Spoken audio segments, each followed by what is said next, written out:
certainly. Okay. All right, here's what's in at this point. Exhibit P2G as in George, the video. P21, the video only. P2N as in Nancy, the video.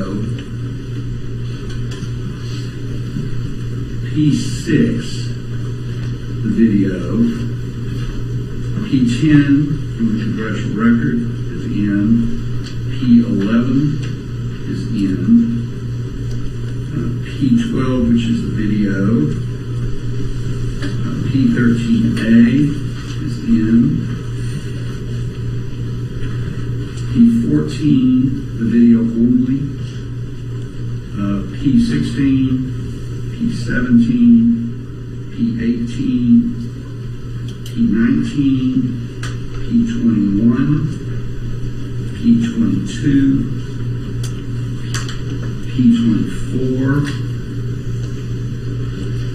P27, P29, P36,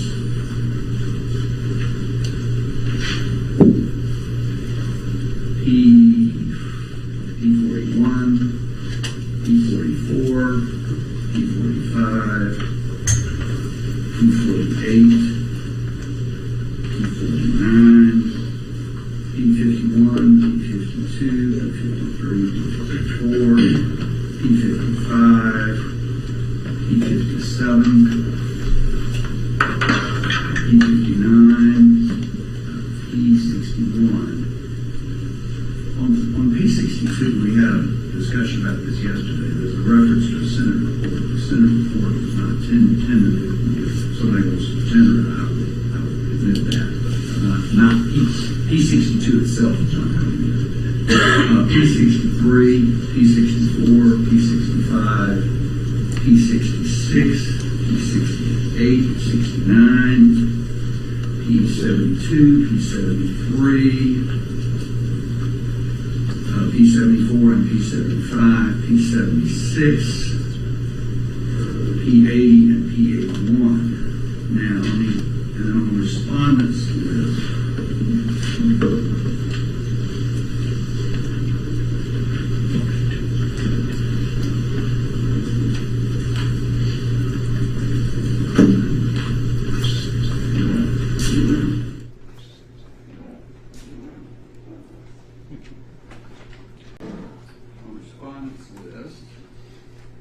the following are admitted: R1, R2, R3, R4, R5, R6, and R14. Those are all in. I will, if the council want to perfect objections at this point or raise them for the record, I'll start with Mr. Shelley. Do y'all have any objections that you want to raise this time? Your Honor, I don't have my list handy, but are these the preliminary rulings that you gave yesterday? Yeah, I believe this is what I went through yesterday. There were a couple of items that I did not have a chance to review until today. 1 second, Your Honor. Sure. Your Honor, if actually. Okay, I'm still in order. Judge Malheap, can you hear me? Not well. Not well. Okay. Okay. I'll try to speak to it more directly. Thank you. Go ahead. Sorry, Your Honor. I thought yesterday you admitted P15 as well. I didn't put that on the list. Let me look at it. Hold on.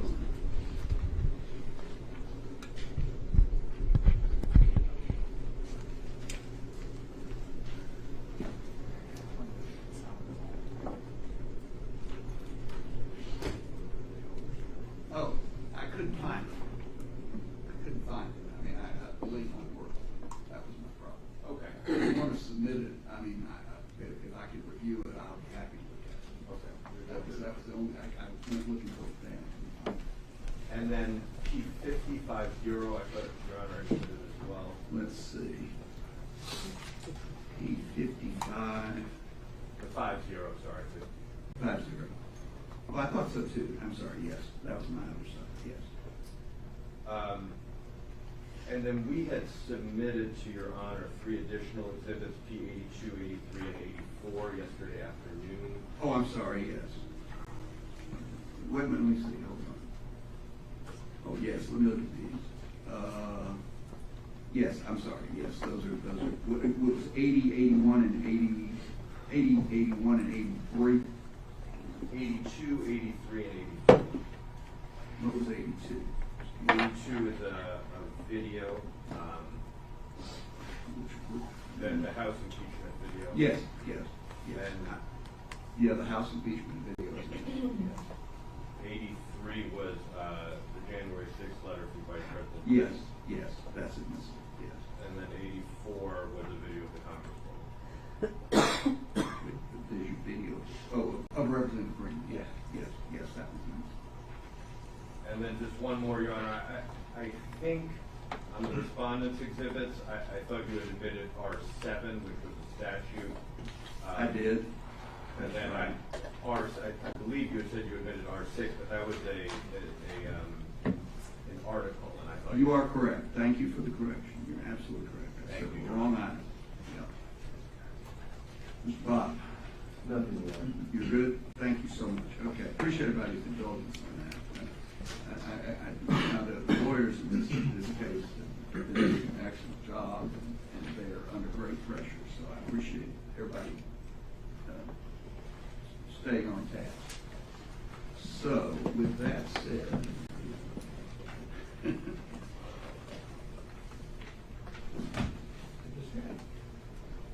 it's a black hole sometimes at these steps.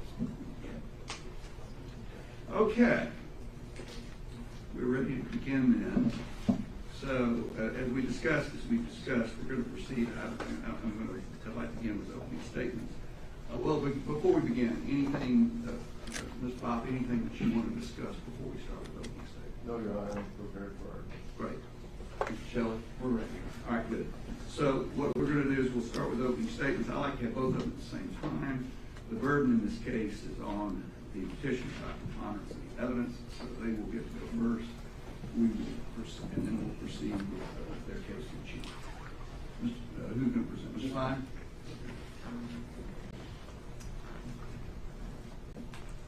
Thank you, Your Honor. May it please the court. Yes, sir. Ron Fine on behalf of the voters in Georgia's 14th Congressional District who filed this challenge. With me, of course, are Andrew Shelley, Sam Shapiro, Don Wells, Ryan Sells, and of course our co-counsel Washington Mulvey. Your Honor, this is a solemn occasion. This is not politics. This is not theater. This is a serious case that the voters who we represent have brought in order to offer proof that their United States representative seeking re-election, Marjorie Taylor Greene, having taken the oath to support the Constitution, then broke that oath and engaged in insurrection. And in order to understand that case, it's important to set the stage with some history. There have been past insurrections in this country, and we're going to hear about some of them. The most important of which was the Civil War, or as it was called at the time, the insurrection. And Professor Gerard Magliocca, who is one of the nation's foremost constitutional historians of that era, specializing in Reconstruction and the 14th Amendment, will talk about some of that history. What was interesting about some of the differences between these past insurrections is that the Civil War involved states raising armies. They equipped them with uniforms, insignia, state-of-the-art military equipment. They marched in columns. They occupied huge tracts of land. That is not the only type of insurrection that this country has seen. Professor Magliocca will also talk about some of the previous insurrections that were on the minds of 19th century Americans. Those include Shays' Rebellion, also known as Shays' Insurrection, and the Whiskey Rebellion. These insurrections were of a different character. They were not quite as organized as the Civil War. The foot soldiers of those insurrections didn't march in armies. They didn't conquer vast swaths of territory, and they certainly didn't wear uniforms. That is the kind of insurrection that occurred on January 6th. The evidence will show a violent assault on the United States Capitol that the law enforcement and ordinary authorities were unable to control, that this violent assault had multiple purposes. Those included capturing and executing the Speaker of the House of the United States Representatives, the Vice President of the United States, other members of Congress. Those purposes also included, and for a time achieved, preventing the certification of the electoral votes for the President, incoming, Joseph R. Biden, and the disruption of the peaceful transfer of power. This attack on the sacred temple of our democracy, the United States Capitol, was unprecedented. And to be sure, it was less organized than some of those past insurrections. This was not a case where the leaders were on horseback leading the charge. This was not the type of insurrection where the leaders were standing in Richmond, Virginia, giving long-winded speeches to justify the mayhem. Rather, the leaders of this insurrection, of whom there were a number, were among us, on Facebook, on Twitter, on corners of social media that would make your stomach hurt. The evidence will show that Marjorie Taylor Greene was one of them. In order to understand that, January 6th has to be set in context. It didn't arise out of nowhere. Even before January 6th, as December 2020 turned into January 2021, there were multiple shifting tactics used by different groups, some violent extremist groups, some nonviolent groups, all loosely coordinating, all with a shared central aim of preventing the certification of Joseph Biden as president. The tactics shifted. The different leaders jockeyed for position. Some were in violent extremist groups, some were elected officials, some were influencers of various types. You'll hear about them. You'll hear about these different figures, some of whom isolated themselves from some of the action with layers of deniability, some more plausible than others. There'll be direct evidence. There'll also be inferential evidence. And that inferential evidence includes coded language. Let me explain what I mean by that. The evidence today does not include surveillance tapes purporting to show that Marjorie Taylor Greene was directing the plotting of the attack. That's not going to happen today. The witness list today does not include a turncoat witness who's going to come and risk their own exposure by testifying that he or she was ordered by Marjorie Taylor Greene to take certain actions in secret. That's not the type of evidence that we are going to present today. Rather, the way that insurrections are organized nowadays is less in uniforms with military hierarchies and chains of command, less with detailed military plans of battle, and more through social media and the mass media. That's the era that we're living in. In many cases, the communications have multiple layers. And anyone who knows a teenager, is a teenager, or knows anyone in their 20s knows that hashtags and memes and ways of communicating among internet subcultures can mean that words that could have one meaning, a benign meaning, or even a baffling meaning to large portions of the American public can carry a very different significance to the people swimming in that particular subculture.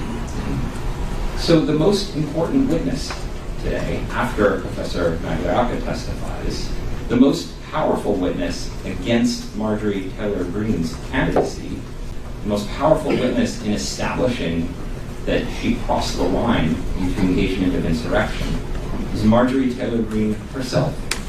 You'll hear her words, of course, on the stand, what she says and what she doesn't say. You'll also hear what she said in the past.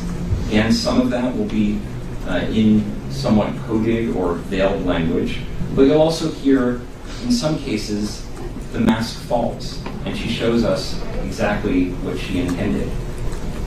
Now, she was not on the Capitol steps urging the attackers to breach police lines and smash through the doors on January 6th. That was not the role that she played.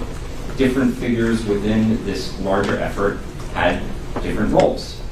But what became clear as December turned into January, as lawful means of preventing the certification of Joe Biden were exhausted, as nonviolent, even if unlawful means were exhausted, is that Marjorie Taylor Greene nonetheless played an important role. And her role, even after she took the oath on January 3rd to uphold the Constitution and defend it against all enemies, foreign and domestic, was severalfold. To bring people to D.C., again, not by providing trains and buses that would transport them directly, but rather through other means, to contribute in the planning, and to signal that January 6th would be, as she said herself on January 5th, our 1776 moment. Coded phrase with great significance. In fact, it turned out to be an 1861 moment. Instead of violence against a foreign empire, as we saw in 1776, she urged and encouraged and helped facilitate violent resistance to our own government, our democracy, and our Constitution. And in doing so, she engaged in exactly the type of conduct that triggers disqualification under Section 3 of the 14th Amendment, which is to say, she engaged in insurrection. Thank you. Thank you. Ms. Bob?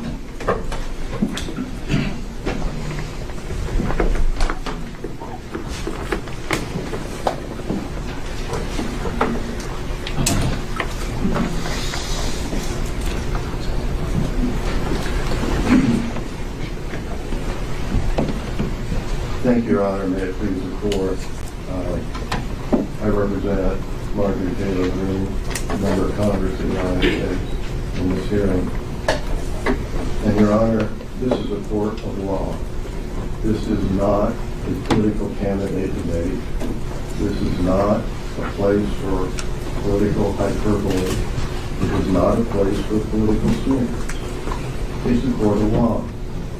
And what we just heard, there was not a word about the law.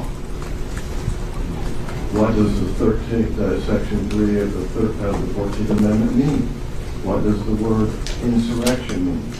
What does the word engage mean? Not a word. There was not a word about the First Amendment that prevents normal political speech and a hyperbole from being used against someone. Not a word. They think they're in the wrong place. Well, I plan to talk about the law. What does this mean? This very serious charge that has very broad ramifications to the rights of Representative Greene, the voters in her district, and our democracy. First, the right to vote is at stake, right here, right now, because they want to deny the right to vote to the thousands of people in the 14th District of Georgia by having Greene removed from the ballot. Those voters have a right to vote for the candidate of their choosing, and they have a right to have their vote counted. Now, the primary is May 24th. Absentee ballots have already been printed. They will be mailed on May the 2nd, and early voting starts on May the 7th. And what is their hope is that there will be a decision by the Secretary of State right before the primary, where she is immediately struck from the ballot. And those people that go into the polling place cannot vote for their candidate of their choice. Because by utilizing this procedure, the substantial constitutional and federal law violations that this candidacy challenge presents cannot be decided by this court. Unlike civil court or criminal court, which will always prioritize deciding issues of that magnitude before being subject to a trial, before being penalized, by disqualification, and before the irreparable harm that will occur if that occurs. But that's the nature of the procedure. When can Representative Greene raise her constitutional defenses, like the evidence you are presenting violates the First Amendment to the Constitution? When are we going to be able to litigate that question? In state court. After she's disqualified, after she's stripped from the ballot, maybe after the primary occurs and she loses, well, nobody can vote for her, and obviously loses it. Well, whoop-de-ding. Okay? How do we recover from that? How do we go back from that? These are irrevocable. This is harm to the voters and to the candidate. Now, second, our democracy is at stake. It should be the voters, not government employees, public officials, judges, and lawyers who decide our election. Voters have a right to vote for the candidate of their choice, unless there is very compelling legal, not rhetorical, justification for that. Third, and which is not present here. Third, fundamentally, First Amendment rights are at stake. Not only the right to vote, as I've mentioned, or the right to run for office, but also the challengers will try to use the First Amendment protected political speech of Representative Greene as evidence of, quote, engaging in an insurrection or rebellion. That's unconstitutional and should not be allowed. And finally, the charge not only triggers disqualification, but is a serious federal criminal offense that she is being charged with. Now, this is a very serious matter, and the decision should be based on admissible evidence under the rule. We recognize that you have greater latitude than that, but the charges, the seriousness of the charges, we think warrant that adherence and faithful application of the law, and we expect that you will do that. Now, procedure. Georgia law, and here I am talking about the law.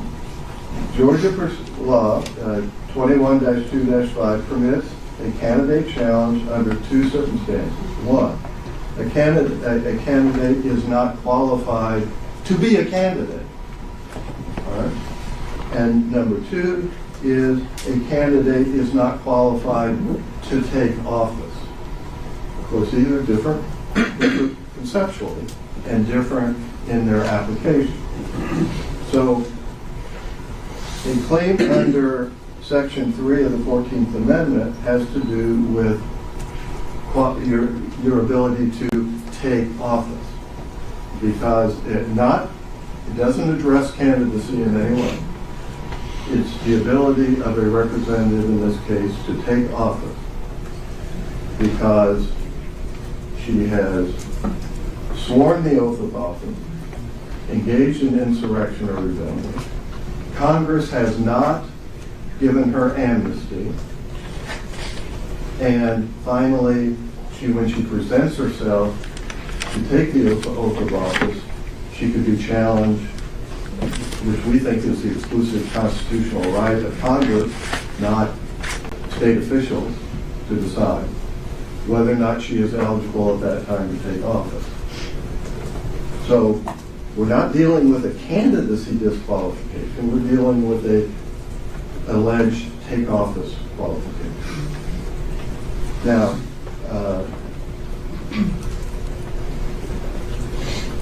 unfortunately, as I mentioned, many of these issues cannot be decided by this court, even though you might make recommendations with the Secretary of State on the matter. And we have fully briefed this already in our motion to dismiss and to stay the proceedings.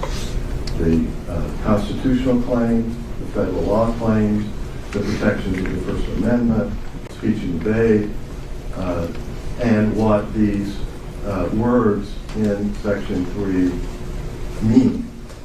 So let's look at that. Admitted evidence is R2, which is the 14th Amendment, and it includes, of course, section 3. And section 3 provides that no person shall be a senator or representative in Congress, etc., etc., etc., who, having previously taken an oath as a member of Congress or an officer of the United States Constitution to support the Constitution, shall have engaged in insurrection or rebellion against the same, or given aid and comfort to the enemies thereof. So there's a sequence. You have to have originally taken the oath, you have to have then engage, and then you are disqualified, and Congress can determine that you're disqualified for having done that, from taking a subsequent oath, and therefore cannot assume your position as the member of Congress. And then furthermore, but Congress may, by a vote of 2/3 of each house, remove such disability. And of course, that's the various amnesty acts that have been adopted or could be adopted by Congress. Now, this provision, as I mentioned, makes it clear this is about eligibility on January 3rd, 2023. Not today, not tomorrow, but eligibility when she presents herself as a re-elected member of Congress. She could be excluded under the exclusive power of Congress to judge the qualifications of its members. That's where these people should be. In Congress, explaining why she, once she is re-elected, is disqualified from taking her seat. Now, the second thing that this sequence makes clear is that in her case, she took the office for the first time, and these are not stipulated facts, on January the 3rd. That's the first time. And so she would have had to engage in insurrection or rebellion after January 3rd. In other words, under the Constitution, prior to January 3rd, she could have done it under the law. Now, it's preposterous that she would even consider it. She reveres the United States Constitution. But the way the statute or the constitutional provision is set up, she would have to have engaged after. So, evidence of anything she did prior to January 3rd is just completely irrelevant to the Section 3. Unless it is a direct admission of her intention to engage in insurrection or rebellion after January 3rd. Anything else she says is not only should be excluded because it doesn't fit the charge, right? But as I will soon demonstrate, it is protected by the First Amendment. Now here, words matter. And at every turn, the challengers mistake what the law is in their complaint. Obviously, they didn't discuss it here, but in their complaint. And calling something something doesn't make it something. Calling an orange an apple does not make the orange an apple. An orange has characteristics that are pre-established and are applied to determine whether the word apple applies. Here, the key phrases in Section 3 are themselves defined by the law. Now, they start off in misstating the law by saying that Representative Greene should be disqualified under Section 3 This is also called, by the way, the disqualification claim. Because she is someone who, quote, aided and engaged in an insurrection, end of quote. Complaint, page 1. Aided and engaged. Where is that in section 3? It says, engaged in insurrection or rebellion, or gave aid or comfort to the enemies thereof. There's no aided and engaged in this. In this statute. Now, each of those phrases, engaged in insurrection or rebellion, that phrase, and its or accompanying phrase, gives aid or comfort to the enemies thereof. Each of those has special meaning. Engage is an act. It is a direct and overt act of insurrection. It is about, as one commentator said, domestic war. That's what engaged in insurrection or rebellion is about. The or, giving aid or comfort to the enemies thereof, as the same commentator said, is about foreign wars. Each of these phrases have been used several times in federal law and have come to gain particular meaning. They're words of art. So you can't take aid out of the second part about foreign wars and add it to the first part that is about domestic wars, that defies the rules of construction, that flaunts the technical and meaning of those phrases, of those words. So what is engage and what does it mean? Well, engage connotes conduct, a direct overt act of insurrection to overthrow the United States government. It is about things like, which the people who drafted this well understood, many of them were part of the victorious, thank the Lord, Union Army, and they knew what an insurrection or rebellion was. So it was taking up arms, voluntarily joining the Confederate Army. It was about working in the War Department for the Confederate government. It was about providing supplies and equipment and material for the people who were conducting the war. So these were direct overt acts of insurrection. Now, instead of looking to that, what we have already heard described as their evidence, and of course is well revealed in their complaint, they want to hold against her First Amendment protected speech. And here's a few examples. On page 19, quote, "The people will remember the patriots who stood for election integrity," end quote. That is supposed to be about an insurrection, or engaging in an insurrection. Or they said, she's alleged to have said, quote, "Congress is the last line of defense from a stolen election," end of quote, on page 21. Isn't that quintessential political speech? Isn't that recognizing the role of Congress in certifying the electors? How could that be interpreted as an overt act to engage in insurrection or rebellion? Well, it can't be.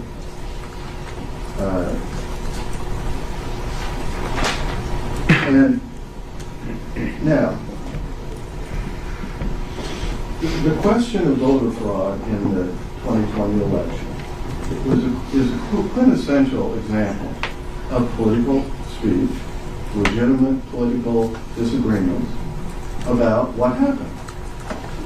Yeah, you know, the Supreme Court in Republican Party of Minnesota versus White, actually the first one I argued in the court, said that announcing views on disputed legal or political issues is at the core of the First Amendment. At the core. Now, this is disputed, no question. But to say that is an act of insurrection, it is a direct, overt act of insurrection against the United States. When Representative Greene was an elected member of Congress who on January 6th had a constitutional duty and responsibility to be on the floor where she was to determine whether or not electoral votes from the states would be certified. Now, the First Amendment demands a very narrow test. I've already said and argued that engage connotes conduct. Right? But we can look to a much broader term that actually allows speech to be considered. And that is the Brandenburg case and the NAACP case, which we tried. And that is the word incitement. Now, incitement and engage are different words with different meanings. And in fact, you know that for sure, because there are federal statutes that say incite and then say engage in certain conduct. I mean, they're used as different words. Right? Incitement, the Supreme Court has said, is speech, but the Supreme Court, because of First Amendment concerns, so that normal, everyday political speech will not be punished as they want to do, said that speech must be, quote, directed to inciting or producing imminent lawless action, and that it is likely to incite or produce such action. Oh, that's on page 30 of our motion to dismiss. That is very restrictive. Right? But we know how restrictive it really is when we point out the statements that are made where people are claiming that is incitement, and the Supreme Court says no, that's protected by the First Amendment. For instance, a Ku Klux Klan leader, quote, advocated the duty, necessity, and propriety of crime, sabotage, violence, or other unlawful methods of terrorism as a means of accomplishing industrial or political reform. And the Supreme Court said that is protected First Amendment speech. That is not incitement. There was also a statement by an NAACP official where he said, quote, if we catch any of you going in any of them racist stores, we're going to break your damn neck, end quote. That was not incitement under the Brandenburg test.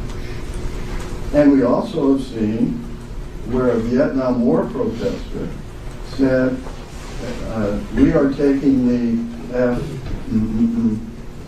street again, end quote. And that was not incitement under the Brandenburg test. There is absolutely nothing that Representative Greene ever said that passes the Brandenburg test of incitement, and she can't even be held into account for incitement because this is engage, which requires conduct. Look, they knew what the words meant, and they chose the words that they were going to use. This was going to be a very narrow disqualification. Now, then they claim that Representative Greene promoted or organized the January 6th rally away from the Capitol, right, near the White House, and where some of the people at that rally went to the Capitol, and some of those attacked the Capitol. And I call it an attack. It was despicable for these people to do this, to attack the Capitol of the United States. So over 700 have been charged with crimes. If they are guilty, they should be convicted of those crimes. But you know, not a single one of them has been charged with engaging in insurrection or rebellion, which is a federal criminal offense. Not one. Not one of the people that actually attacked the Capitol, assaulted police officers, broke in, and were there unlawfully. Well, the First Amendment right to assemble means that the right to assemble does not lose all constitutional protections merely because some members of that group may have participated in conduct or advocated doctrine that itself is not protected. So this was a quintessentially protected First Amendment right of assembly, and that some people left and went to the Capitol, some people attacked the Capitol.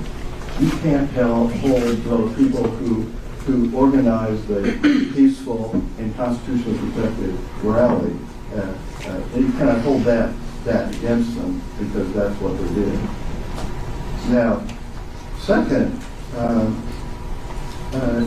the challengers misstate the law regarding what is an insurrection or rebellion. They say it is, quote, to overthrow the government or obstruct its core functions, period, end quote. That's on page 32. Nowhere in any case does it say that insurrection includes obstruct its core functions. It certainly says overthrow the government, and certainly if that would occur, all of the functions would transfer to someone else, right? But they want to expand this so that, for instance, when a heckler in the House gallery stands up and heckles the Congress, the House, and they have to suspend that person is guilty of insurrection or rebellion because a core function has been obstructed. But this word is way more serious and narrow than what they say. Let me give you examples of what the either statutes or the courts, etc., have said. A domestic war. That is on page 20 of our submission motion to dismiss. A domestic war. Second, and that was the Attorney General in 1867. 2. Combinations too powerful to be suppressed by ordinary course of judicial proceedings or by the marshal. That was temporarily so, apparently. I don't know. But even if it were, it wasn't, it was temporary and short-lived. Third, a rising so formidable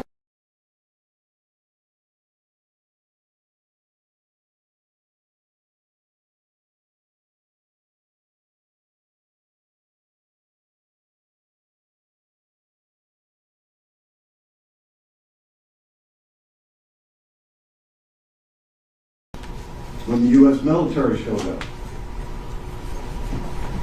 And the military wasn't required to, even for the temporary attack.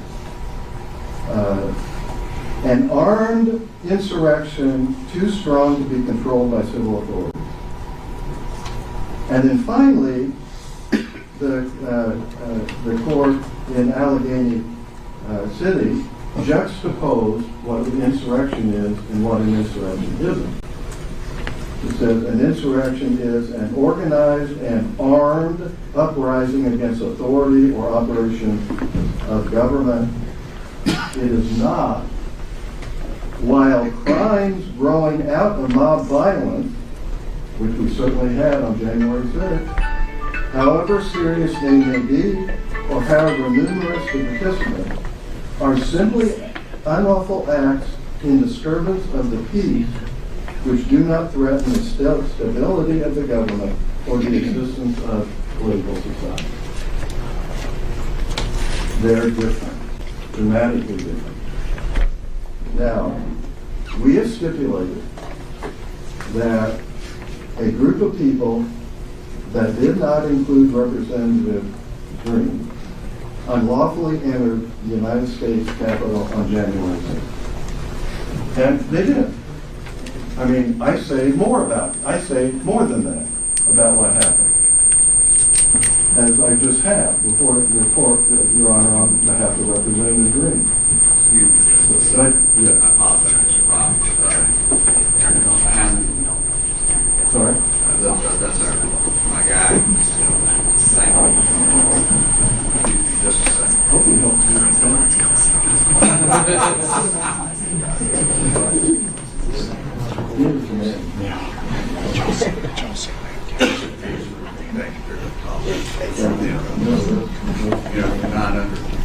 We're far too old.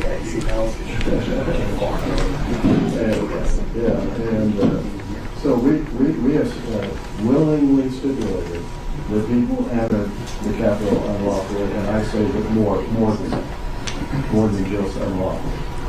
But significantly, they are willing to agree that those people that entered unlawfully did not include Representative Greene. So she did not engage in the attack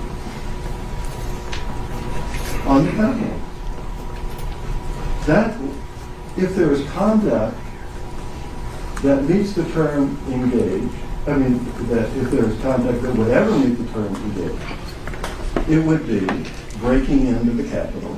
That would be an engagement, certainly, an direct overt act.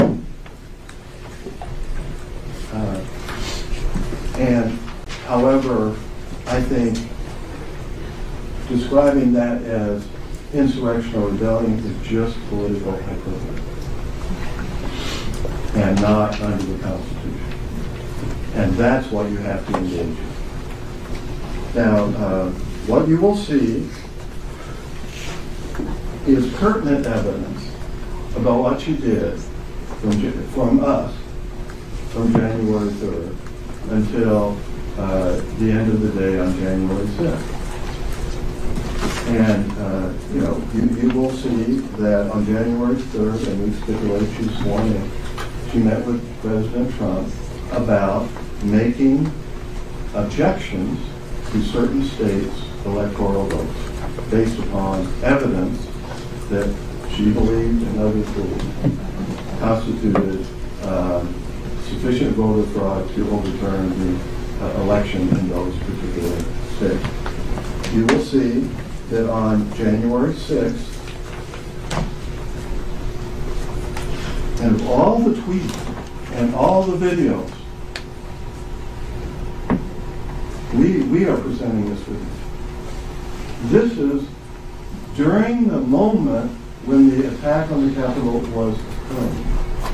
And she is in the Capitol in a dark hallway, and she says, first in the tweet accompanying the video, which they do quote in their complaint, be safe, be smart, stay peaceful, obey the laws.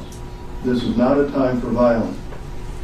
This is a time to support President Trump and support election integrity, which they believe they were doing on the floor of the United States Congress. And then the video, so I urge you to remain calm. I urge you to have a peaceful protest. Make sure that everyone is safe and protected. And let's do this in a peaceful manner. This is not a time for violence. This is a time to support President Trump, support election integrity, and support this important process that we're going through in Congress where we're allowed to object. So this is very important, so I urge you to stay calm. Be the great American people that I know you are, and just know that we're in the fight for you.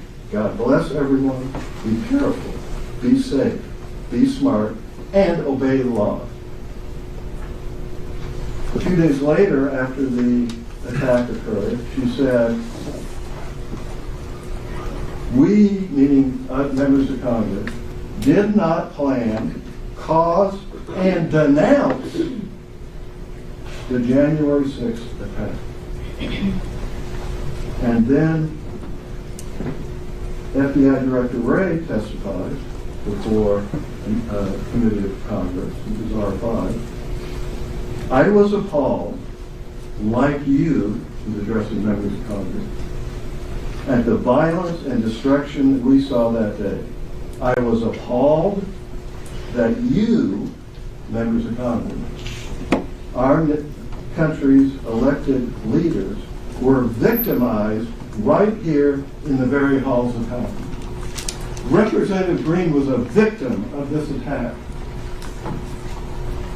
Her life was in danger, she thought. She was scared and confused. Her children were frantic about what was going on. And here's what they said. That is not what a person who planned the attack would react. And you will see her reaction. And you will then hear her testimony. So, the attack on the U.S. Capitol, as despicable as it was not an insurrection or rebellion, and she certainly did not engage in it as understood under the law. That is what the evidence will prove, and why she should remain, among multiple other reasons, remain on the back. Thank you. Thank you, Mr. Fox.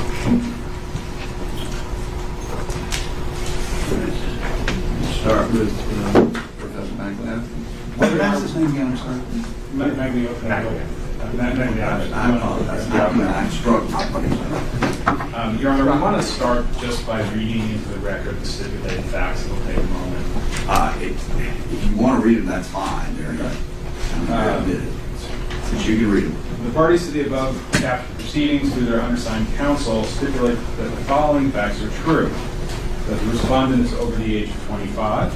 The respondent has been a United States citizen for more than 7 years. The respondent is an inhabitant of Georgia. Petitioners are all registered voters in Georgia's 14th Congressional District. On January 3, 2021, the respondent took the oath of office to be a member of the U.S. House of Representatives for the first time. A joint session of Congress was called to order at or around 1 p.m. on January 6, 2021, for the purposes of opening, counting, and resolving any objections to the Electoral College vote of the 2020 U.S. presidential election and certifying the results of the Electoral College vote. A group of people that did not include the respondent unlawfully entered the United States Capitol on January 6, 2021. On January 26, 2021, joint session of Congress was suspended while people were unlawfully inside the U.S. Capitol. Congress certified the results of the Electoral College vote at or about 3:40 a.m. on January 7, 2021, and respondent filed her candidacy for the upcoming midterm elections for Georgia's 14th Congressional District on March 7, 2022, and filed an amended notice of candidacy on March 10, 2022. We'd like to call Professor Magliocco. Okay. Professor, get going here. Good morning. You solemnly swear or affirm the testimony given this hearing is the truth, the whole truth, and nothing but the truth, so help God. I do. Okay, please proceed.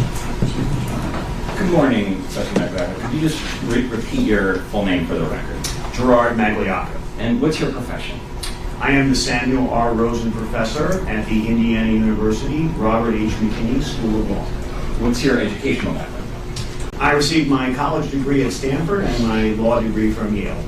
And could you summarize your professional experience since then? Yes, I was a law clerk for 1 year, and then I was an associate at a law firm for 2 years, and I've been a teacher for the past 21 years. And Your Honor, I believe you said that P61 is resume has already been included in the evidence. That's correct. We don't need to retread it. Professor Magback, what are your areas of research? My main area of research is American constitutional history. And you don't have a PhD in history, though, do you? I do not. So what is your experience working with historical materials? Well, I do work at archives around the United States on books that I write. So, for example, I work at the Library of Congress, Mount Vernon, the Chicago History Museum, the National Archives, and as well as other facilities that hold documents. And how much of your work has been original historical research using original historical materials?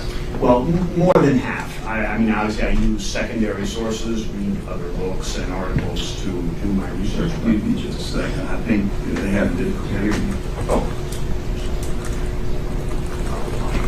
Yes, you guys have a portion have to talk to the students.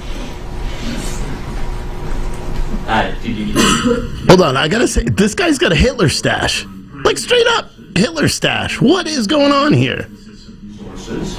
And then the remainder consists of reading the other books or articles written about the subjects that I'm studying. And what methods do you use when you're conducting this original historical research? Well, I use the same methods that a historian would use. So, for example, I try to identify documents and make sure they are authentic.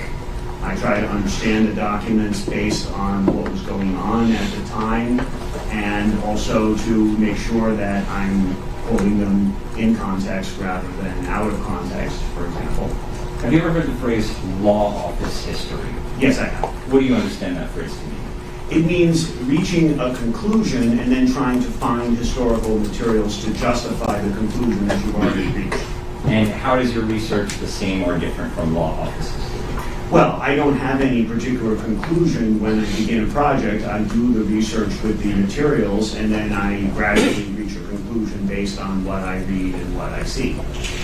Now, I'm not going to ask you to repeat your entire bibliography, but specifically with respect to your historical research on the 19th century, how many, if any, books have you published? 5. And what subjects were they about? Well, the first one was about Andrew Jackson and the period in which he was president. The second was the period at the end of the 19th century when William Jennings Bryan was running for president multiple times.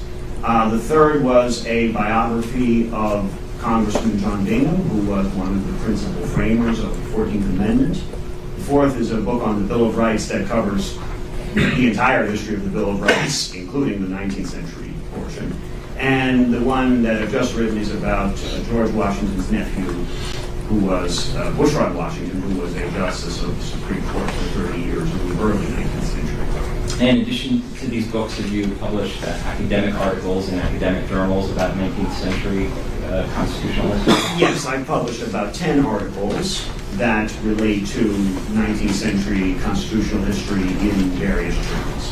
And in the past, let's say 3 years, have you been asked to give any academic lectures or speeches outside your university on 19th century constitutional history? Well, of course, they were virtual because of the pandemic, but yes, I gave a talk at Mount Vernon in 2021 about the book, the Bushrod Washington book, and I've been doing some other things related to that. That's been the main source of lecture about. And have you received any fellowships or professional recognition for this work? Yes, I was a fellow at Mount Vernon from 2019 to 2021, where I worked in the archives there on the Bushrod Washington project, looking at his letters and other correspondence that was related to him. And then turning to 14th Amendment and Section 3 in particular, have you conducted any research on that? Yes, I have. And can you describe in broad terms that research? Yes, in the fall of 2020, I researched and wrote a paper on Section 3 of the 14th Amendment. The paper was completed in December and made available to researchers and anyone to see on the Social Science Research Network. That happened around December 10th, 2020. And what perspectives do you use to address questions about the 14th Amendment? Well, primarily I look to what was said in Congress about the amendment proposal, because that's sort of, well, the most important initial source. Then I also look through secondary sources outside of Congress, for example, what did newspapers have to say about the pending proposal, what was said in the states, to the extent that we can find out about the ratification of the 14th Amendment. So it's primarily looking to the discussion or conversation that Americans had about the 14th Amendment when it was proposed and under discussion for ratification.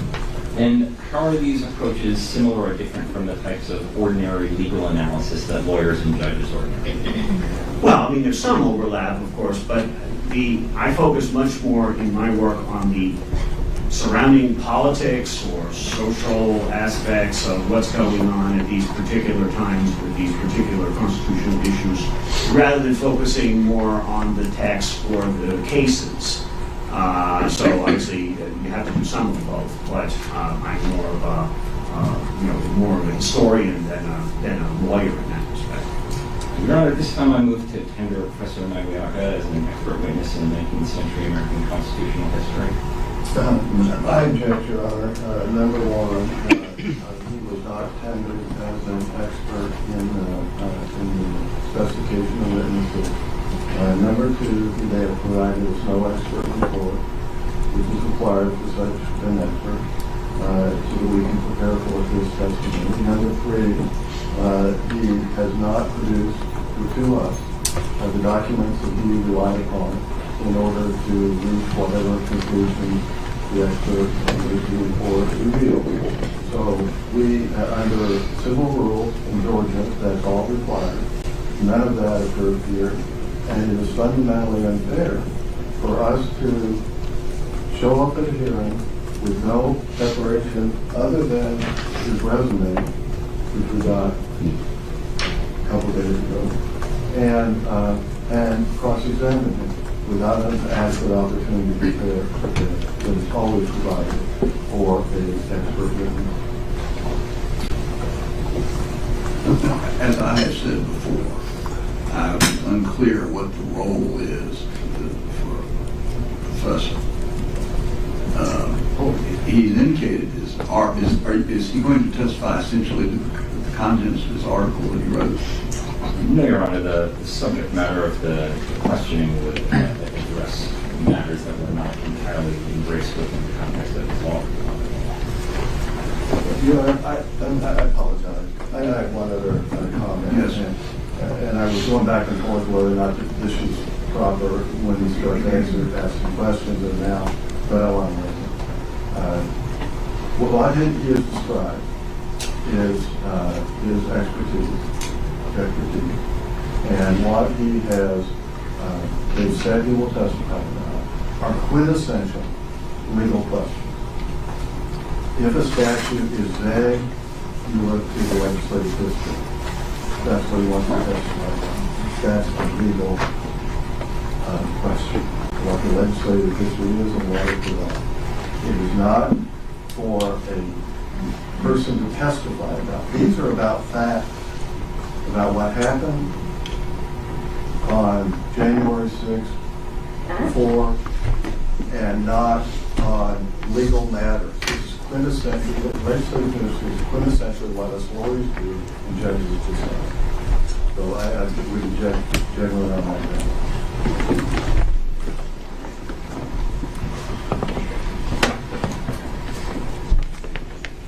I'm struggling because I'm trying to, I don't know what the testimony is going to be. I mean, it's certainly a question. But the issue of the history of the 14th Amendment, if petitioners want to spend their time with a history of the enactment of the 14th Amendment, I will listen.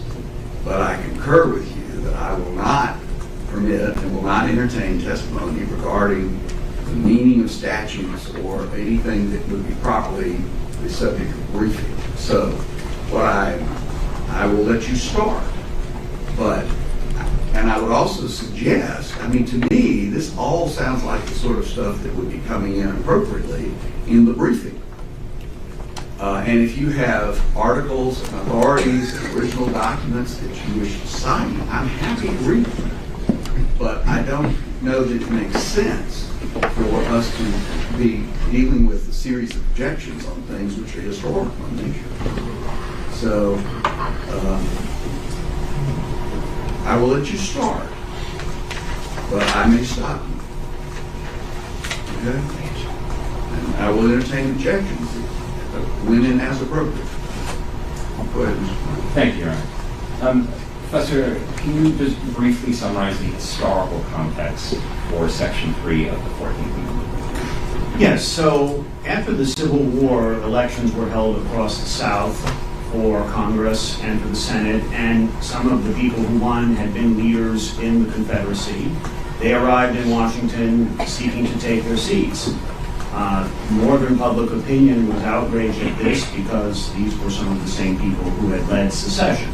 So those members were excluded from Congress, and then consideration was given to some formal proposal that would exclude them for some period of time afterwards. And who are the primary framers of this? So Section 3 of the 14th Amendment was drafted by Senator Jacob Howard of Michigan, and it was narrower than the original proposal that had been put forward in the House of Representatives. So the House proposal for Section 3 would have prohibited all former Confederates from voting in federal elections until 1870. So the senators considered that too broad and unfair.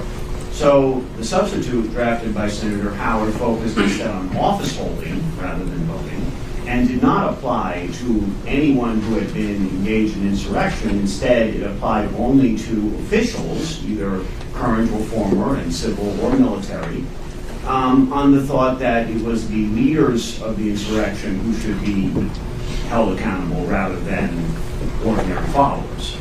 And in developing Section 3 of the 14th Amendment, did the framers look to any historical examples of insurrections other than the Civil War? There were other examples, but there was nothing cited specifically in the debates in Congress about that provision. What, if any, historical insurrections were well known to reasonably educated mid-19th century Americans? Well, there were two. One was Shays' Rebellion, which was also referred to as Shays' Insurrection, and the other was the Whiskey Rebellion, which was also referred to as Whiskey Insurrection. So let's start with Shays' Insurrection, or Shays' Rebellion. When and where did that occur?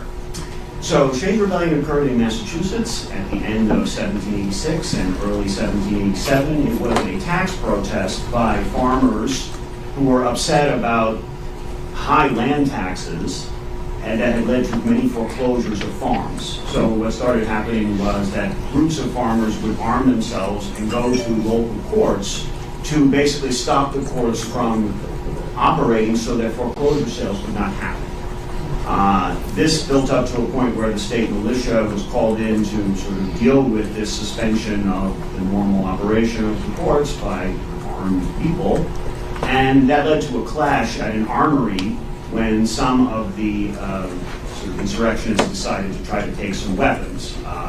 4 people were killed, and after that the rebellion or insurrection ended. You said that their goal was to stop the courts from operating. That's correct, to prevent foreclosure sales on farms. And from a historical perspective, what were the key features of Shays' Rebellion that would be remembered in the mid-19th century by reasonably educated Americans? Well, that it was an effort by armed people to suspend the civil authority of government for a period of time, and it was considered a significant event because it seemed to have an influence on the framers when they gathered in Philadelphia for the Constitutional Convention, because they saw it as an example of why we needed to replace the Articles of Confederation with a new constitution. And was it considered an insurrection or a rebellion or both? Well, so in Federalist number 10, James Madison, the subtitle of Federalist number 10 was "The Union as a Safeguard Against Domestic Faction and Insurrection." So, and he was referring to Shays' insurrection as well as some other upheavals that had happened in the states prior to that. And then in the 19th century, a well-known book by Justice Joseph Story referred to the insurrection in Massachusetts. Story was from Massachusetts, so it probably explains why he emphasized that point in his book. Thank you. Let's talk about the other one you mentioned, the Whiskey Rebellion or Whiskey Insurrection. What was that? So the whiskey insurrection was another tax protest by farmers, this time on a federal tax on whiskey and other spirits. So farmers in Pennsylvania were upset about this, and they decided to start getting armed and trying to prevent tax collection. They did this in various ways. Sometimes they would, well, in one case they tarred and feathered the tax collector. Also, they would basically attack places where the tax collectors were known to be, and they also shut down courts because, again, to some degree, the courts were necessary to further the collection of the taxes because sometimes there were foreclosures that were required to, pay the taxes that were owed. How many casualties were there in the Whiskey Rebellion? There were 4 or 5 people were killed in some skirmishes. Eventually, George Washington called in a large force, more than 10,000 troops, to go into that portion of Pennsylvania, and basically, for the most part, the insurrection was ended because of the sight of this large force led by George Washington, but 4 or 5 people were killed. How well organized was the Whiskey Rebellion? Well, it was a loosely organized thing.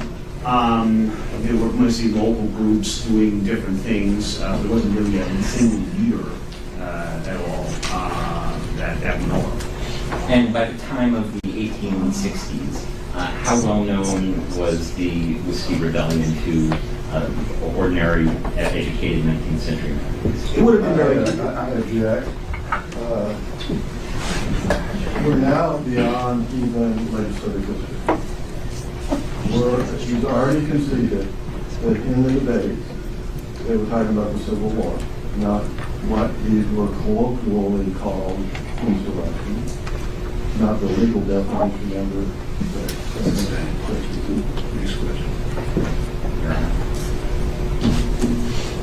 If I recall your earlier testimony correctly, you said that 4 people died in Shays Rebellion and 4 or 5 in the Whiskey Rebellion. I object. Going on with this is to talk about something that was relevant and even legislative history regarding Title III. These were never said. Oh, go ahead. Did I have those numbers right? You said 4 or 5 people died in each of those insurrections? correct. So, to the extent that 19th century Americans thought of these as insurrections, in addition to, of course, the Civil War, how would 19th century Americans have understood what level of violence or bloodshed was needed before the word insurrection would be used? Well, some violence was required because there was no thought really that you could have a peaceful protest and that would be considered an insurrection, but there was no particular thought about how much violence was required. And how would they distinguish between, or would they distinguish between a riot versus an insurrection? I object. Sustained. Into mind reading. Sustained. Next. All right. What sources did 19th century Americans use to understand the meanings of words? I object. There's no foundation in the way for that question. Sustained. All right. Let me rephrase. Your Honor, I'd like to display an exhibit that's already been admitted into evidence, which is P81. P81.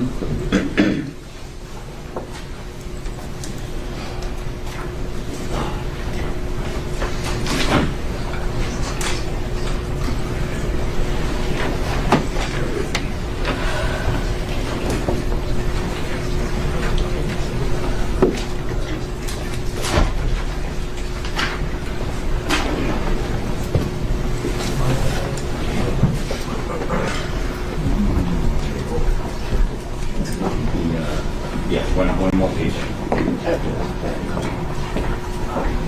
Can you see that, Professor Magliotti? Yes, I can. What are we looking at? You're looking at an 1830 edition of Webster's Dictionary.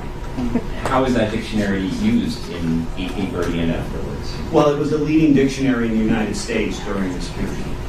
Well, excuse me, what period are we talking about? 1830. Okay, 1830. Okay. Was the dictionary updated on a semi-regular or regular basis after that? Yes, much like modern dictionaries, they would do a new edition every so many years. This is the 1830. Yes. And you're familiar with this dictionary, you've seen it before. Yes, I am. To what extent does it inform, if at all, your understanding of how words were used in the mid-19th century? I object.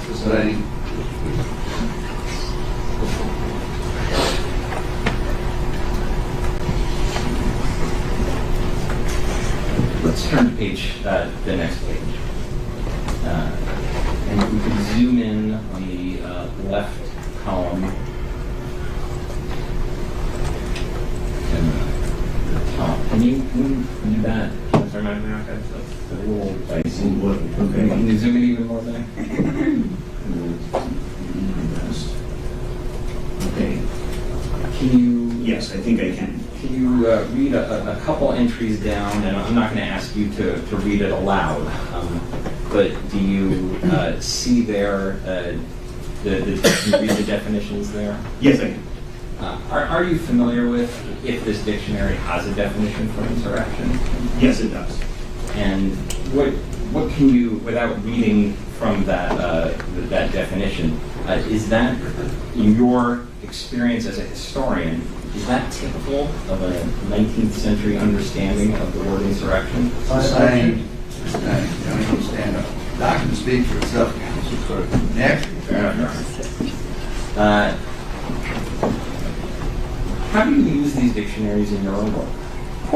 Well, they're helpful in putting terms into context. For example, if I'm reading a letter and I'm trying to understand what somebody meant, sometimes the definition that people used back then isn't the same as the definition that we use now. So it's you have to check. Let's go to exhibit P80, if we may. This has also been committed into evidence. P80.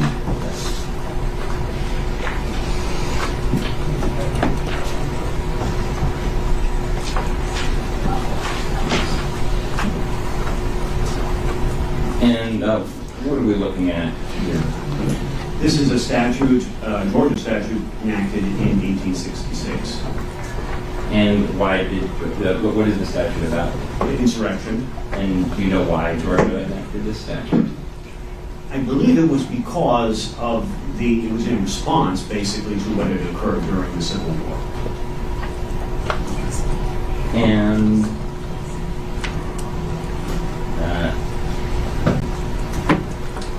Your Honor, I haven't asked the question. I haven't objected yet. Maybe I should just stand. I'm sorry, this is very serious stuff, but what concerns me, Mr. Fine, is this is what I would expect to be reading in briefs. This is not what I expect to hear testimony on. This is historical data that can be reviewed and commented on and proffered and so forth. I'm indulging you because of the importance of this hearing, but you may ask the question. I will, if I hear an objection, I will. Thank you, Your Honor. Your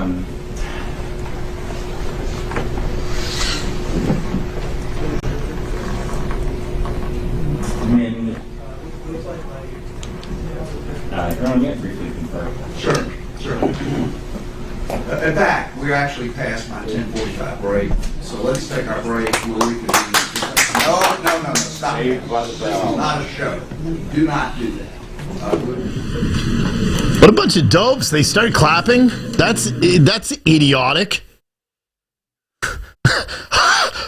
What's up, everybody? How you guys doing? Hold on, I gotta turn on some lights in here. Get it all dim. Hold on, I'm sitting down. Hard work.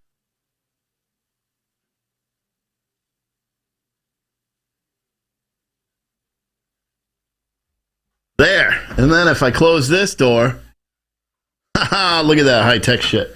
Got one light. Bam. Shit, why isn't it fixing that? Which side is that? Oh. I don't know. Whatever. How you guys doing? We are watching the Marjorie Taylor Greene. There, I fixed it. We're watching Marjorie Taylor Greene's hearing, I believe they're taking a 15, 20-minute break, except when I'm watching the live feeds, a lot of people are walking out of there right now. So that's pretty interesting if you didn't know. But yeah, I mean, they're doing history and it's like a history lesson, you know, that I'm not really interested about. But this has huge implications just on, society in general. And, voter rights and everything. So they essentially what they're trying to do, for anyone that's kind of curious and doesn't understand what they're trying to do, is they're trying to take Marjorie Taylor Greene, essentially make her ineligible. So it would remove her from the ballot based on the 14th Amendment, and saying that she participated in the riots at the Capitol. I'm not going to call them an insurrection because they weren't. They were definitely riots at the Capitol. I will definitely say it was an assault on our Capitol during one of the most important days that only happens every 4 years. I will definitely say that, but I'm not going to call it an insurrection because there's no factual evidence that there was in fact an insurrection. That's just how we do things here. We try to be honest with it. And people may be like, oh God, he's just an apologist, blah, blah, blah. Nope. What I am is, I like to call myself a pragmatist, right? So I just like to use my head before I make a summarization, whatever. I don't know, but today is Friday. I will not be doing a show tonight. I was going to record one and have it air at 5 o'clock. But unfortunately, we're covering Marjorie Taylor Greene, so it doesn't seem that I'm going to be doing that. I didn't even know this hearing was happening until about 8:45 this morning. So it's going to be interesting. Someone said, yes, it does, Steve. Who is next on their hit list? Yeah, this is any politician. They're actually trying to do this to Madison Cawthorn as well. Who's it? Brendan Strzok? No, well, that's not his name. Someone else. I forgot who it is. They got the Republicans actually voted that he wasn't Republican, so his name's not going to be on the ballot, and I believe that's Oklahoma. And Donald Trump actually endorsed somebody else as well in regards to that case, which was weird. But yeah, they're definitely trying to affect everybody. And if you think this doesn't affect you, you're severely flawed, because this does. This affects every single voter. It's not just Georgia, because if they are successful here, they could potentially try to push this everywhere, and to have people removed from ballots just based because they disagree with their political ideology. The people that are, and I don't know, this is, I haven't been able to confirm this because I haven't really even checked, but from what I understand, the people that have the Americans, if you want to call them that, these citizens, let's not even call them Americans, because this is un-Americans right now, going after an elected official this way. But the American citizens who have filed this petition, from what I've heard, and this is unconfirmed, from what I've heard, is they may not even be Georgia residents. They may be residents from out of state. And obviously, you got a lot of big money that's involved in this whole thing. I wonder who's paying for the attorneys. Granted, the prosecution or the state or whoever it is, whoever's petitioning to have her removed from the ballot, that's kind of interesting because, well, who's paying for it? Who's paying for it? I'll be honest. I wish that we were just covering the Johnny Depp trial again. That's what I wish. I'd rather not even be covering this, because this is just, it's not good. You know what I mean? No matter what, even if Marjorie Taylor Greene is successful and her name stays on the ballot and she uses this as a massive fundraising effort because now it's getting national attention, it's still not good just for us as a people. That we're stooping to such lows to try to, eradicate the other side. It's kind of like the little video I put out yesterday on YouTube and put it out all over the other place, which is a segment from my podcast the other day. We really have to realize that we are doing an incredible job. Like you, me, everyone, Republicans and conservatives, Democrats and leftists, we're doing an incredible job at destroying our country. And I know a lot of people are going to be like, wait a second, Steve, how are you saying that Republicans and Democrats are doing it? Because we're doing the same exact thing they're doing. We may not be going to this level, but we cancel. We try to get people fired from jobs when they post something stupid. Look at the Washington Post author.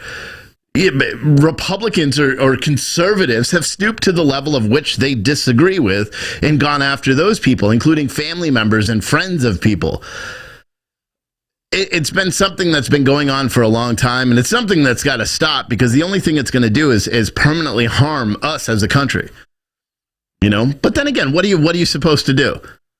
I've even had it, I've said it sometimes too with, we see a teacher doing something stupid in school, and I'm like, man, I want to know who that teacher is.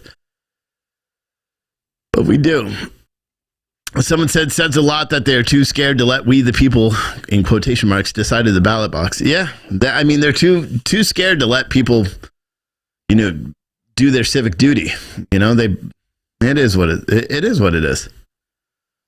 But everything is just weird. Like, Republicans push for redistricting all the time. It's just so much back and forth. It's just so much back and forth. We will just fail as a society if we keep doing what we're doing. If Republicans keep attacking or going on the defensive, because that's the mindset that Republicans is that when they are countering an attack, or when they are attacking, they're actually countering attack. They're being defensive about it. And then it's like, here's the perspective. Okay, Ukraine is invaded by Russia. Ukraine attacked Russia outside of Ukraine in Russia to say that they're doing it as self-defense. You can make the argument that they are. That's just a very basic analogy so you can understand. It just keeps escalating. It keeps escalating until there's a full-on ground war, which is what's happening now in Donbass. I don't know. We're going to have to... Someone said, what elected officials have gone after Dems? They never take anybody to hearings like this. This is the first hearing of its kind. We haven't seen another hearing of this. So you can't use that as an example. But what Republicans are going after Dems, they do it every single day. They attack each other every single day about policy making, about rule making, about legislation. They do it every single day. And there's one thing about being cordial about it and saying, hey, listen, your proposed legislation sucks butthole, and we really have to fix it. No, but instead we attack them personally and all that stuff. And I'm not saying that it's even unwarranted, okay? So don't get me screwed up here. I'm not even saying it's unwarranted, but what I'm saying is that we can't do that. We will just not succeed as a country. I'm not even talking about Republicans or Democrats. I'm talking about as a people. As a people, we won't succeed in life if this is the agenda that we're pushing. If we're just pushing that the only thing you can have is chaos, and you just have to fight each other. And when the left attacks, the right attacks, and the light, and then because right now, what do you think? What do you think? The left probably thinks they're defending themselves, and we always hear that we must defend against democracy. You have Obama getting up and saying that he's a absolutionist when it comes to the First Amendment, while at the same time saying that big tech needs to crack down on misinformation. How the hell? Like, these people they feel like they're defending their warped belief, and Republicans do the same thing where they're like, no, we must stop. We're being censored. We have to stop big tech. And at the same time, they're like, why haven't you kicked Antifa off social media? You know what I mean? So that's what I'm trying to say. An attack on free speech is an attack on free speech, regardless of which side is doing it. It needs to stop, said Brittany on Facebook, and she's exactly right, because that's what it is. You can mask it and say, well, you're doing it for the betterment of your party or your political discourse or whatever the fuck the excuses that we hear consistently. But in all reality, the only thing we're doing is tearing each other down as a people. Because before you're a Republican, before you're a liberal, before you're a Democrat, before you're, far right, before you're a conservative, you know what you are, or what you should be? Does anybody know the answer to that question? You're an American, or you should be. And you should remember that being an American isn't just for you. It's for everybody. It's for your kids. It's for everybody. And living the American values, how flawed you may view them, are still the values that we fight for. My brothers fought for. My grandfather fought for. My friends fought and died for. That's what people. They fight for America. You know what I mean? And we are tearing it down. I keep wanting to say singularly. I don't know why, but that's not a word that even fits in anything I'm talking about.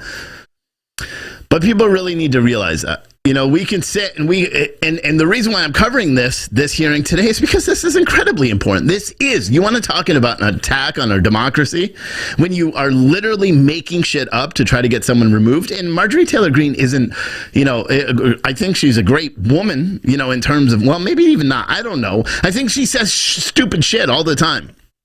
Like sometimes I wish she would just I say that quite a lot. You know what I mean? But I also said that about Donald Trump, and he was the best president we ever had, in my humble opinion. I didn't really care for the guy as a like human to human. Didn't really care for him. Not my personality.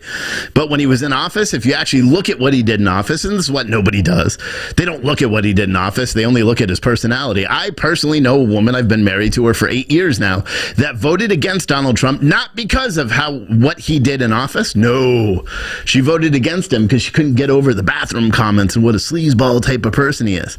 It's not why you vote for someone, or it shouldn't be. You should vote for the betterment of the country. You're not voting because you personally like someone. You're voting because you think that person may have the potential to help us as a country and help our kids and their kids and in the legacy of the country. And that's why we're covering this.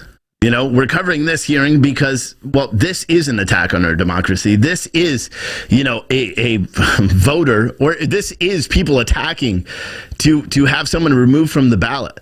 And this has happened. It's happening all over the place. It's happening in North Carolina with Madison Cawthorn, and it's going to continue to happen, especially if this goes through.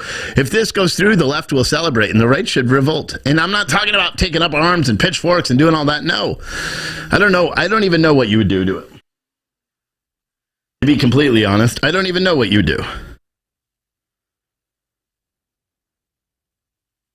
I don't even know what you would do in regards to this, but we got to do something, and that's what they're trying to do now. Someone said, personally, I've always liked President Trump. I like him as, I just wish he shut up on Twitter when he was still allowed on Twitter. That's really my only complaint. The locker room talk and all that shit doesn't bother me. I'm a guy and I've had friends. I was a firefighter. We talked. We said horrible things. You know what I mean? I can't say that I've ever said the thing that he got in trouble for in saying. But unfortunately, it happens. I just didn't like him on Twitter. And I don't, to be honest, I don't like Marjorie Taylor Greene with some of the things she said in that regard. I don't like her on social media. I like them when, like Marjorie Taylor Greene gave the rebuttal to the State of the Union, whatever. Great speech. I wish that our actual Republican rebuttal even contained anything that Marjorie Taylor Greene said. She did a great job actually speaking her truth, her mind about it. And I wish that happened more often. But we don't. But then again, she'll say stupid shit too. You know what I mean? And everybody knows, you can ask me off the top of my head, what can I think about right now? And I couldn't tell you. But she said stupid stuff too. You know what I mean? It's just, but she cares. You know what I mean? That's the thing. That's the thing about politicians. She cares. She cares about her constituents. She cares about this country. Her values may be different than your values, especially if you're, someone that aligns with the left that's watching this show. And you're more than welcome here. Our viewers won't attack you for it. I may, but my viewers won't. They're not allowed. But it's we have to just remember. I mean, I'm so over politics, to be completely honest. I'm so over. Like, you got Kevin McCarthy in the news that he was planning on, he was going to have a conversation with Donald Trump and push him to step down, or Article 25 him and all this stuff. And it's not surprising. None of that's surprising. I don't even really identify as a Republican anymore because these leaders, the leadership, they don't care about us. They don't care about what it's like to be an American and the struggles. Not a single damn politician does. When the last time Bernie Sanders probably went to a grocery store and actually did a full week's worth of grocery shopping himself? Never. He's been in office longer than I've been alive. So has a lot of other people. But this is getting back started. So you're welcome for that intermission, But yeah, goodbye. Okay, I think Mr. Hamilton has something to say. What's up, I just wanted to give a gentle reminder about photography. All the individual media equipment, they requested special permission to have their equipment and take pictures and video. So if you weren't granted that permission, we just ask that you not please take pictures. And secondly, please try to refrain from clapping and shouting. Thank you so much. And that will not happen again. if that happens again, you will be escorted out of court. This is not a performance. This is deadly serious stuff. So I appreciate everybody treating it appropriately. So, all right, Mr. Fine, we're back on the record now. Thank you, Your Honor. Just a few more minutes, Professor Magliocca. Professor Magliocca, how are the southern states governed after Lee's surrender? Well, there were temporary civil governments put in place by President Johnson, but then in 1867, Congress passed the Military Reconstruction Acts to impose essentially martial law on almost the entire former Confederacy. So, for example, who was governing Virginia during that period? A Union Army general. And when was the 14th Amendment, Section 3, first implemented? So it was first implemented in the Military Reconstruction Acts because those acts said that there had to be new elections throughout the South to elect conventions that could ratify the 14th Amendment and write new state constitutions. And so the acts provided that people who were covered by what it described as Section 3 of the pending amendment were not going to be able to vote in the elections for those conventions. And then there had to be some means of determining whether people could or could not vote under that standard. Okay. Can we please put up Exhibit P48, which has been admitted into evidence already? And Don, if you could zoom into the upper left so we can see it. Professor Magliocca, I know this is small print, but can you see what that is? Yes. This is an opinion of Attorney General Stanberry interpreting the First and Second Military Reconstruction Acts. And when was that issued? This opinion is May 1867.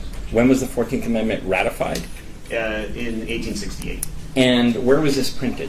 This was in the New York Times. It would have been widely reprinted in newspapers across the country. Okay, great. We can put that down. How widely was Section 3 applied in the years after the ratification of the 14th Amendment?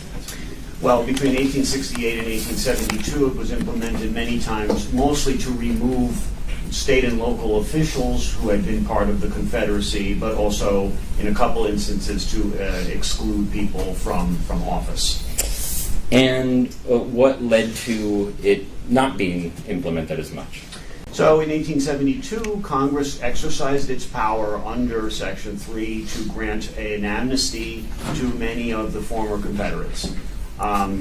Basically, in part, that was because there had been private bills that had been giving amnesty to individuals, but largely that was simply, did you know a member of Congress? And then, if you did, they would pass a bill for you. Your Honor, I moved to strike his first statement. It was a legal opinion. And that is whether the Amnesty Act of 1872 gave amnesty to former, only, if you will, former officers. It's a legal question. I understand you raised the issue. I'm going to let it stand. But thank you. I mean, I understand the point. Believe me, I understand the point. What did the debates around amnesty in public and in the streets or in Congress center on? Well, largely the question was... Wait a minute. There's a lack of foundation. Fair enough. Okay. All right. We've got to have a little foundation. Right. How familiar are you with the debates that led to the 1872 Amnesty Act? I'm quite familiar with them. I read all of them. And what did they focus on? Well, they focused on whether people deserved amnesty, first of all, and second, if so, who should be excluded from that. And basically, would it be good for sectional reconciliation or not? Those are the big questions. And how much of those debates centered around ex-Confederates as compared to anyone else who might become subject to Section 3? Well, it was basically about ex-Confederates because those were the people who were petitioning Congress for amnesty. Great. Just a few more questions. During the Civil War itself, how did Washington, D.C. fare? Well, it was a fortified city, and for good reason, because there was a Confederate attack by Jubal Early on the Capitol in 1864 that was repulsed at Fort Monroe. And were there, or how many, if any, presidential elections occurred during the Civil War? One in 1864. How orderly was that, if you know? It was very orderly. And how did the counting of the electoral votes proceed? And there was no problem with it at all. When, if ever, did the Confederate insurrectionists seize control of the United States Capitol? They did not. And in your opinion, if in 1864 or 1868 a violent mass of people had seized control of the U.S. Capitol during certification of presidential electoral votes and disrupted the peaceful transfer of power, would 19th century Americans have understood that? Sustained. You stop that question. Next. Thank you, Your Honor. I have no further questions. Okay. Anything, Mr. Bob?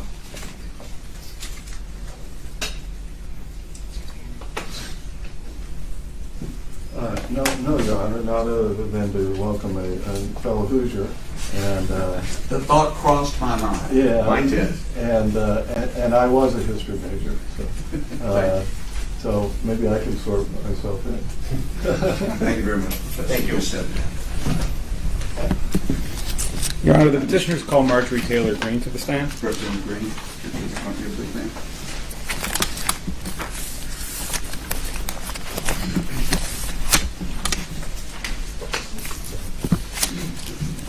Raise your right hand, please. You solemnly swear to affirm the testimony being given in this hearing is the truth, whole truth, and nothing but the truth, so help you God. Please be seated. Mr. Shelley, go ahead. May I proceed? Thank you. Good morning, Representative Greene. I'm Andy Shelley. I represent the plaintiffs in this matter. Ms. Greene, you were elected to Congress in November of 2020, right? Yes. And you became a member of Congress on January 3rd, 2021. Is that correct? Yes. And when you became a member of Congress, you became a member of Congress by virtue of having taken an oath of office, right? I became a member of Congress by being elected by the people of the 14th District. Okay, but you actually were permitted to take your seat in the House of Representatives because you took an oath of office. Isn't that correct? I swore an oath on January 3rd. And that oath required you to swear that you would support and defend the Constitution of the United States, right? Yes. And it required you to swear an oath that you would support and defend the Constitution of the United States against all enemies, right? Yes. And part of the oath that you took says that you were going to undertake that obligation to defend the Constitution against all enemies freely, without any mental reservation or purpose of evasion. Do you recall that part?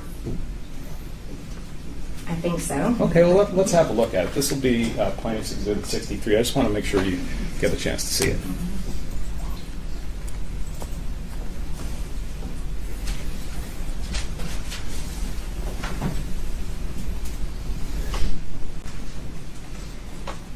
This is the excerpt from the congressional record.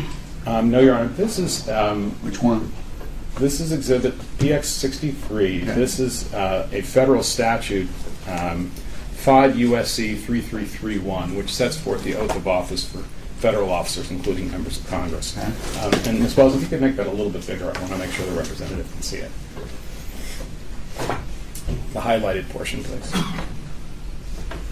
So if you see about a third of the way, 2/3 of the way down, it says that I will take this obligation. I take this obligation freely, without any mental reservation or purpose of evasion.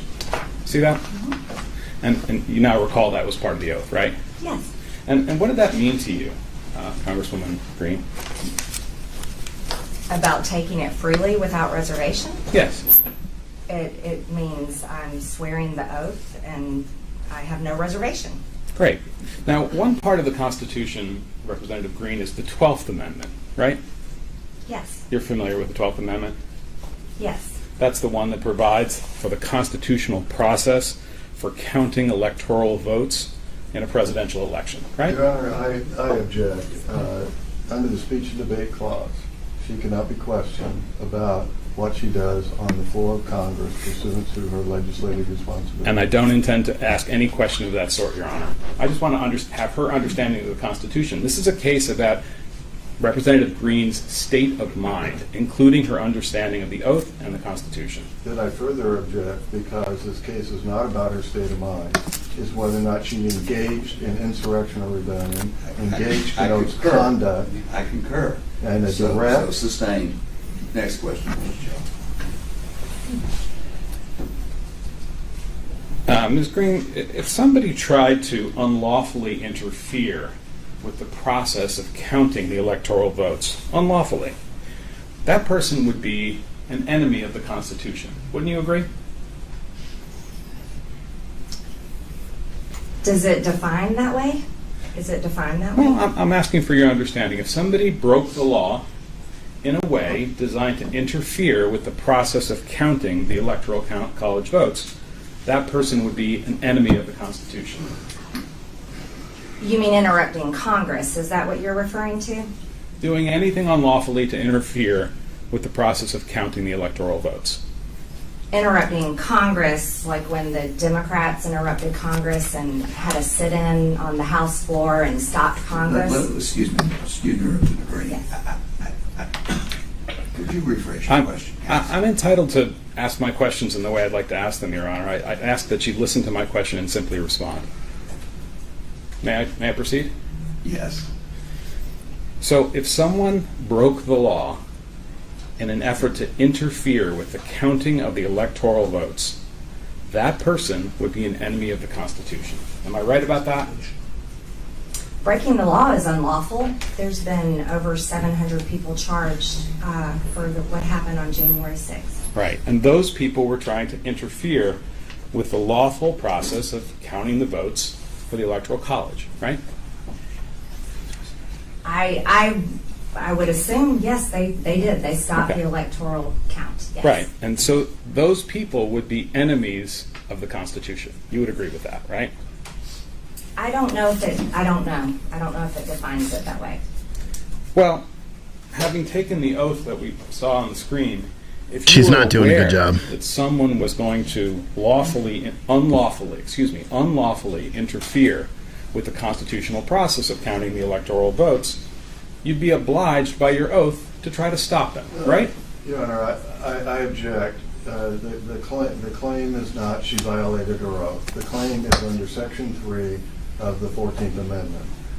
And so her opinion on words like enemies are words of art often in the law is just irrelevant to the matter, to whether or not she engaged. She should have said they committed a crime.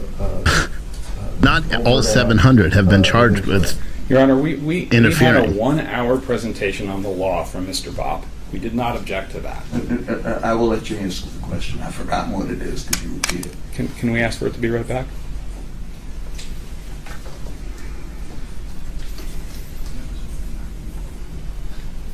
April, go to Twitch and get rid of Adoptable Joshy, please. Or any of my mods on Twitch, get rid of that person.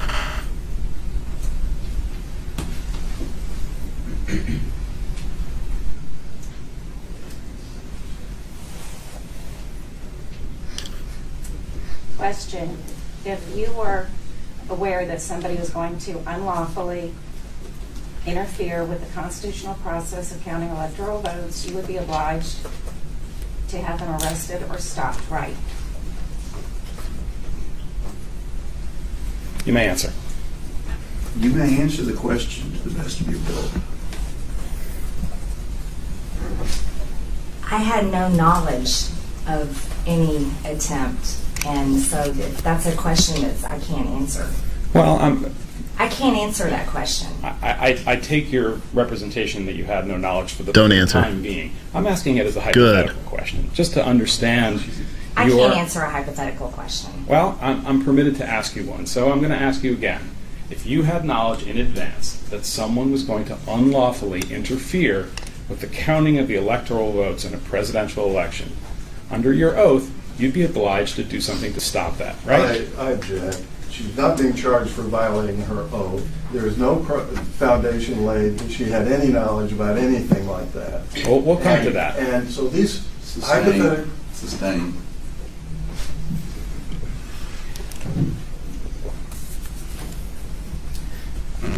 Let me try it a different way on the screen. You remember the part in the oath where you talked about taking on the obligations of the oath freely and without mental reservation or purpose of evasion? You recall that from a few minutes ago, right? Yes. Okay. If you knew that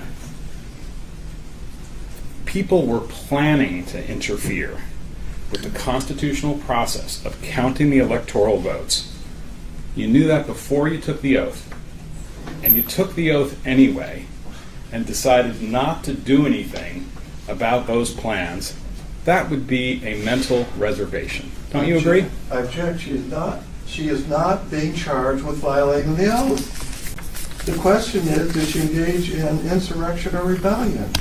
Her state of mind is relevant, Your Honor. We think it's very important to have her understanding. What, Mr. Chair? It's relevant to whether she engaged in insurrection during the time period from January 3rd to January 6th. And we're going to be talking about her state of mind all day. You may come back to that question after you have laid a foundation for why it ties into her activities from and after the administration of the oath. Fair enough, Your Honor. Ms. Greene, you're familiar with social media, right? Yes. And that's a form of communication, right? Yes. You know what Facebook is and Twitter, right? Yes. You use those as an important form of communication in your work. Yes. You post messages on Facebook, right? I post statements, messages, yes. Videos also, right? Yes. And you also respond and react to other people's comments when they're posted on Facebook or Twitter, right? Yes. And you do that as a way to get your political views out into the world. It's my freedom of speech to do so. I agree. And you've been very successful at using social media to get your views out into the world, right? I would say that's an opinion. Well, I'm asking your opinion. You've got hundreds of thousands of people who follow you on Twitter and Facebook, right? No, not really, because my personal Twitter account doesn't exist anymore. Before it was suspended by Twitter, you had hundreds of thousands of people following you on Facebook and Twitter, right? Yes. And by the way, the way Facebook and Twitter work, is my understanding, is they don't have to necessarily follow you to read what you have to say, right? I guess so. So it could be millions of people who have read the things that you have said on Facebook and Twitter over the years.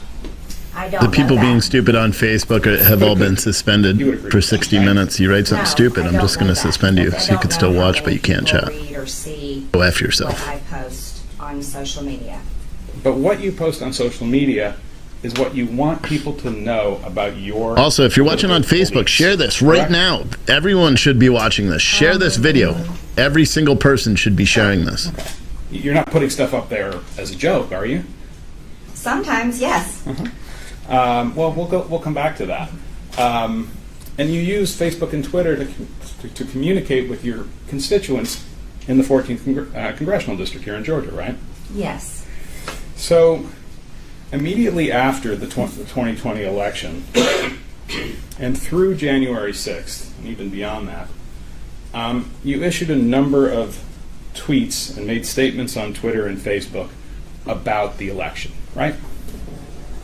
Yes. You tweeted a whole lot of material about your views of what happened in the 2020 election. Yes. And the thrust of those tweets were that you felt that the election was stolen from the sitting president. I object. That is... You can ask the question, what is your opinion? Well, I also want to ask whether she communicated that opinion through... Well, let's do it that way, Your Honor. I take your point. Where are you going with this, counsel? I'm going to show the witness a number of her tweets, and I wanted to make sure that I understand the context of them, that's all. Well, she said she posts on Twitter. Right. And my question is whether she posts material that reflect the opinion that you have. Strike that. Ms. Greene, you had the opinion between November 2020, when the election happened, and January 6th, 2021, that the election was stolen from President Trump. I object. Am I right about that? And ask her if you've got questions about specific documents or Okay. specific things. Go ahead. Let's not bandy around. Let's go to PX 2A, Ms. Wells, please.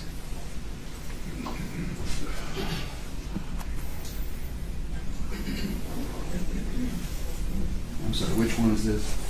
2A, Your Honor. Want to support our stream and buy me lunch in the process? Visit https. Well, just visit f-antifa.live. It's in your chat. I'm hungry. I'm hungry. Can you see that, Ms. Greene? And what we have here in 2A is a document. Well, I'll ask you, can you tell us, is this a statement that you posted on Twitter on December 3rd, 2020? Go ahead. Sure. I'm sorry. Yes, ma'am? Yes. Yeah. And this is a statement where you talk about that you were looking for a senator to join yourself and Representative Mo Brooks to reject the fraudulent votes for Joe Biden. Minnie with the Keep the 1,000 real stars. dollars You're a from the rock White star, House. Minnie. I object, Your Honor, to the, you can hear my objection. I'm waiting. I'm waiting with bated breath, Jim. All right. This violates her right of free speech. There's nothing in this statement that meets the Brandenburg test, even if speech could be considered, since it can't when we're dealing with engages, which is conduct, not speech. And it does not even meet the incitement test, which requires directed to inciting or producing imminent lawless action. Your Honor, we heard an hour of Look, argument. the attorney crossed his arms. Hold on. Oh, Your Honor. Go ahead. Thank you, Your Honor. That is likely to incite or produce action, end of quote. So it's objectionable. And to call her into account for her First Amendment free speech is unconstitutional. Mr. Bob, I appreciate your argument, but that's an argument. I'm going to allow the question. Go ahead, Mr. Shelley. When you sent out this, strike that, did you send out this tweet, Ms. Greene? Ms. Wells, could you put it back up? Yes. Okay. And when you sent out this tweet, you wanted the people who read the tweet to know that it was your view that the votes for Mr. Biden for president were fraudulent, or some of them were, right? That really wasn't the purpose of that tweet.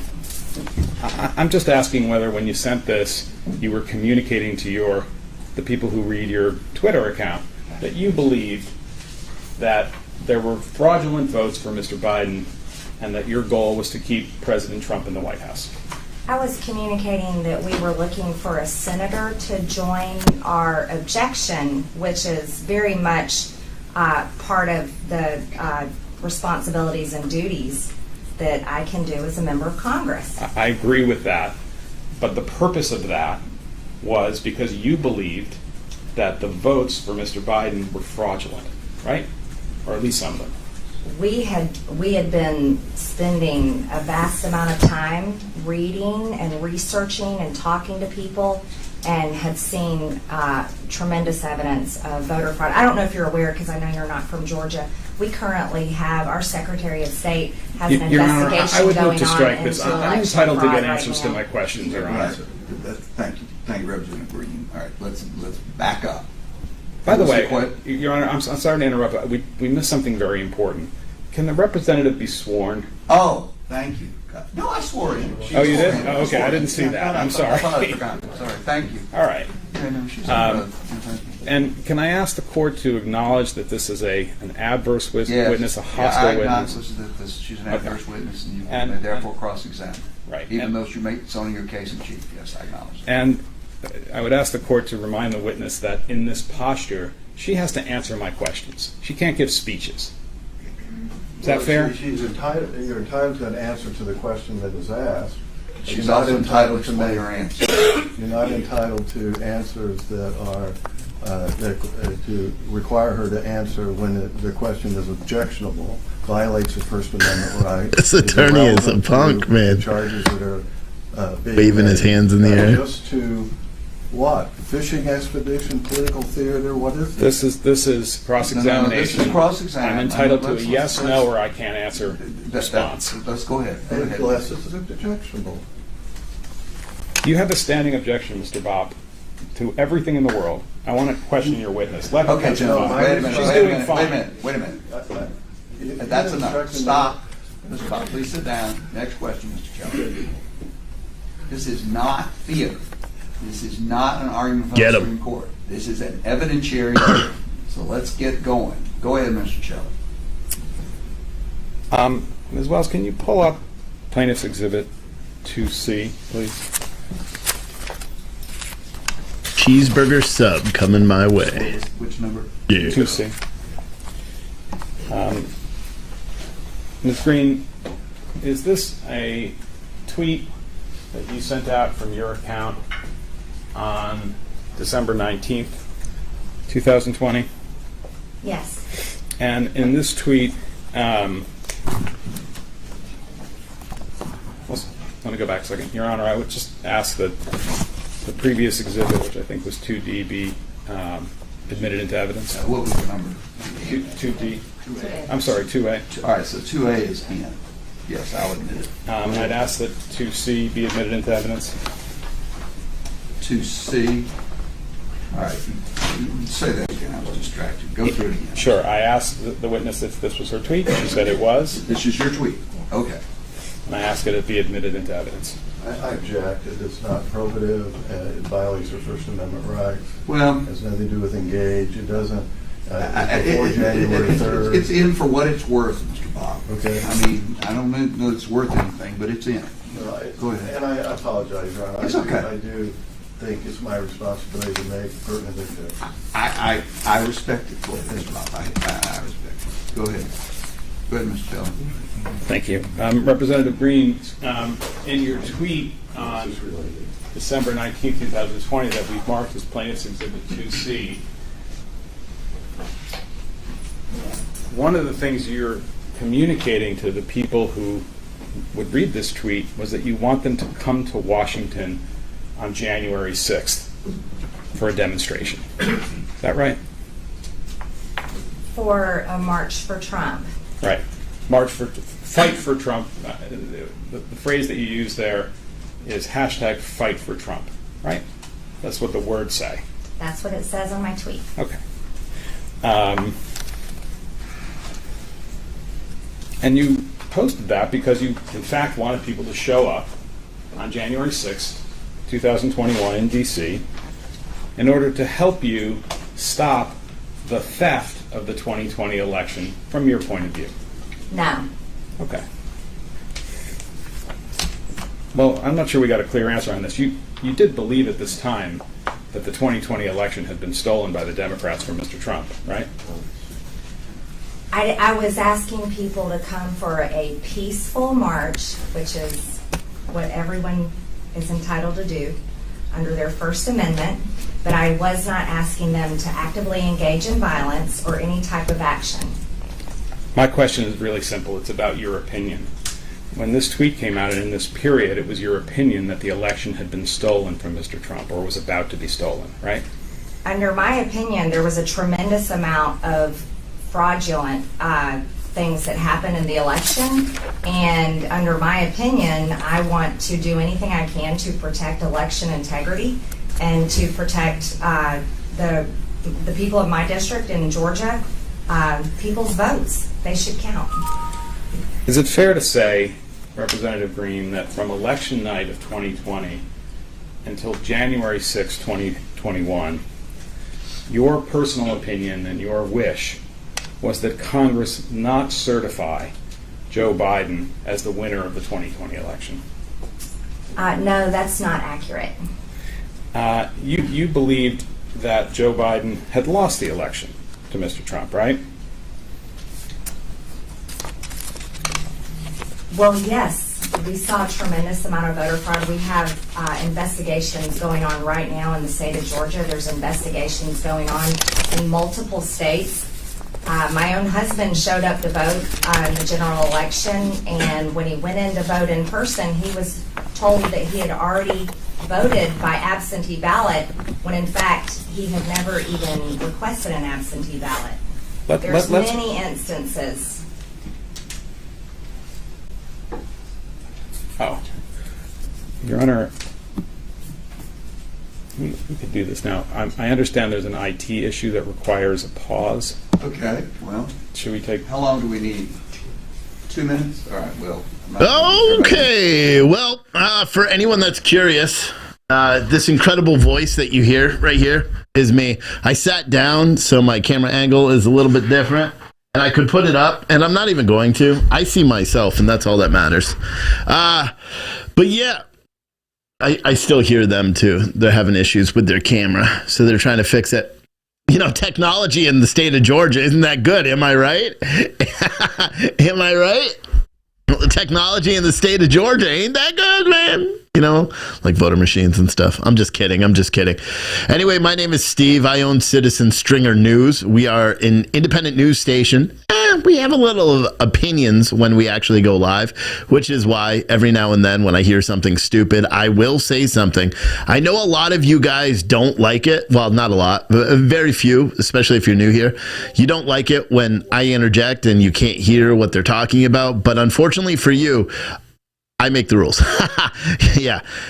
Anyway, so we're watching the meeting with Marjorie Taylor Greene. This is a Georgia State. It's not assembly meeting. I don't know. It's in the Georgia State building. It's not in a courtroom. It's a little bit different. It does have a judge, and the judge is going to rule on this afterwards. I don't remember the judge's name off the top of my head. This is essentially to get her removed from the ballot.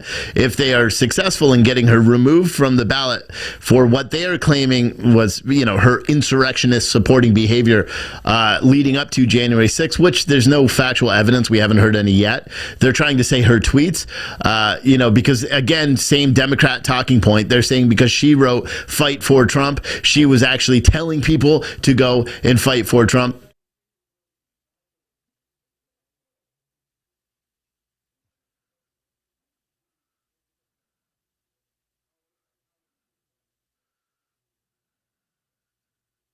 Something. So they are adjourning just for a few minutes. And everybody started quickly exiting. That was weird.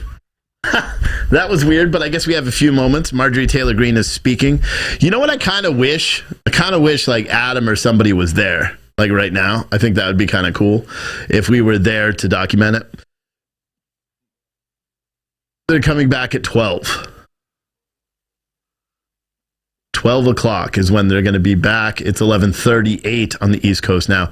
So Marjorie Taylor Greene is being all of her handlers and her aides and everybody. She's talking to her attorney right now as well to deal with this. I ordered my lunch too, so unfortunately you guys will not get to see me eat that. But yeah, so they're coming back at 12 and it's pretty crazy stuff. This whole thing, and I already talked about it. I don't want to talk about it ad nauseum. It's a very important thing. This meeting, this hearing, this whatever court case this morning is a very important court case because whether you agree with Marjorie Taylor Greene's position or whether you disagree or whether you think she's an awful human being, whatever the case is and whatever you believe, you should be focused on this because this is essentially showing that a group of individuals sponsored by big money are able to go in and affect the elections before they even happen. We know that the elections can be affected based on voters and voting rolls and voting machines and, local election officials. We know that can already influence an election. But now what they're doing is they're attempting to remove her from the ballot before the election even occurs. Essentially, she could still... See, she would have to be a write-in. She wouldn't be able to be listed. That's what the hearing is for. Now, she's not the only one that they're trying to do this to. They're trying to do it to Madison Cawthorn in North Carolina, I believe. They're trying to do it all over the place. And this is something that's dangerous. And it's dangerous for both Republicans and Democrats. Because remember, shit comes back. It keeps coming back. And so we have a track record in this country, unfortunately, of complaining about something that's done by one party and then doing it ourselves as justification because they did it first. And it's the same thing with cancel culture. I actually went on a little rant about it again or earlier, and I should do it again because that's the whole reason why I do this every single day is to impress upon you as liberals, as Republicans, as conservatives, as leftists, as, progressives, whatever, is that the path that we are going down in this country right now is a horrible, horrible path. Because what we are doing, instead of fighting for America, we are fighting against each other. And we've lost our path. We've lost our way. I myself align on the right. It's pretty obvious that I align on the right. I'm a constitutionalist. I believe in this country. I believe in our Constitution. I believe in the unequivocal whatever right to just exist. And a lot of people don't necessarily have the same beliefs as I do, but I see the path we're going down as a country, and I firmly believe that if we don't correct this, and it's not by you don't correct something by eradicating the opposition. And that's what both parties are trying to do. Make no mistake. Look at all the political campaign ads coming out from the right. They're all targeting the left. Look at all the political campaign ads coming out from the left. They're all targeting the right. Not a single one of them is actually focused on, hey, like, we're Americans. We should actually be prospering and caring about what's happening on the border, happening what's in our society, happening what's happening with our economy. Nobody's really focused on that. Instead, what we're doing is we're fighting amongst each other. And then you have infighting too. Then you have the Democrats and progressives going at it, and then you have the right, and then the other rhinos and all that stuff where they're just going at it. And nobody is uniform and just saying, hey, and remembering the fact that before you're a Republican, before you're a Democrat, you are an American, and that is where your allegiance lies. Your allegiance doesn't lie with being aligned with being a Republican. It doesn't align with being a Democrat or voting down the party lines, and nobody should do that. If you are someone that just votes based on the initial that is after a candidate's name, you're doing a disservice to our country, because you shouldn't. You should know who you're voting for. You shouldn't just vote for someone because they have an R next to their name, or if you're on the left and you happen to be watching this, someone that has a D on their name. You should be caring about what that person potentially could do for our country, and who gets you further, or what is your long-term goal? I based on my perception, and I'm not a legal scholar or lawyer or anything, based on the tiny bit of feeling I'm getting from this case, I don't think this judge is I think this judge has to hear this, and I don't think he's really interested in doing it. So, someone said, I'm in a different time zone. Is it back in 20 minutes? Yes. Yeah. I mean, you could figure that out. If I'm on the East Coast and this is on the East Coast, and I say it's due at 12 o'clock because they're in Atlanta, if I say it's going to be back on at 12, then you could only assume it's going to be in 17 minutes from now. Someone said, and this, what you're saying exactly. I lost the comment. Someone said, off topic, Steve, do they have bench press comps and what you do? I used to powerlift until surgery made me hernia prone. Bench press was my jam. How much do you bench? I don't know, right around like 380, something like that. It's what I work out with. I haven't maxed in a long time. Competition bench was 380. I'm probably over 4 on a max right now. I don't know. But yes, and they do bench only. They do bench only, and then they do push pull, which is bench and deadlift, and then they do all full power. Bench, squat, and deadlift, which is what I typically do. Occasionally, I'll just do a deadlift only because I don't really like squatting that much. I have really bad knees from squatting. So I'll do push pulls sometimes, or I'll just do deadlift because deadlifting is my jam. For whoever's curious about that. MTG tells it like it is. Someone said, yeah, that's true. Someone said, are we on break or is it over? We are on break for a few minutes. Man, we already dropped 100 people. Hopefully those 100 people come back in 20 minutes. Someone said, nice, most ever, 465. My squats and deadlift were weak. Yeah.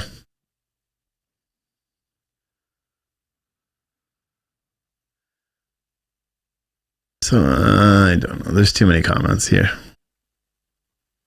20 minutes is 20 minutes no matter where you are. That is true. Someone said, I can honestly say I know many Democrats that vote the D, not the person or policy. Yeah, I know a lot too. I know a lot of them too. I know a lot of Republicans that do that too. And look at our current political climate. That's because a lot of people voted Republicans in. Spineless, soulless Republicans. And I'm a Republican, or I was. Now I just like to consider myself a rational American. I'm not going to vote down the party lines. I'm going to investigate who I plan to vote for. I'm going to do my research on whether that person, like for example, we have someone here in my district that's running again for re-election in Congress. He is a Republican through and through. The last time I checked to see when he was relevant, when he was even in the news, and this is going on local news, was weeks ago. He doesn't have a presence. He's not someone that should be in office, in my opinion. The person that my representative, it should always be in the news. Should always be in the news, should be talking, should be doing podcasts.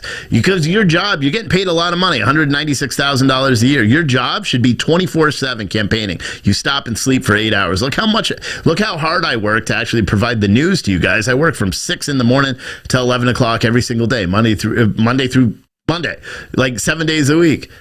Politicians should be doing the same. They should be on podcasts and shows and all this. Ben Klein, my representative, my congressman, hasn't even replied. And I know he got our message because we reached out to his congressional press office.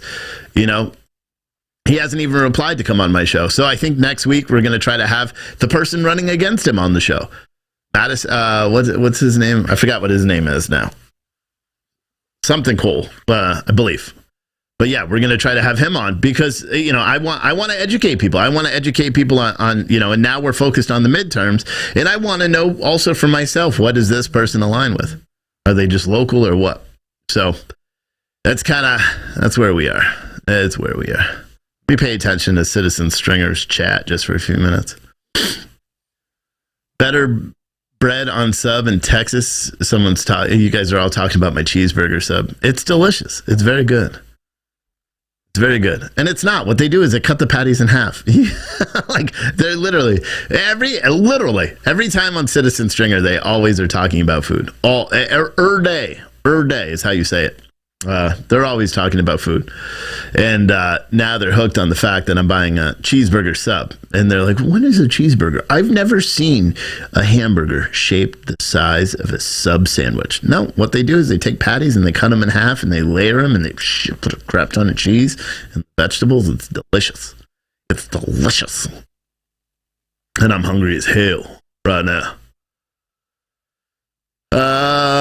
Lost initially in North Carolina. They want her off the coming ballot in 2022. Yeah, which is weird because what are they going to have to do? Reprint all the ballots? The ballots are already printed. The absentee ballots go out in 2 weeks from now? So, we're going to have to wait and see, man. We're going to have to wait and see. But I appreciate everyone who sent the super chats. I don't know if we got any super yeets because I wasn't watching it, but I appreciate you guys as well. Everyone who has done that. It's just one thing. One, it helps me buy the food when I'm stuck here instead of driving home. And secondly, it helps us keep the lights on in here. This shit costs a lot of money to do it every day. No, I'm not in a basement. We actually have an office and a studio and all that stuff. It's pretty rad. Starting next week, I think I'm going to do what I'm going to call thoughtful segments, where I'm just going to sit in the other room and I'm just going to drink probably maybe whiskey, because I think I can record them in the morning and drink whiskey and then it'll fade off by the time I have to drive home to pick up the kids. What do you think? Think I can get away with that? Like doing a thoughtful segment where I sip whiskey, talking, deep in thought. I don't know. Figure it out. Someone said, any word on my box, Steve? Yeah, I have no idea. You got to send me an email. If you're talking about the Patriot boxes, they're not going out probably till Monday. I've already said that. And if it's a past due box, send me an email and I'll see. If it's Heather, I don't know. I swear I resent your box. And if I didn't, I don't know. I may just end up refunding you because I don't know. I'm not going to keep sending boxes that aren't getting delivered. You know what I mean? You know what I mean, man? But what was I going to say? I think that's it. Just checking on the emails real quick. My file is perfect. That's very good. I like it for something I ordered. Very good. Anyway, let's go back to this chat. We We had a bug and done. Oh yeah, so anyone who has the Citizen Stringer app, they updated the app and they screwed something up, so it's not playing. So if you get that thing where you're on the app and you're trying to watch a video and it says video can't load or something, you need to delete your app. They deleted the update that they did and rolled it back to the previous one until they fix it. I know it's a pain in the ass. Delete your app. Re-download it, it'll give the rollback, and then your videos are fixed. I don't know why they do this, and you don't need a membership either. Go over to Citizens, look up the app on your phone, citizenstringer.tv or Citizen Stringer on Apple, Roku, Amazon, Apple TV, all that stuff, Android TV, Android cell phones, Apple devices, and download the app. We send push notifications when we go live. We have a bunch of stuff all the time, and it's great. And there's just big things coming in the future, and you're going to want to have the app in order to be able to partake in some of those big things. And you don't need a membership either. So you won't be able to watch a live feed without a membership, but you can watch everything else on reruns and all that stuff. Anywho, all right, I'm just going to put this back up with the courtroom. It looks like a guy with a ponytail is doing some stretches. Seems that way. Watch, I can actually do this. Look, high tech. Look. Looks like he's kind of doing stretches. Look, I'm on the beach. Isn't that nice? Isn't that nice right there? Like on the beach? And I could have kept the feed going this way. I just didn't want to. Man, I'm hungry. I'm hungry as hell right now. Could eat a horse, of course. The U.S. will all be in litigation if this continues. That's true. Ducky Doo said, I did delete my app and still didn't work this morning. I totally log out and back in, and now I'm good. Okay, well, there you go. Well, if you delete your app and log in, that doesn't make any sense, Ducky Doo. You must not have deleted the app, because if you delete the app and then re-upload it, guess what happens? You have to log in again. So you wouldn't be able to log out and then log back in. I don't know. But it's working for me. It didn't work yesterday. So that's why I got on with technical support. And we've had a couple of emails and I thought it was user error until it happened to me. Bum, bum, bum. Someone said, "Do the flags come in?" No, I have one POW flag, but I'm still waiting on the American flags. That's the thing. When you order stuff that's made in America, it takes forever for me to get the resupplies. That's what I've noticed. Even my coffee now, they have a 16-day wait for my coffee. So getting replenishment orders for the coffee. So anyone who's ordered coffee, if we have it in stock, I'm going to be inventorying it tomorrow. You're going to get the 1 pound bags if you ordered a 12 ounce, and I don't have 12 ounce because I'm not going to make you wait anymore. But all the coffee orders are going to go out on Monday. So you'll get shipping notices tomorrow that they're going out. Someone said, I did delete, looked it up on Play Store and reloaded it. And oh, good. Well, I'm glad it's working for you right now. So that's very awesome. I'm very happy. It looks like everyone is starting to come back in. And they are scheduled 7 more minutes in their little break. 7 more minutes. Minitos. This guy is a great surfer. I don't know. Someone said, I love the new website for the merch. I need a place to place an order. Yeah, we have 2. So we have the Pure Truth Coffee website, which is for the coffee. All of the shirts that are on there that are political are going to be removed. And then we have politicallyincorrectstore.com, politically incorrect store, where you can get all of our political stuff. And there's going to be some, because politically incorrect isn't just, Republicans making fun of Democrats. It's Democrats making fun of Republicans. Like, oh, you want election integrity? Ha, ha, ha, ha. Oh, you believe that First Amendment is actually... I can't. I mean, what kind of humor could the Democrats possibly have right now? I don't know. I haven't heard it. I haven't heard anything actually funny. But yeah, we have 2 websites. We have Pure Truth Coffee, which is our coffee website. And so you may want to, if there's been a shirt that's listed on there or a coffee cup or something, the F Antifa stuff, that's all going to be gone from there. You may want to get your orders in today, okay? Because over the weekend I plan on readjusting that. So it's just going to be coffee on that website. We also will have a new website which will provide some deep context into how we are opening the world's first free coffee shop. That'll probably be published on Monday because I have to start advertising and going and knocking on doors and getting new clients for that. So that whole thing will actually start making a bunch of sense to the people where it didn't make any sense. And then I think July 21st or July 24th, one of those days, is the day that we're opening the world's first free coffee shop. So it's going to be awesome. It's going to be awesome. You're going to be really excited about it. You know, it's going to be awesome. I need a Let's Go Brandon flag. Yeah, I don't have those. They do sell them everywhere else. We got a couple of Let's Go Brandon shirts. So I've been waiting over 6 months for suspension for one of my vehicles. April, someone said. I don't know what that means.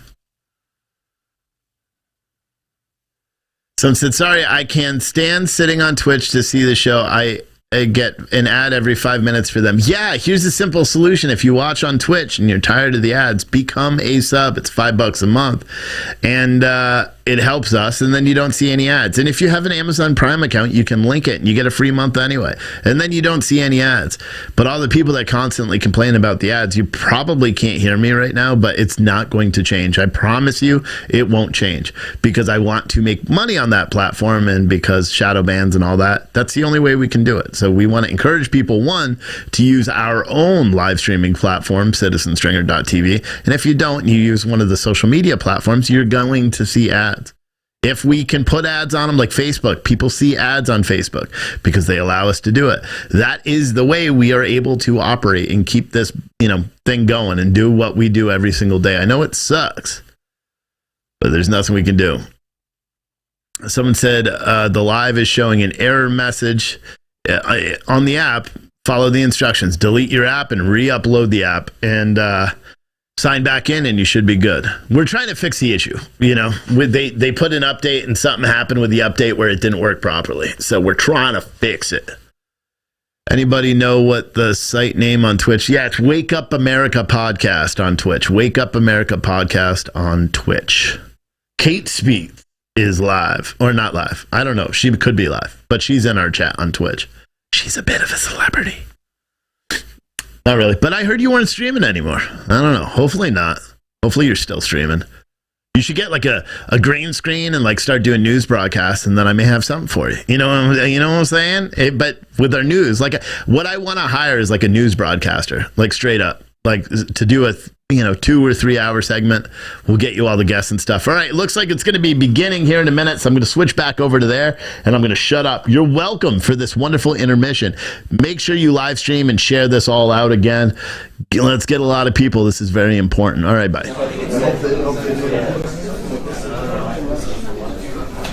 Now I could just mess with you and talk over everything like I could, but I'm not going to. Goodbye. Or maybe I will. You'll just never know. Goodbye.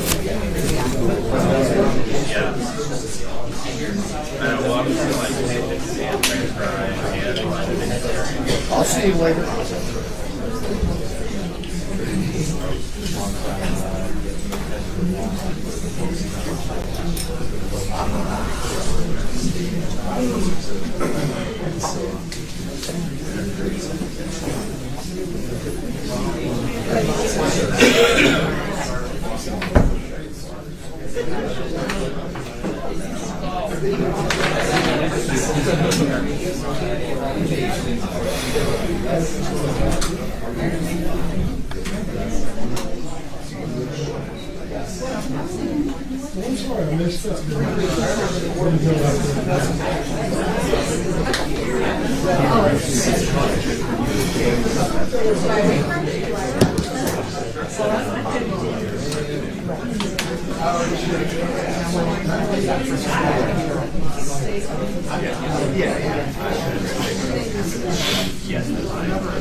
Yeah, the Dow is taking a major plunge right now. The Dow is down 603 points right now. I wonder why.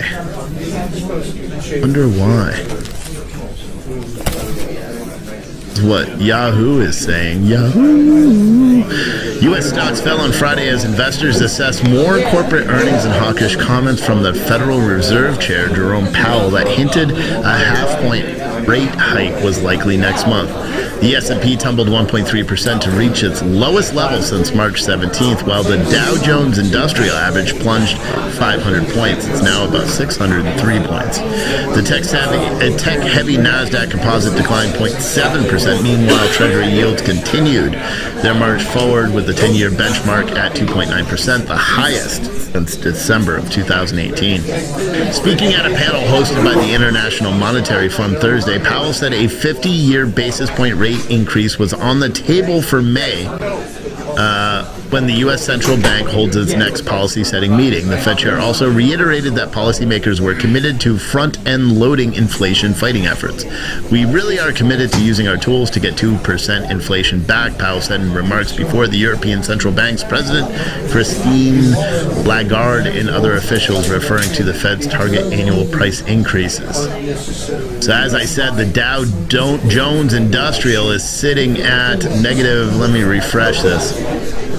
And it's still going down. Negative 616 points. It's down 1.7% today, and which is kind of crazy because if you look at over the past month, it's down 630 points. Last 6 months, it's down 1,500 points, which is roughly 4%. If you look year over date, it's looking at 2408 negative. All right, let's watch this hearing. Okay, bye.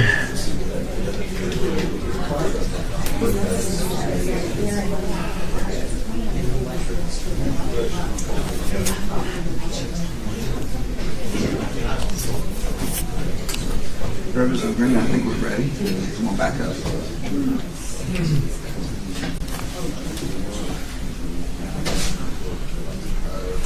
The food processing plants burning down is a Nod story. Distribution centers catch fire every day in this country. You got a no supply chain for that. Appreciate your patience, your disruption. Appreciate everybody's cooperation while they dealt with technology. One of the veins of human existence. All right.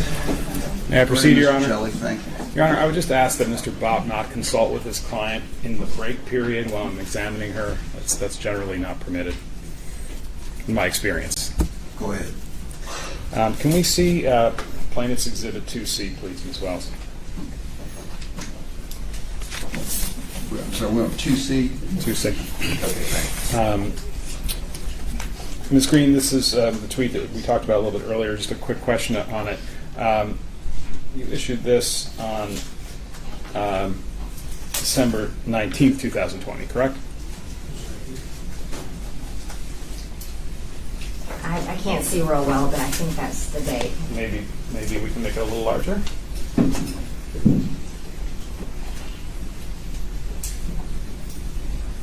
That's what it says.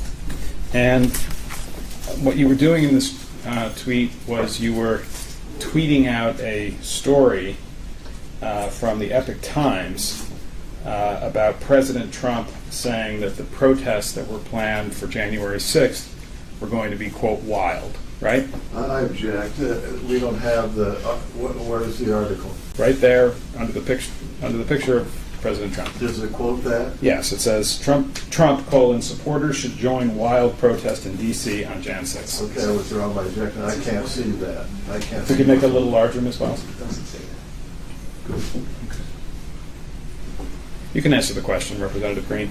What was your question? My question is, what you were doing in this tweet is you were tweeting out a story from the Epoch Times about President Trump making a statement that the protests on January 6th would be wild, right? I tweeted an article that had the details of the dates and times. Right, and also included President Trump's statements that he expected the demonstrations on January 6th to be wild, right? I don't think that's what my tweet was about. Okay, well, but you see that the article says Trump, supporters should join, quote, wild protests in D.C. on Jan 6th. I don't remember tweeting that specifically for what you're saying. Those are your words. No, Those aren't mine. I'm actually reading from what's on the... You're speculating on why I tweeted that, but I don't remember tweeting it for that specific reason. Ms. Greene, I'm just asking questions. I'm just answering. And in your tweet, you mentioned earlier that your words, join hashtag March for Trump in D.C. on January 6th to fight for Trump, that you were urging people to come to Washington for a peaceful demonstration, right? Peaceful demonstration, Right. absolutely. Yeah, that word peaceful is nowhere in this tweet, right? Have a look. That word peaceful is not in this tweet. I can't read it. There's only half of it there. Let's give the representative a paper copy of that. Just want to make sure I'm No, not I missing. can see it now. It was scrolled up just a second ago. Okay, peaceful's not in there, is it? Well, you know, like, Is the word peaceful in there, Ms. Greene? it does not say peaceful right That's my there. question. But Thank you're you. asking me, and I said for peaceful demonstration, just like people have the right to do in their First Amendment. I'm asking, there's not a secret code in there that it's supposed to be peaceful, right? Well, I never mean anything for violence. I don't support violence of any kind, and I've said it over and over again. So I'm telling you. You just that didn't say it on this occasion, did you? I never mean anything for violence. All of my words never, ever mean anything for violence. We'll examine that question. Go to Plaintiff's Exhibit 2F, please. 2F F? is in Frank. Yes. And I'm looking at this top half of the exhibit.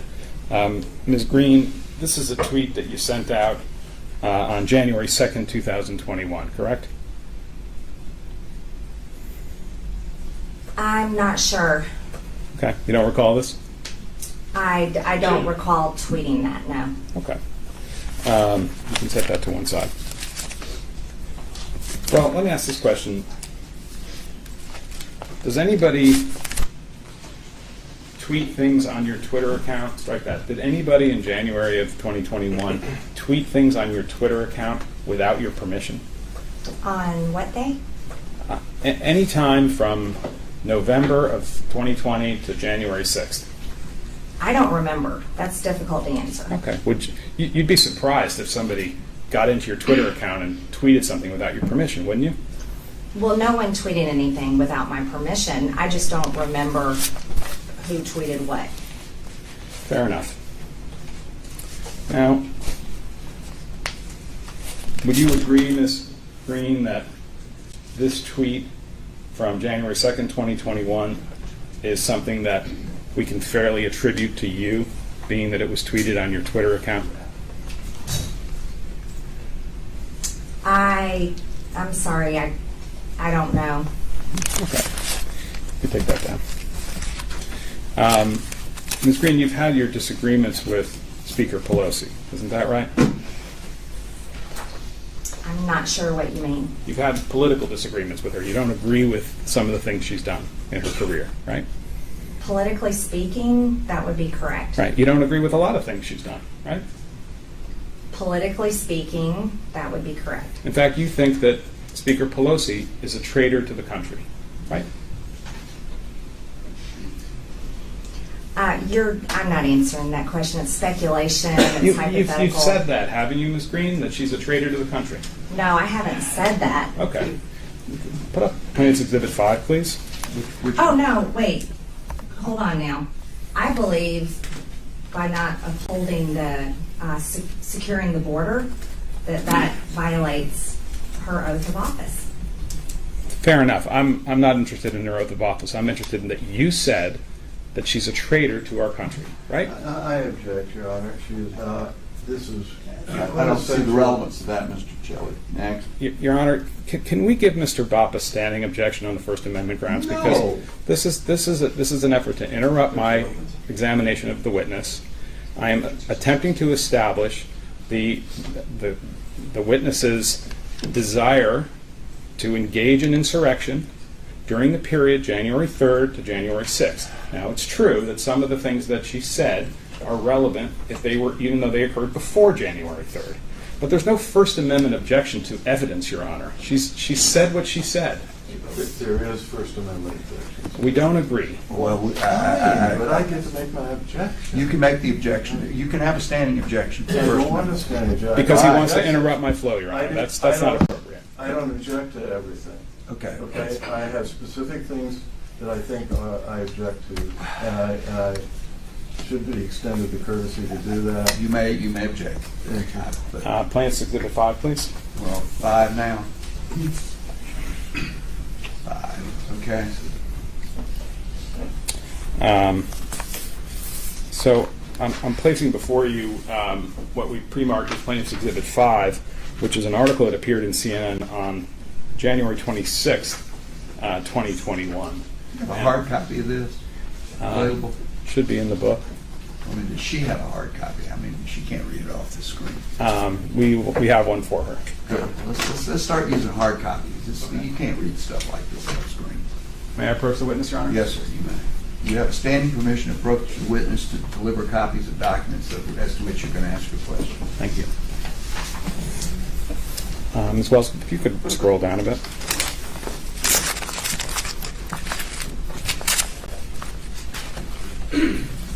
One second.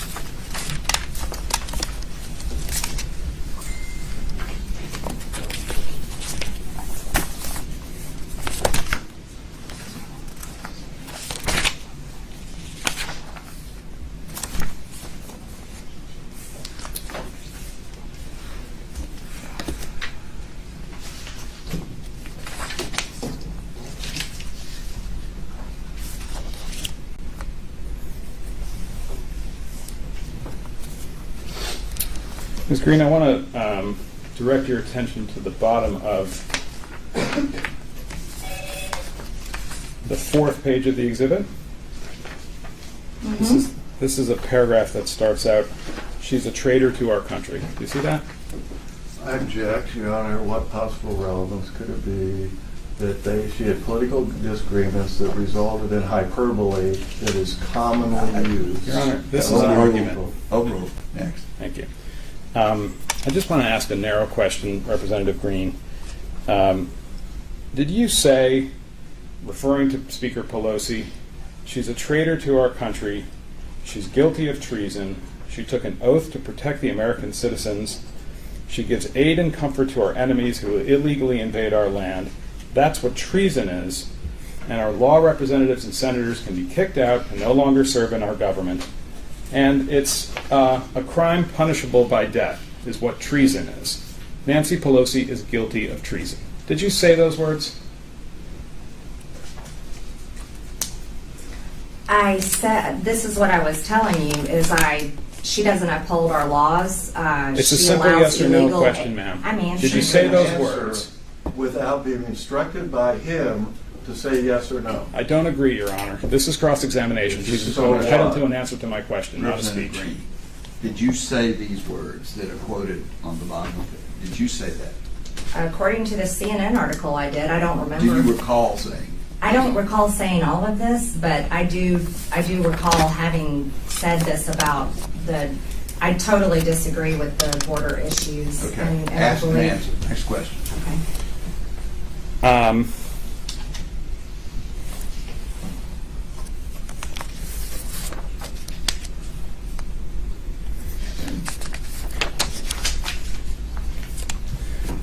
And Representative Greene, you have advocated the use of physical violence against people you disagree with politically, right? I object without context, without anything. Overruled. Go ahead. What's the question again, Mr. Chairman? You've advocated the use of physical violence against people that you disagree with politically. That's a question. Yes. Is that true? I don't think so. I don't know how to answer that. Next question. Well, have a look at what we've marked as Plaintiff's Exhibit 5. P5. P5. Thank you. That's the same one. Same one. Correct. Yeah, okay, thank you. You've got a copy of this, Representative? Oh, is it the Yes, same the one? same thing. Okay. And, well, let me ask a foundational question. You understand that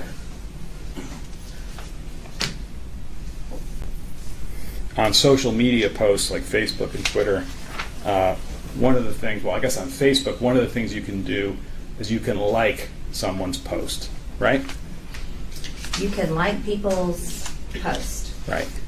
And when you like someone's post, that's a way of signifying that you agree with or admire or think it's correct, that the post is correct, right?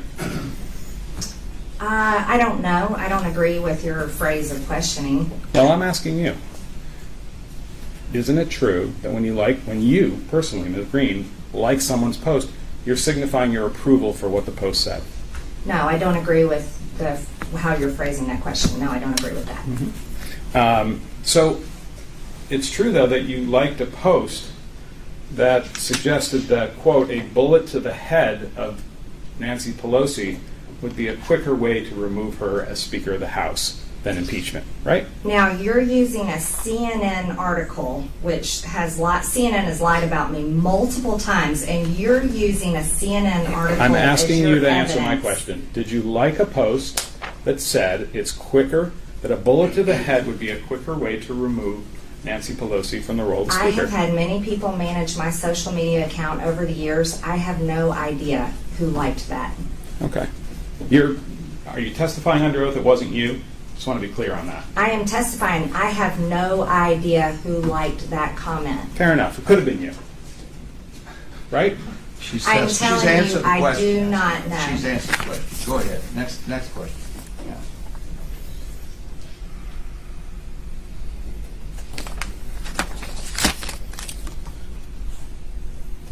Okay.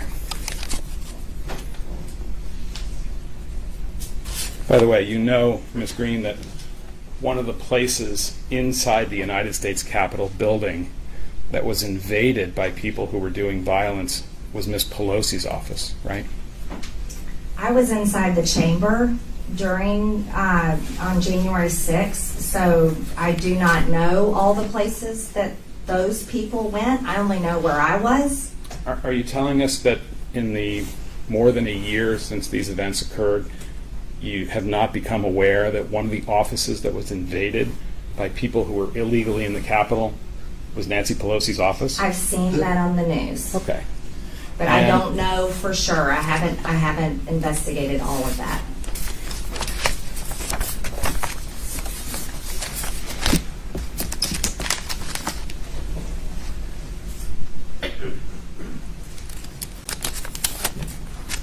Now, you mentioned earlier in response to some of my questions that there was a demonstration that was being planned for January 6, 2021 called the March for Trump, right?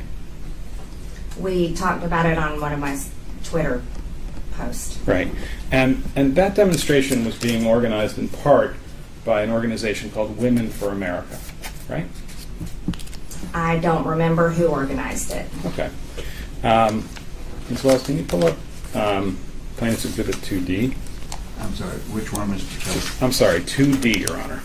D or B? D. B is in boy. No, D is in dog. D is in Sorry. dog. Thank And you. we're going to do this on paper, so I'll get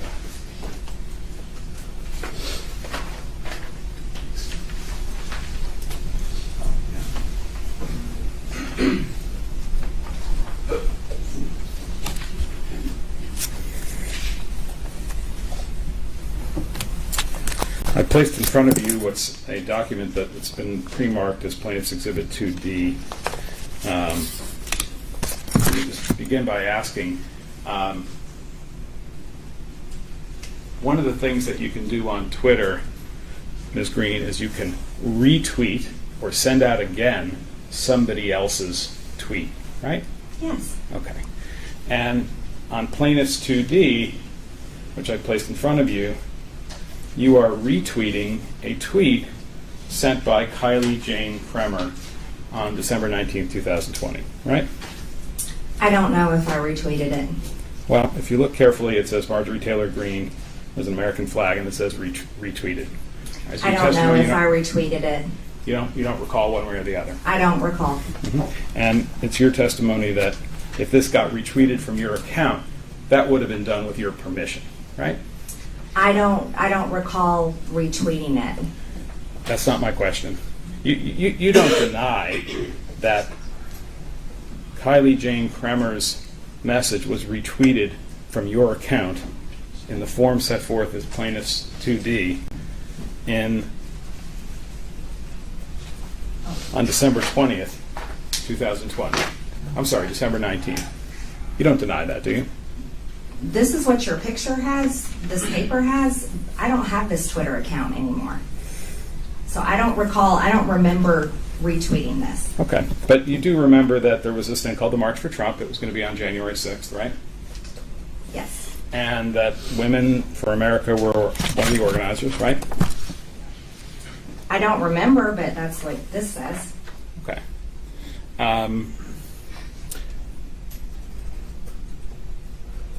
And one of the other hashtags for the demonstrations that were planned on January 6th, 2021 in Washington, D.C. Was a hashtag Stop the Steal. Hashtag Stop the Steal, right? Stop, yes. Yes. And another hashtag that got used at the time was, a website that was being used to organize people to come to Washington was something called wildprotest.com, right? I don't know. Okay. Let's have a look at PX33, please.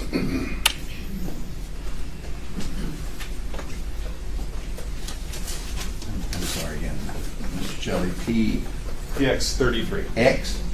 I call it PX. P33, Your Honor. P33. Plain and simple. Oh, I got you, sorry.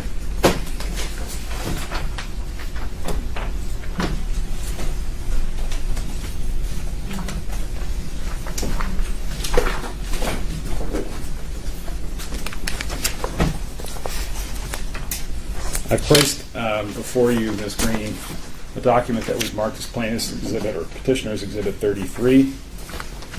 I'm just going to ask a couple questions about it. Does this refresh your recollection that there was a website known as wildprotest.com that was encouraging people to come to Washington for a protest on January 6th? I don't remember the website, but I'm seeing it here on this, on your paper. Okay. And wild was the term that President Trump used to describe what he thought was going to happen on January 6th, right? Wild is also a term that high schoolers use when they talk about spring break. Fair enough.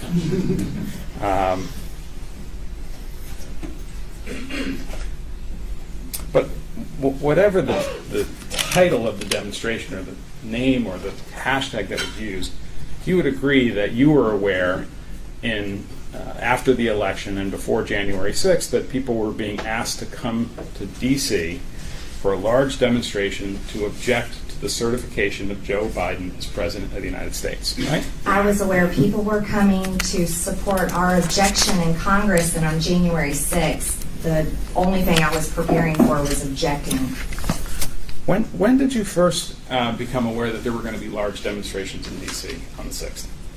I don't recall. Did you consider at any point participating in any of those demonstrations? It was put on my calendar, but then I never went. We were too busy. We were, looking at all the evidence and preparing for our debates and preparing to object.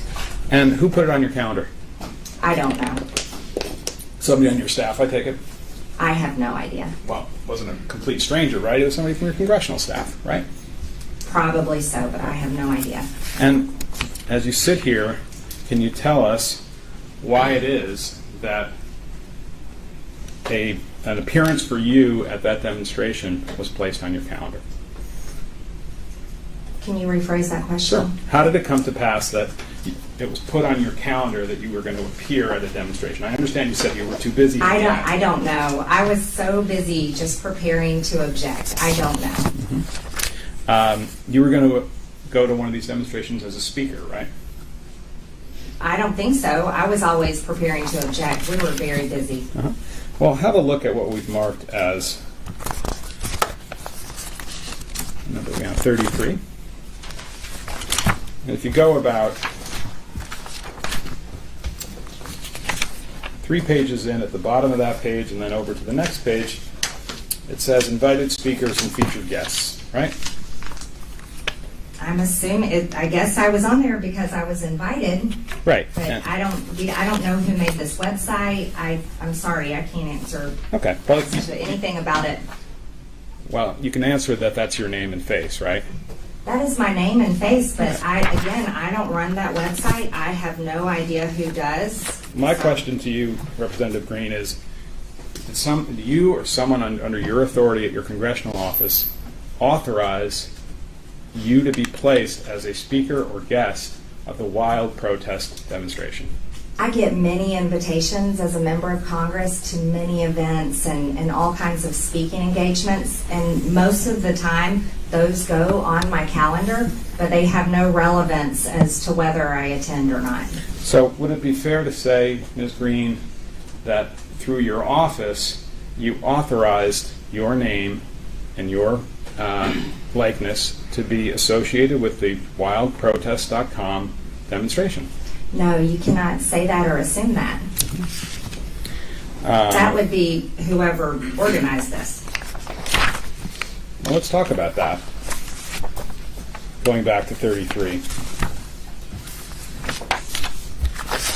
You know Ali Alexander, don't you? No, I don't really know him, no. When you say you don't really know him, you've met him, right? I've seen him before, but I don't know him. Yeah, how many times have you been in his physical presence to your knowledge? I cannot even guess. Hardly any. 10? 20? No. Have you shaken his hand? I've shaken his hand before, yes. I have shake you- hands with pretty much everyone I meet. Lots of people, right? And he's a friend of yours, right? No. Okay. We'll come back to that.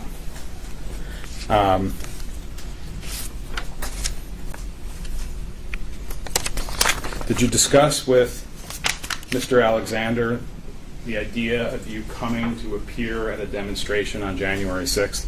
I do not recall that, no. You're not denying that happening, you just don't recall one way or the other?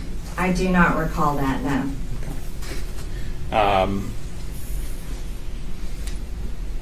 Well, did you discuss with anybody attending the wild protest demonstration that was planned for January 6th? I do not recall ever talking about attending. Other than people on your congressional staff or your campaign staff, list for me all the people who you spoke to about the demonstrations on January 6th. That would, I'm sorry, I have no idea. Okay. You don't remember any of them? I do not remember. Not any of them? No. Okay. And you spoke to some people about those demonstrations prior to being sworn in as a representative from the 14th District, right? I don't remember. And you spoke to some of those people after you took the oath on January 3rd and before the 6th, right? I don't remember. Did you speak to anybody in government about the fact that there were going to be demonstrations in Washington on January 6th? I don't remember. We were mostly reading information about election fraud, and people signed affidavits about what they'd witnessed with voter fraud and preparing to object. That was pretty much all I remember doing. Right, pretty much. But your testimony as you sit here today under oath is that you didn't talk to anybody in government about the fact that there were going to be large protests in Washington on January 6th. I don't remember.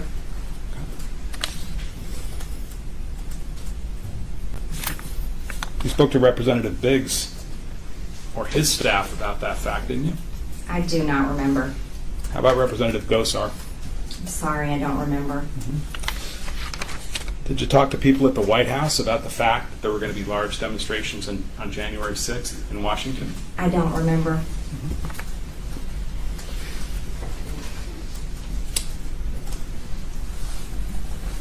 Prior to January 6th, Representative Greene, did anyone ever mention to you the possibility that there might be violence in Washington on January 6th, 2021? I don't remember. So it's possible that folks told you things could get violent in Washington on January 6th, right? I was a brand new member of Congress. I don't remember those conversations, but I would hope Nancy Pelosi and those in charge of the Capitol were taking the Capitol security very seriously. My question is just about whether anybody at all ever mentioned to you the possibility of violence? I don't remember. Okay, so you're not denying it, you're just saying you don't recall. I don't recall. And you don't recall that people said, you know, we're having these big demonstrations in Washington, and some of the people who come to those demonstrations might become violent. That never happened. The only violence I'd ever seen was the Antifa and BLM riots, and I've been to so many Trump rallies, have never once seen violence out of Trump people. Right. I don't recall any talk of violence. And you knew that the people who were coming for the demonstrations on January 6th, those were Trump people, right? I knew there were many people coming to support President Trump and our objection on January 6th. Right, and at least some of them were coming because you asked them to come, right? I don't recall personally asking people to come, but evidently I tweeted about January 6th. Did anybody, strike that, did you have any conversations with anybody in government, representatives, senators, White House staff, the President of the United States at the time, any government official or government employee about the fact, this is now prior to January 6th, about the fact that there was a risk that people coming to Washington for January 6th demonstrations might become violent? I object. That's the fourth time he's asked the same question. She's repeatedly It's not the same saying, question. This is the last it time. really is the same question. I will let it, well, you can ask questions last time.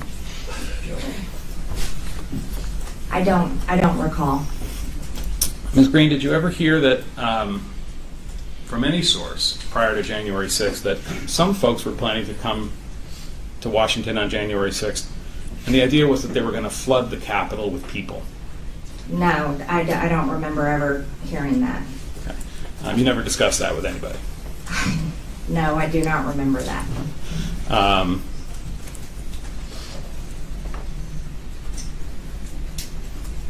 But you supported the idea of people coming to Washington on January 6th and flooding the Capitol, right?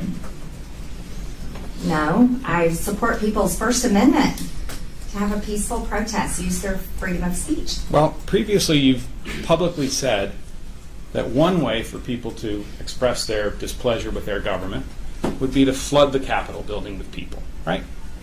The Capitol belongs to the people. That's where you come and speak to your senators, your representatives. You come to express your views. You come to talk about how you want your tax dollars spent. You come to talk about how you want senators or representatives to vote. My question is a bit more narrow than that. You publicly expressed support for the idea that people should come to Washington to express their displeasure with their government by flooding the Capitol. I don't remember. She's answered the question. Next, move on. Can we have PX 23, please?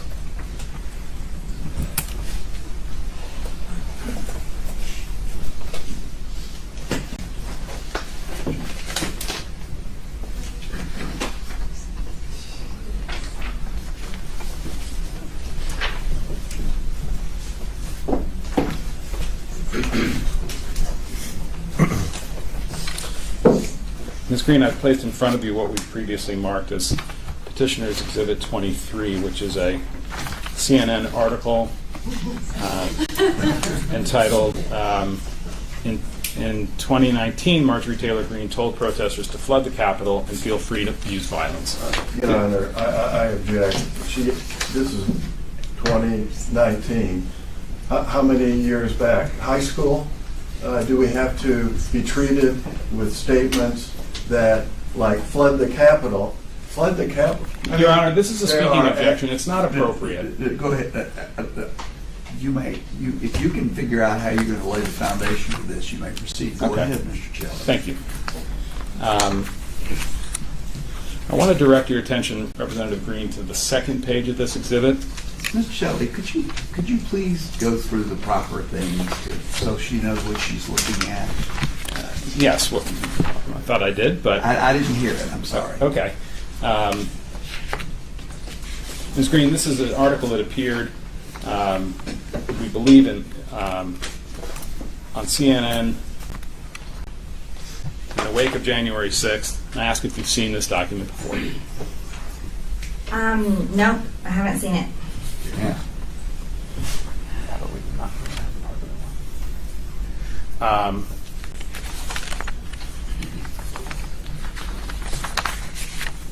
Well, I'm going to ask some questions about statements that are attributed to you in this article, and you can tell me whether you made them or not, okay? The second page of the document has a quotation that reads, quote, "All of us together, when we rise up, we can end all of this. We can end it. We can do it peacefully. We can. I hope we don't have to do it the other way. I hope not. But we should feel like we will if we have to, because we are the American people." Do you recall making that statement in 2019 in connection with a protest around Fund the Wall? No, I don't recall. Ask Nancy. Go I ahead. object. Next. Are you denying that you made that statement? Objection noted.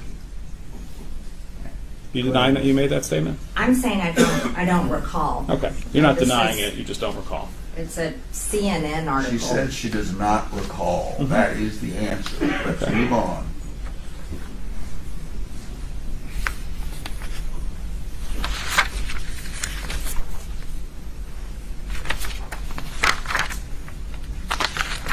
I'm missing a page here.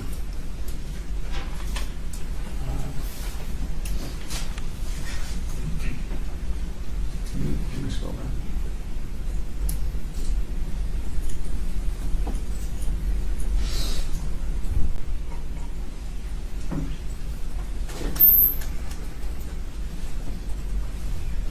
Further up, please. Yeah, keep going. I'm sorry, Judge. I think I'm missing a page in my copy of the exhibit. Okay. Going. I'm sorry. The bottom of down a little bit. All right. Thank you for that. You can stop right there. A little further along in the article, I'm just going to ask you whether you made this comment. If we have a sea of people, we will shut down the streets. If we shut down everything. If we flood the Capitol building. Go inside. These are public buildings. We own them. We own these buildings. Do you understand that? We own the buildings, and we pay all the people that work in the buildings. Did you say that in connection with the Fund the Wall demonstration in February of 2019? And because it's about the Fund the Wall demonstration, I knocked after she was sworn in as a member of Congress, and had taken It's irrelevant. Completely irrelevant to what she. I'm inclined to agree with you. Hey, I made a new shirt. Let's move on. Did you say that? It's right there on the website, I don't recall puretruthcoffee.com. using CNN, Go buy it. And they've chopped up my words so many times. They've lied about me so many times. I mean, you sound like you have as many conspiracy theories as QAnon at this point. Well, you believe in QAnon, right? No, I did not say I believe in QAnon. Let's You- move on. you don't It's believe in not- QAnon? This is not relevant. Let's move on. She brought it up, Your Honor. Can we get to PX 84, please, Ms. Wells? Which one? 84? 84.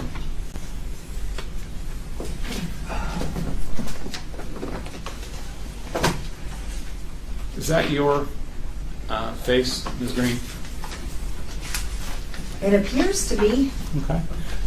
So this is a video clip. I'm going to ask that we play it. It's about 1 minute 50 seconds, and simply ask if that's you making those statements. Your Honor, before he starts running this, I object unless he assures us that this is the complete clip, not selected out Right. pieces, that is the entire. We haven't touched it, Your Honor. Okay. I'm not saying you touched it. Right. Well, This is on, that you're prepared to play this. I think your responsibility, and I'm asking the court to require this, or I object, is to make sure that this is not taken out of context. You want to present it as evidence. I think you should be required to explain that this is the entire statement that was made, not some selected piece out of context. May I be heard on this, Your Honor? sure, of course. Go ahead, Mr. Your Honor, we have been denied the opportunity to conduct discovery in this case, as Your Honor knows, given the speed with which this proceeding had to go forward. We have been denied the opportunity to issue subpoenas, to get records, to do precisely what Mr. Bopp would like me to do. In fact, Mr. Bopp objected to all of those things and said, we don't want them to do those things. So the idea now that he is objecting to us playing a portion of his own client's words, she can defend herself quite ably. She will tell us if it's out of context or if it's QAnon or something else. Let's back up. First of all, what is this again? This is a video, we believe, of the Congresswoman making a statement. And where did it come from? It came from the CNN article, links to it, from Facebook. So this was pulled off of what, the internet? Well, it was connected through CNN, I believe. No, through the from a tweet. Okay, next question. This is the complete. That's what was there. That's what was there. Yes. Okay. Have you made any alterations? No, sir. Are you aware of any alterations? No, sir. Okay. Do we know when it was made? We believe it was made in February of 2019, but All right. I think You can now ask the witness this about it. Can we play the video, please?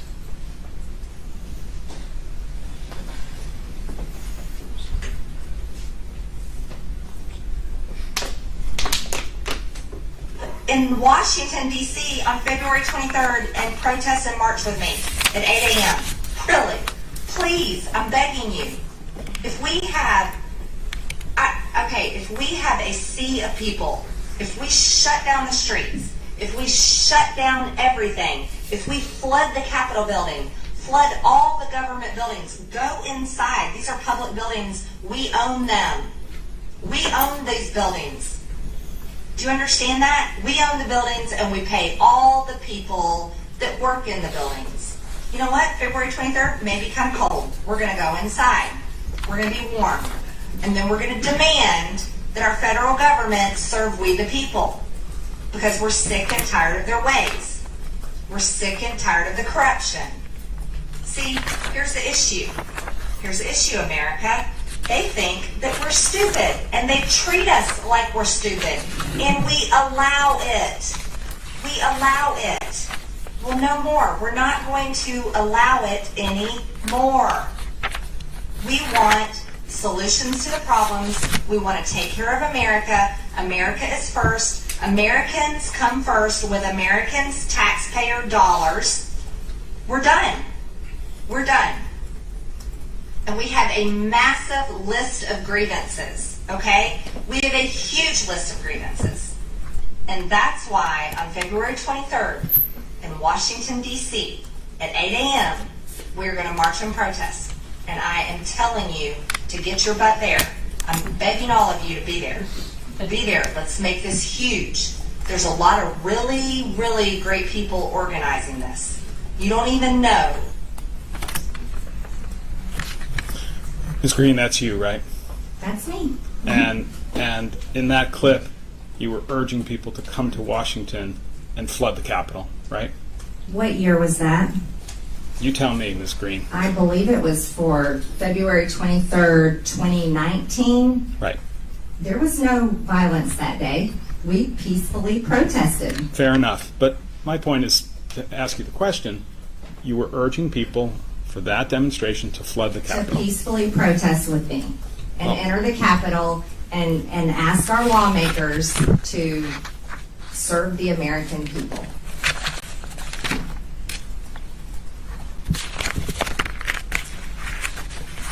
So now you remember giving that statement, right? Now that we've watched the video, I remember that. Now that your memory has been jogged a little bit, do you remember talking about that demonstration being done on a peaceful basis? That demonstration was peaceful. Right. And you remember that you said, we can do it peacefully, right? Of course, I only believe in peaceful demonstration. I do not support violence. In fact, what you said is, we can do it peacefully. We can. I hope we don't have to do it the other way. I hope not. But we should feel like we will if we have to, because we are the American people. That was another statement that you made in the same presentation, right? That was in your CNN article, and I don't trust CNN as a source. They've lied about me multiple times. Are you denying that under oath that you made that statement? I'm not. I just don't recall. I'm not recalling saying specifically that.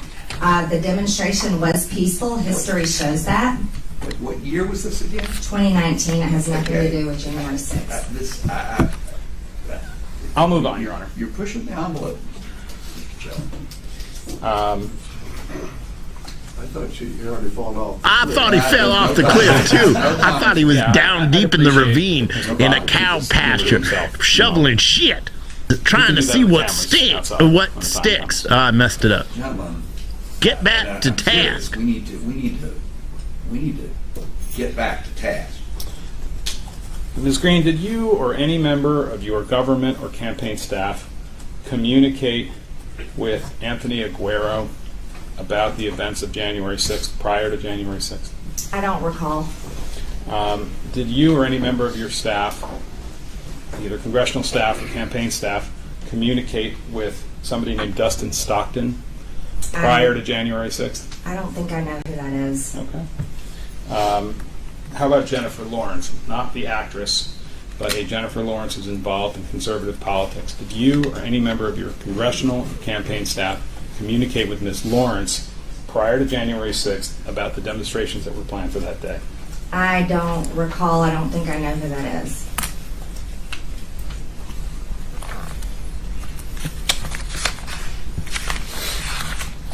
You damn well know Anthony Aguero's like, how does he not know me?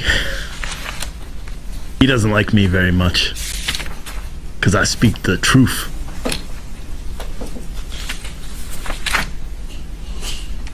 Did you or any member of your campaign or congressional staff, Ms. Greene, provide any support for any demonstrations that occurred on January 6, 2021? I have no idea. I don't think so. I don't recall. Did you or any member of your staff provide information, advice, funds, printed material, the promise of a public statement, to withhold a public statement, anything along those lines in connection with the demonstrations that were planned for January 6th? I don't remember. I don't think so. And if somebody were to come in here and say, oh yeah, she gave us support for our demonstrations, you'd say, I don't remember that. That didn't happen. I'm not sure what you're saying. I think you're speculating. That's hypothetical. Prior to January 6, 2021, you heard that people were planning to enter the Capitol on January 6th and engage in violence, right? Yeah, she said no. I think that's the fifth time you said you know. Well, no, she answered the question. No. Next. Never heard that from anybody. No. Yeah. And prior to January 6, 2021, you were aware that people were going to make noise outside the Capitol as a means to disrupt the proceedings inside the Capitol. Is that fair? No, I have no idea what you're talking about. Okay.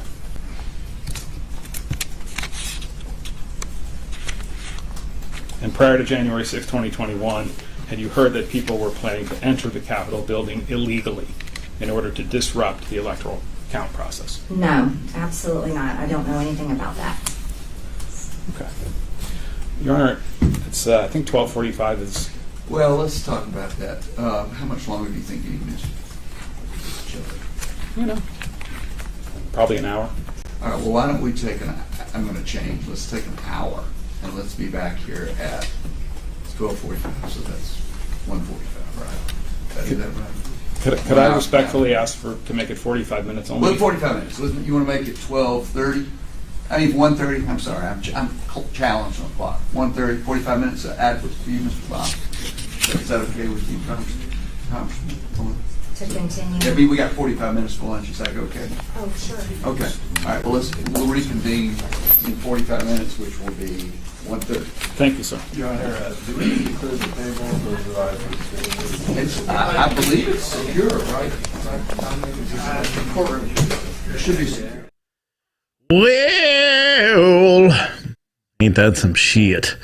So we've been watching this morning's hearings with Marjorie Taylor Greene on the stand.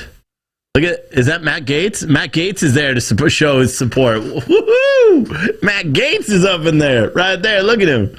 Matt Gaetz, what's up, buddy? Why don't you come on my show? I need one of those people to come on my show. That's all I would need. Then I'd be big. Everyone should send Matt Gaetz a message and say he needs to come on Wake Up America. Everybody. And Marjorie Taylor Greene. Everybody. You know? We spit fire. and it's truth here. Anyway, welcome to the show. If you're just tuning in for the first time, you're probably like, who is this incredible fella that's standing here getting ready to talk about stuff? I don't know. And I'm not even standing. Watch. This is how high tech I am. What is that? It's amazing. Look, I can even do it too. I can rise up. But then I got to do this. Ooh, see, it's still rising. Yeah. Tech. Someone said they're on Getter. I don't use Getter. I don't like it. I get all these notifications, even though I've shut it off. I get all these notifications saying, hey, do you want to see nude pictures? No, I don't. Nope, so I don't use Getter. Anyway, it's going to be 45 minutes for, what did they say, 1:45 for lunch?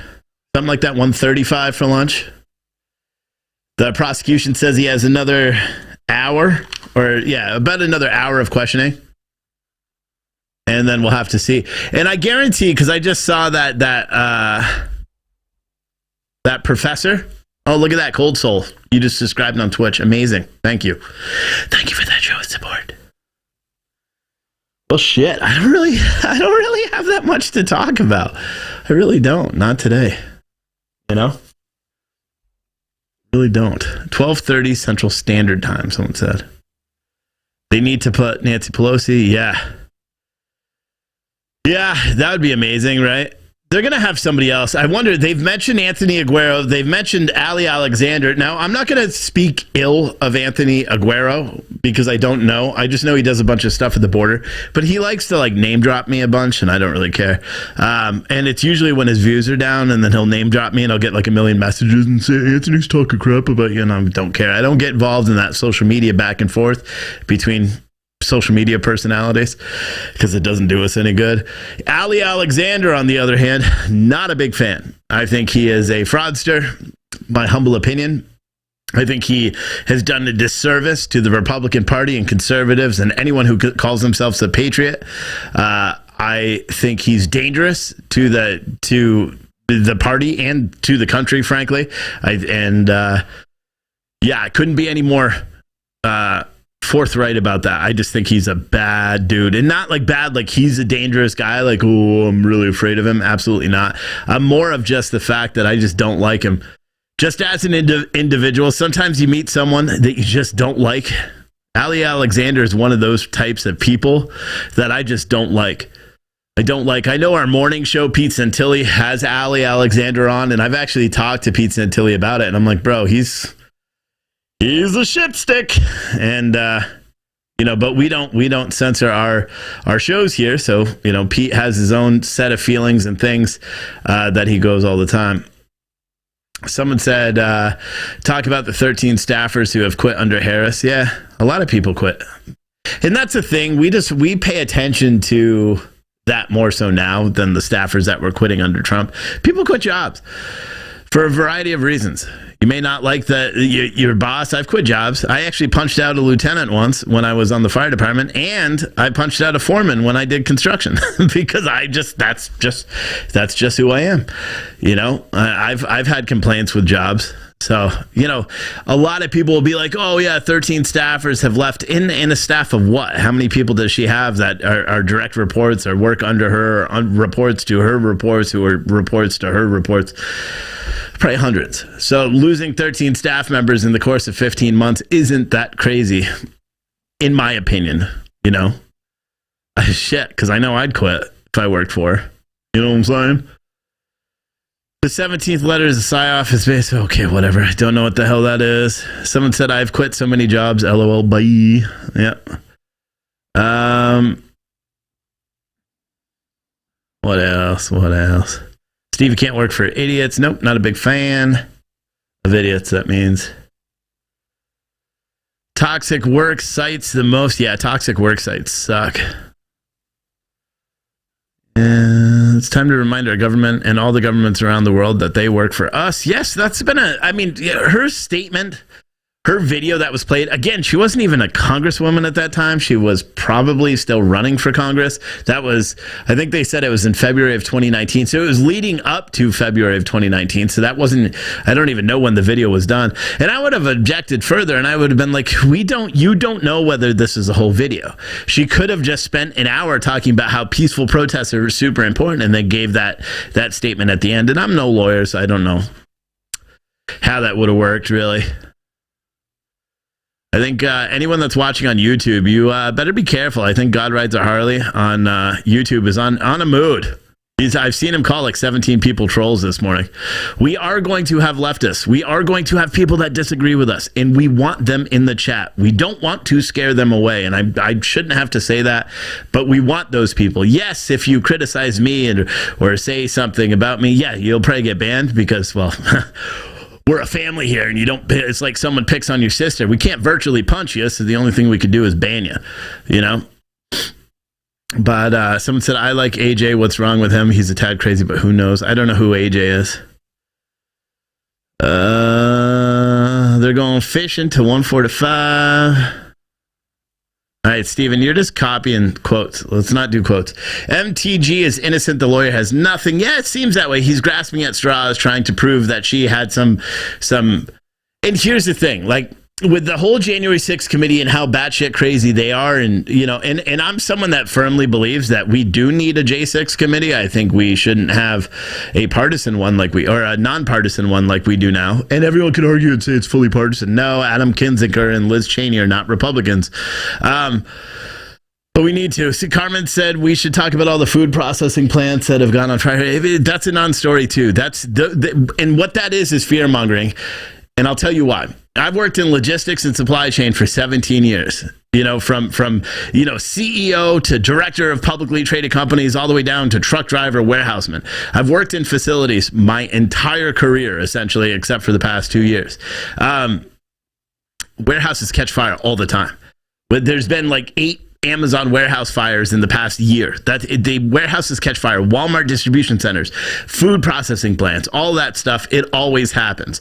So now everyone wants to say, well, there's been 15 places that have burned down in the last year. It doesn't matter. If you look at tire warehouses, there's probably been 15 tire warehouses that burned down over the past 15, 16 months. It happens all the time. Homes. Let's look at homes. Are we going to say there's a home crisis? And not because the home rates are through the roof and the interest rates are going up, but just because there's fires. So people have to stop. How many get hit by airplanes? Only one, from what I understand.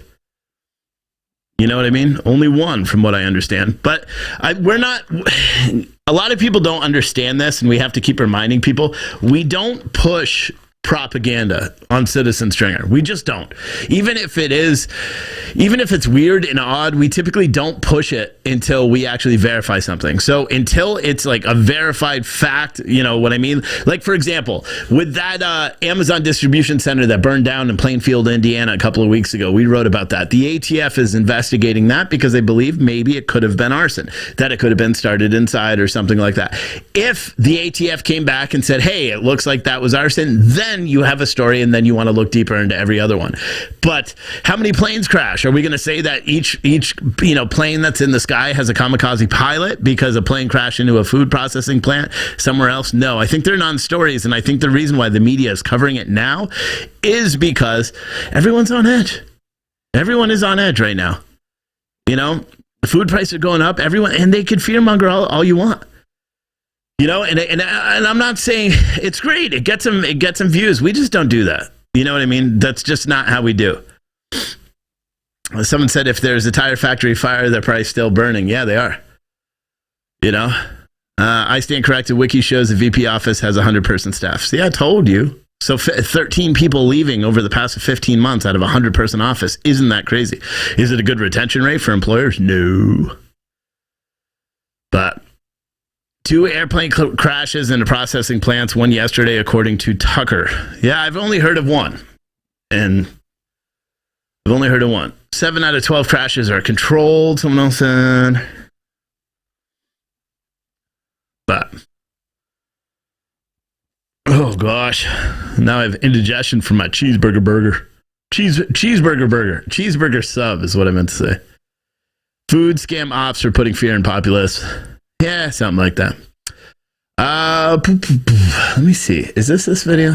Wait for it. Wait, is this it? Or is this it? Wait. Okay, it's not that one. All right, not that one. Oh, shit.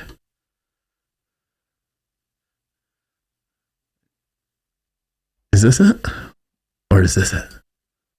A new border ban could produce a ripple effect. All right. So I'm going to play a little 6-minute video about the trucker protest. I got to use the bathroom. The burger ran right through me. No, I got to take a piss. And I'm cold, so I'm going to put on my sweatshirt. All right, I got to go to the bathroom. So I will be right back. Mike said, where can I get some good coffee? I don't know. PureTruthCoffee.com is the best coffee you'll ever have. Ever have. Like, ever have. Like, if I zoomed in right now and been like, ever had. Truly is. It is. You're never going to have a better coffee than Pure Truth Coffee. Go to puretruthcoffee.com. Anyway, I'll be right back. I'm going to play this little video real quick and, yeah. A brand new border ban could produce a ripple effect here in Western New York. Canada says truck drivers will not be allowed to enter the country if they're not vaccinated.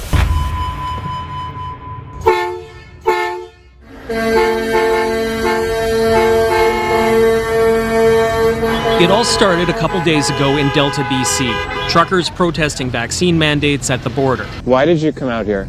The past couple of years, I've been watching what our government has been doing. The slippery slope we've been falling down. Governments don't often give back control once they've had it. The Freedom Convoy, that's what they call themselves. It's snowballed now to sort of blockade in Canada for days. We've seen chaos in Ottawa.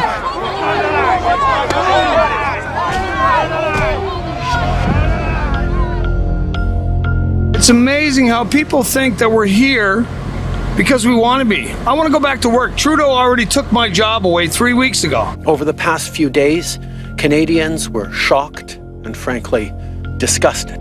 Swastikas and Nazi flags were seen at the Freedom Convoy protest in Ottawa over the weekend. How much vitriol do we have to see of honk honk, which is an acronym for Hail Hitler? A lot of the citizens of Ottawa and Centertown feel that they can't even leave their homes safely. For the first time in our history, by police checkpoints, 100 police checkpoints, the soft glove approach is starting to shift. I want to be very clear. We are not intimidated.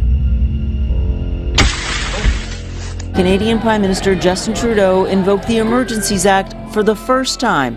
It will allow for stronger enforcement. What's this lady doing? Trampling horses. Stop it.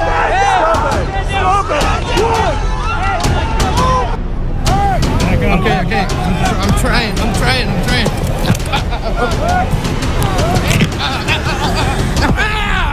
I call it a siege because that's what it is. It's an illegal occupation. What's happening here is not being what's told in the media. It's been peaceful the whole time, the last 3 weeks. We're actually coming together as one, which is what the government's afraid of.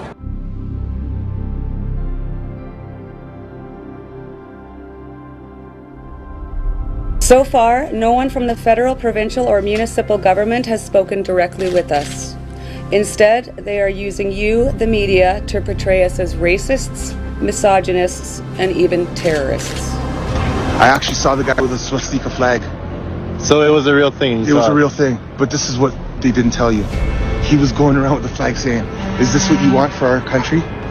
Really? This is what Trudeau is going to turn our flag into if we allow this draconian fascism to continue. We are divided, with both sides angry and fearful of each other. We saw people on the side of the street with their signs at 10 o'clock at night, 40 below in the weather, standing there with their signs and telling us that we're their only hope. How did we get here? And why? The fear that they talk about, it's their fear of losing power.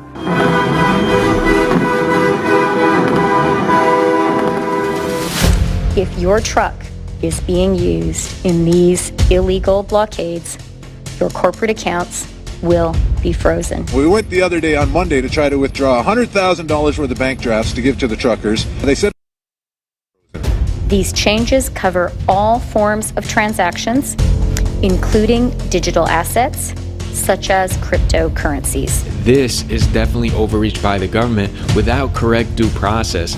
they get us out of here, we're going to set up something else, but we're not going to give up. It appears to be spreading, and there are copycat convoys.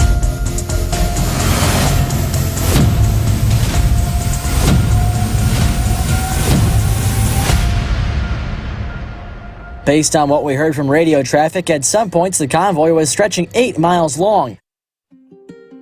Organizers have dubbed it, quote, the People's Convoy, and they are planning to take part in truckers' protests at the nation's capital. In the meantime, U.S. President Joe Biden announced last week the national emergency will be extended.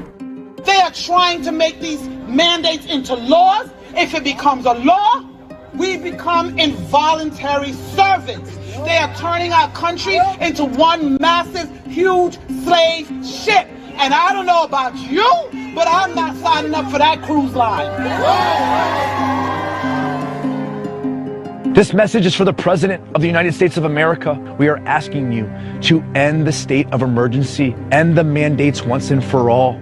For a second day in a row, D.C. police closed several highway exits as the trucker convoy rolled through again today. You guys aren't stopping anywhere. You're not blocking anything. You're just driving. Yep, and apparently the D.C. Metro, that is illegal. The government, our elected officials of both parties have failed us tremendously these last 2 years, and now it's time for us, we, the people, to fix this. Now is your time to usher in a renaissance time of freedom! This is a global issue. This isn't a right issue or a left issue. It's time that the people are heard. It's time that the people stand up. It is time that the government is reminded that they work for us. Restore our freedoms.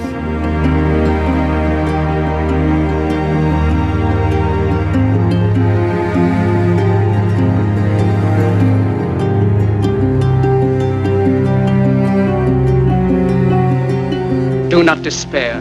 The misery that is now upon us is but the passing of greed, the bitterness of men who fear the way of human progress. The hate of men will pass, and dictators die, and the power they took from the people will return to the people.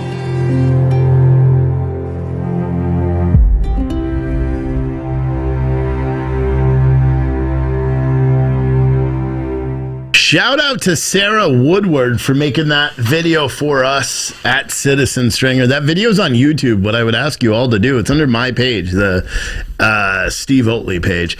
Find that and share it out. It's not a monetized video because there's copyright footage in it, apparently. But it's important to share. So that's why I am playing it, and I'm going to keep doing it. Here's something that just came out right now.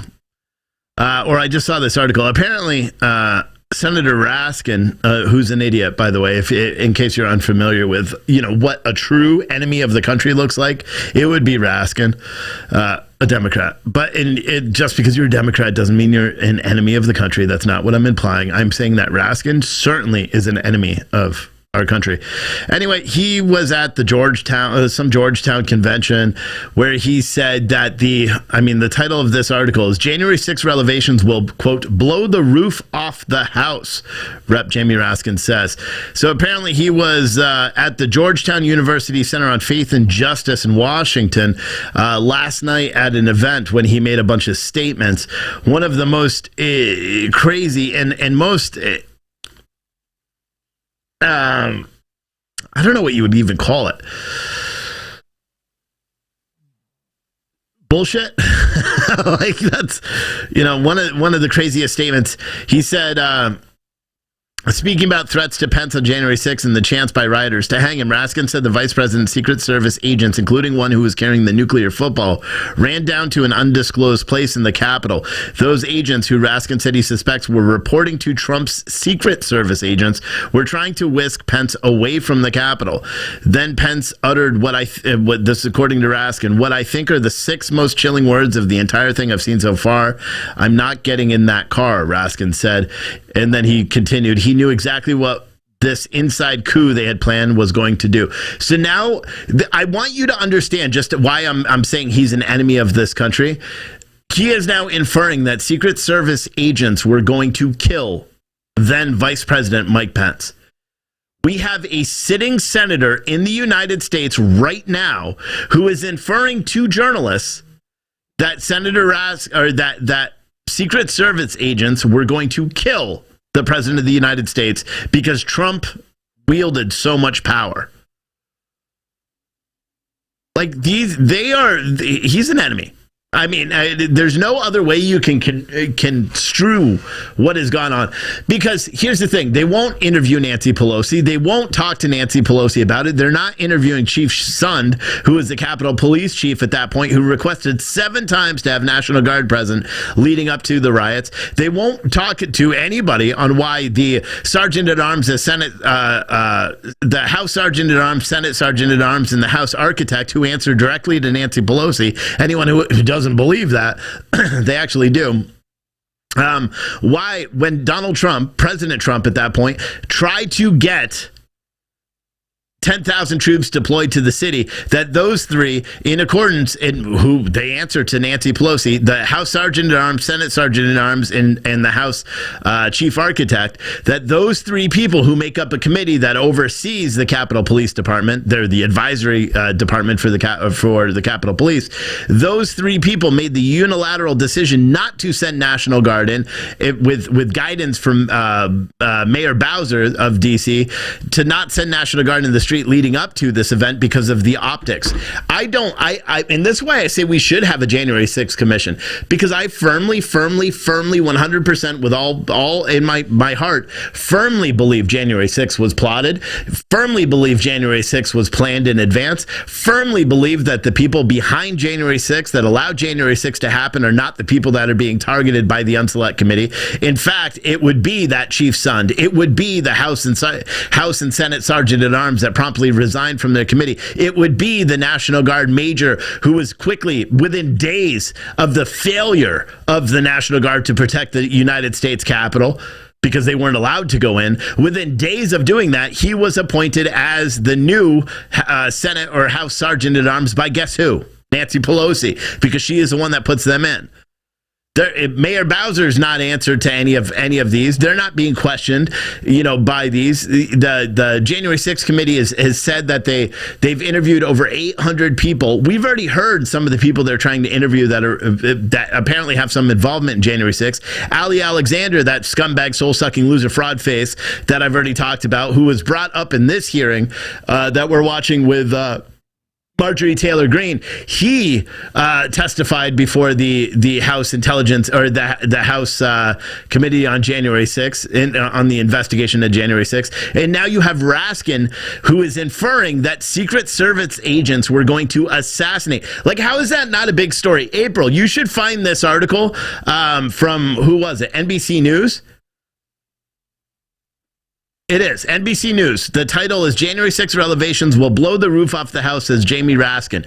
And you should say that the title of this article, well, I don't even know how you do that legally. What do we say? He's inferring? Because what do you guys get by this statement? Okay, by this statement. Speaking of the threats to Pence on January 6th by the chance of rioters to hang him, Raskin said the Vice President's Secret Service agents, including one who was carrying the nuclear football, ran down to an undisclosed place in the Capitol. Those agents, listen, this is important. This is what Raskin apparently told during this. I wonder if we can get video. April, see if we can, notice how much I just like boss her around. I apologize. I sound like a mean boss, but I'm not. I'm really nice. I'm very thoughtful. Anyway, those agents who Raskin said he suspects were reporting to Trump's Secret Service agents were trying to whisk Pence away from the Capitol. Pence then uttered what I think are the 6 most chilling words of this entire thing I've seen so far, according to Raskin. I'm not getting in that car. He knew exactly what was inside this coupe and what they had planned for was going to do. Raskin is inferring, and I think this is important. That should be a national story right now. Senator Raskin is saying that Secret Service agents that were protecting Vice President Mike Pence were going to kill him. That is what a sitting U.S. senator is saying about the people protecting the president. Like, You can't even make this up. And nobody's going to report. We will. April's going to work on an article. And hopefully we have it out today. Because Raskin is literally saying that the Secret Service was going to kill the vice president. Because to him, the Secret Service was working for Donald Trump's Secret Service. That apparently Donald Trump had so much control over the Department of Justice and the federal law enforcement agencies that, like the FBI, right? Donald Trump really had control over them, huh? In the Department of Justice, okay. It's crazy. Raskin's worse than Schiff. Schiff is bad. Schiff doesn't like, common sense. Raskin is pure evil.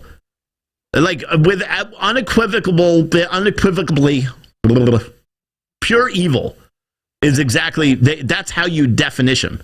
Is Steve mad or sunburned? Both. No, I'm not sunburned. But you see that hat mark? So now I got to put the hat back on. No, I turn red, bro. I'm fucking Irish. I turn red. If I get a little heated, I turn red. Deal with it. Someone said, what kind of coffee is it? It's great coffee. I don't even know what you're talking about. If you're talking about Pure Truth Coffee, go to the website. Shit, you want me to buy it and brew it and make it for you too? You want me to drink it too? Shit. PureTruthCoffee.com. Best coffee you've ever had. Seriously, best coffee you've ever had. Like, and remember, guys, you got to order. Here's one of the ones I got to get. The 1 pound bags of the Harlem's Finest. We donate all of the proceeds to charity, but we have probably 15 pounds of that left. So get that. Raskin is one guy. I'm not going to read that. What state is Raskin from? California, I believe, isn't he? Maybe he's deferring to the Iranians posing SS on Mr. Pence. Detail what they just caught. What are you talking about? Can you not even pay attention to Crown Tiptoe? Crown Tiptoe. Like, come on. Do you know that they weren't Iranians? Okay, so you're wrong there. That's misinformation. We don't allow misinformation here. 2, they weren't posing on a Secret Service detail. That's not true. I don't even know where you would have got that because that hasn't even been reported. What they were doing is they were essentially LARPing. Okay, that's all they were. That's why they're out on the street right now, and they're not behind bars. They were essentially LARPing and giving Secret Service agents that were on the vice president, what's her face, Kamala Harris, on her home detail. So, different vice presidents, different time. And we know they were doing it for a year. There's no speculation that they were involved in Donald Trump's White House either. But probably not. Donald Trump probably would have sniffed them out. And again, a lot of people will be like, well, they're not U.S. citizens. They were, Palestinian, spies. Nope. They were both U.S. citizens. People have to just get actual facts. Facts. We don't say shit without facts. That's all we talk about is facts. Maybe they're going to whisk him away to the danger, which would have made sense. Yeah, but Raskin is saying that the Secret Service agents were going to kill him. So I want to see, April, if we can find the actual speech that he gave at Georgetown yesterday.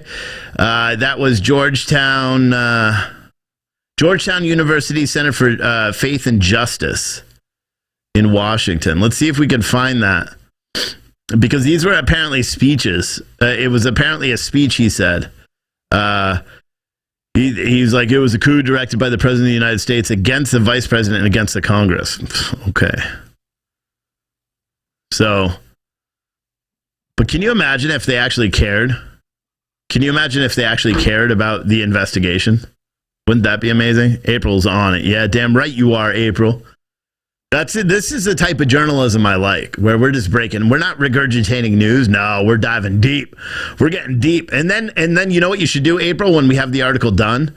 Actually, you know what you should do right now, April, is send his press contacts an email and ask for clarification on his comments. Was he inferring that the Secret Service had plans to assassinate the vice president?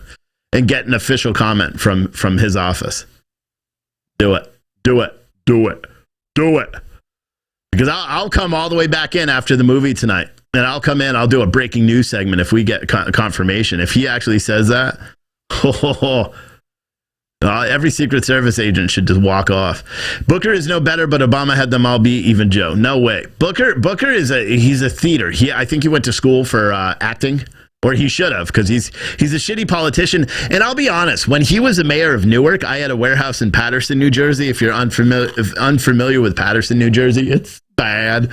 But I liked him. Like, there was a fire or something, and he actually ran into the house. That was on all the local news. He was walking by or something, because he does live in the same bad areas, as everybody else. But apparently there was a fire in one of the neighbors' homes, and he actually, I mean, you got to give him that. He actually ran into the building and saved someone from that fire. That was before he was a congressman. And I think that's why he became a congressman or senator. What is he? Is it Senator Booker? Congressman Booker? I don't remember. But he is a drama queen. He just acts all the time. Texas National Guard just drowned down at Eagle Pass trying to save an illegal. What? A Texas National Guardsman just drowned? Nuh-uh.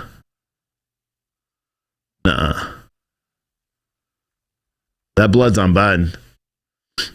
Is that the first is that the first U.S. Army soldier who's been killed in our border war? Fuck, it's true. Fuck.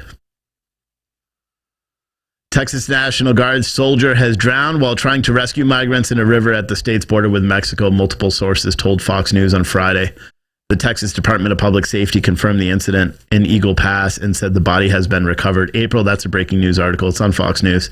Just right according to Fox News. Actually, we'll just fucking copy it. Matter of fact, April, I got this shit. I got this right now. Watch. You want to see how quickly I write a story? I need a picture. April, send me a picture on Slack. Do it. She's like, you just told me to do something else. I hate the Macintosh keyboard. You see this shit? What the fuck? Look how fat my fingers are compared to the fucking keyboard. Stupid. Actually, I'll just do a breaking news photo. We have those saved already. New post. Control. Fuck. There's no Control V. Nope, not that either. Command V? There it is. According to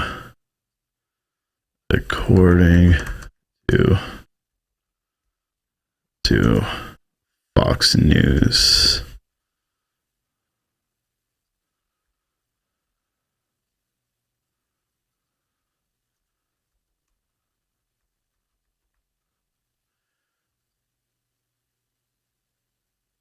Did the Texas Department of Public Safety confirm that on Twitter? Unfortunately, I can't see the chat. So let me see. Control V. This is what happens when we do breaking news live. Latest. Let's see. Shit. Dun, dun. No, there's nothing. People. Texas DPS is their Twitter account. 52 minutes ago.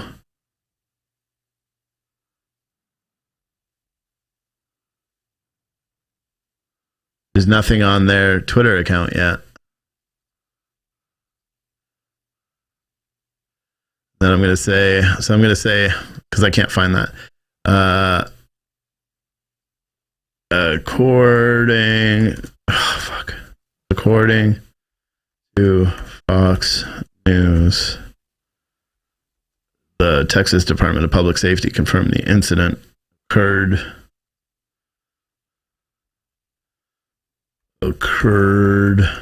near, I fucking can't type, near Eagle Pass.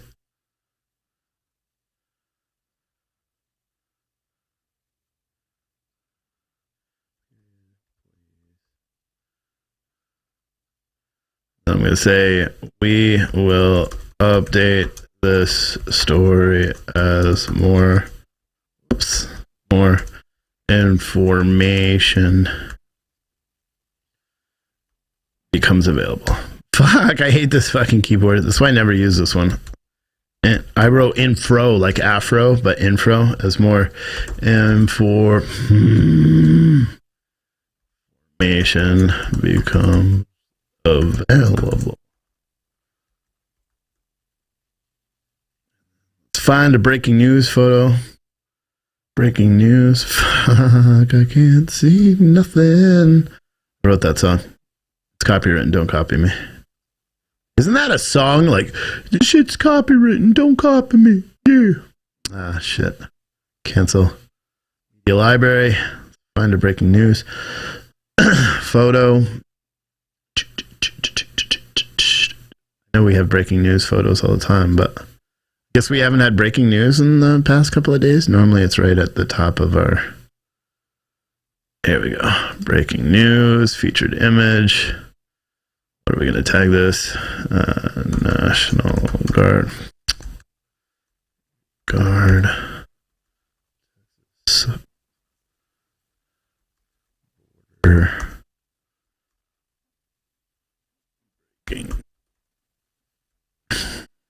Then I got to choose categories. That definitely goes in Border Watch.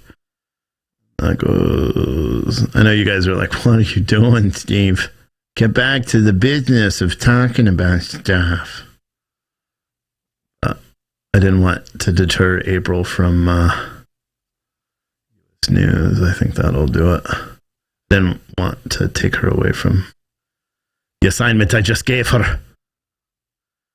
Then share this to my profile instead. Because April, I don't know if you noticed, but the main share profile does it different than my profile. When I choose my profile, it actually posts out everywhere. Oh, yeah, it would be helpful. Breaking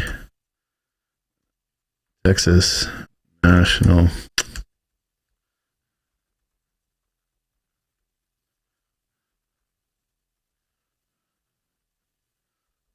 rounds in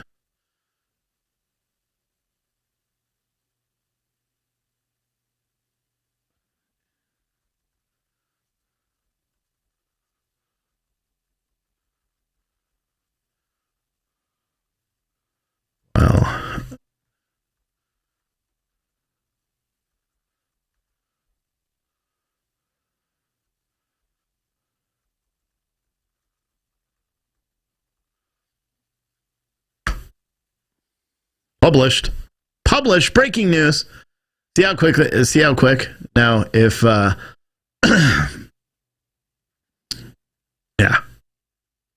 Nice little quick story.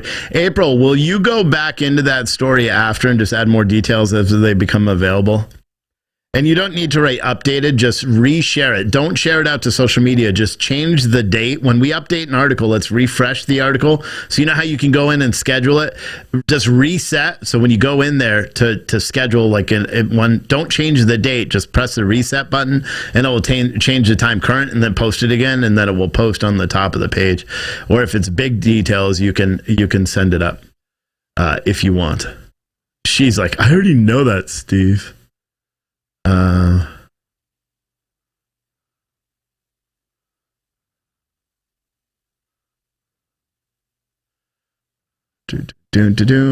right. Something else. I'll deal with that later. What else? How many of you guys have memberships to citizenstringer.tv as well? No, I probably just lost all. There's probably no one watching now. April said, will do. Cool. Thank you. Still 700 of you watching. Shut the front door. It's just like that. Hell yeah. Just like that. Roostar said, Steve, brother, hope you're doing well. I am. Steve's a hunter pecker typer. I don't know what that means. What? Oh, when I watch the keys? Yeah. So for anyone just tuning in, they're going to be back in about 15 minutes. Marjorie, Matt Gaetz just walked back in. Rockstar. Hey, someone hit Matt Gaetz up on social media right now. Like everyone. There's 697 of you guys. Say, hey, Matt Gaetz, you need to go on Wake Up America with Steve Oatley and then tag my page. Come on, let's do it. All right? Let's get him to come on my show. I want Matt Gaetz on my show. I want the big names because they'll help elevate who we are, but then we can get their message across, like the real message, not this fake ass message that everybody wants. I think they're getting ready to come back now because they let everybody back into the courtroom. So Matt Gaetz is in there. Matt Gaetz he does appear to be wearing a bulletproof vest. Interesting. That's fucking weird. Look at him. It does appear he's wearing a bulletproof vest. I would too if I were him. I'd be wearing a bulletproof vest too. So I'm not really sure why that surprises me, but it does. I wonder if it's a Spartan armor system bulletproof vest, because if it isn't, he's not really protected. Like, for example, like his, you can see. Watch.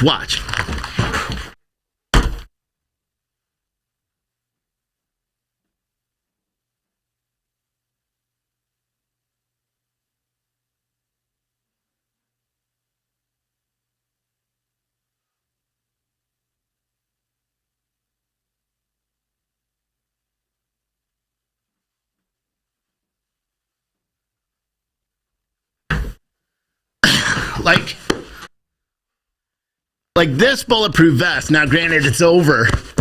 You can't see this shit over. Like you can't. Like, I mean, look at it. You can't. Like if I took it off and put it under the sweatshirt, challenge accepted. Whoop! I pressed the wrong button. I got to make this go up so I can stand up. See? And for anyone that doesn't know, I'm a big guy, 305 pounds, powerlifter. This is a big set right here. Ready? Watch. See. Now let's see if it shows up under.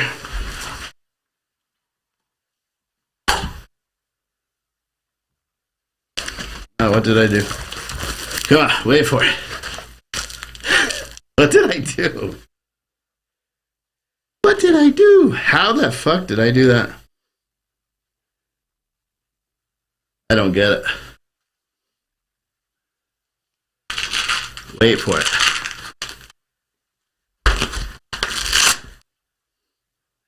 Someone said you knew I was going to do that. Did you? Oh, because my headphones were on. I know how I did that. Watch.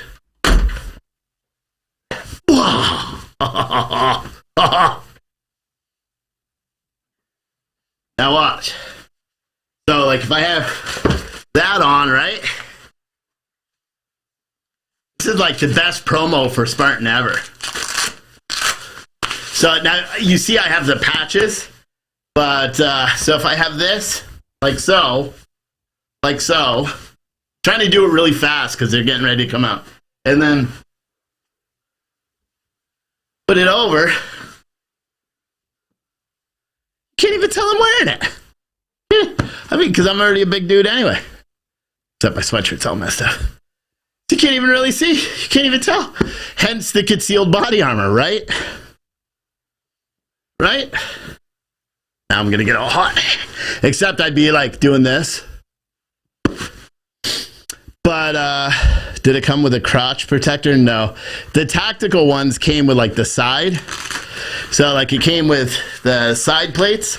The actual big one that I have. But yeah. If you guys want to get, like this is, and I'll show you, it's pretty badass, right? So these plates, like this is the good part about the body armor. Yeah, and it's still level 3. I think it's a level 3 plus or level 3, body armor. So it's a good one. It's a good one. You guys should check it out. Spartan Armor Systems. You go to SpartanArmorSystems.com and use code YEET. The judge is walking back in, so I'm going to switch over to that. You're welcome for that demonstration. That was pretty dope, right? Guys, share this back out again, okay?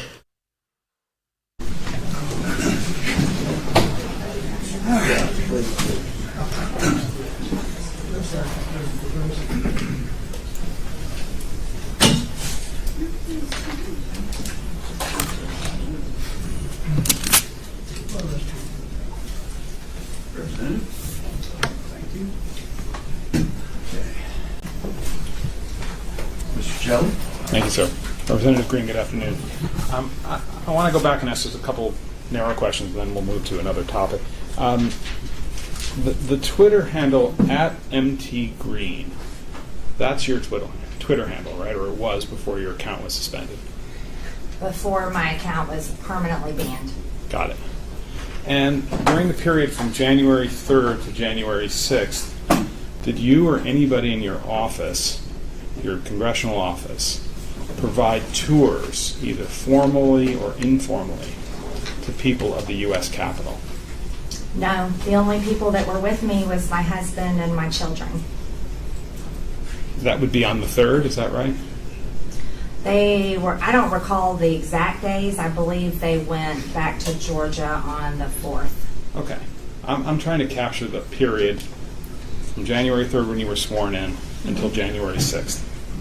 At any time during that period, did anybody in your office provide tours to anybody of the U.S. Capitol? No. Okay. And during that period, did anybody on your campaign staff, or did you authorize the provision of funds, of money, to people who were planning a demonstration on January 6th? I don't think so. I don't recall that at all. Okay. If you wanted to know the answer to that question, who would you ask? I would have to talk to people in my campaign, but I don't think we did anything. How would we have done that? We didn't do anything like that. During that same period of January 3rd to January 6th, did you or anybody on your campaign or congressional staff provide any information of any sort to anyone in connection with January 6th demonstrations? I don't think so. I have no idea. I don't think so. And did you have members of the public visit your congressional office between January 3rd and January 6th? No.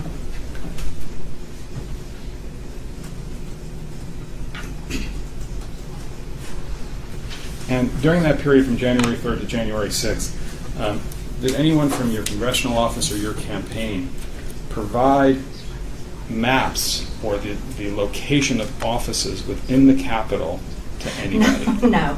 We got our keys to my office on January 3rd. I couldn't even find where the bathroom was most of the time.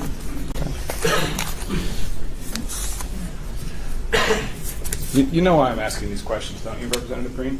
I have no idea why you're asking these questions. Representative Greene, you're familiar with the significance of the year 1776 in U.S. history, right? Yes. 1776 is the year that the Declaration of Independence was signed, right? Mm-hmm. And that was a statement by representatives of the 13 colonies that they were no longer subject to the authority of the British Crown, right? They were declared, it was a Declaration of Independence from the British Crown. Right. And in fact, you may recall this from your studies, the Declaration of Independence refers to King George as a tyrant, right? I'm sure it may say that somewhere in the history books. I don't have the history books in front of me, and I don't know which one you're referring to. But well, I'm referring to the Declaration of Independence. That's the one that says that King George was a tyrant, unfit to be a ruler of a free people. Are you quoting the Declaration? Yes. Okay. Yeah, well, you'll accept that from me, won't you? If you're quoting it. Okay.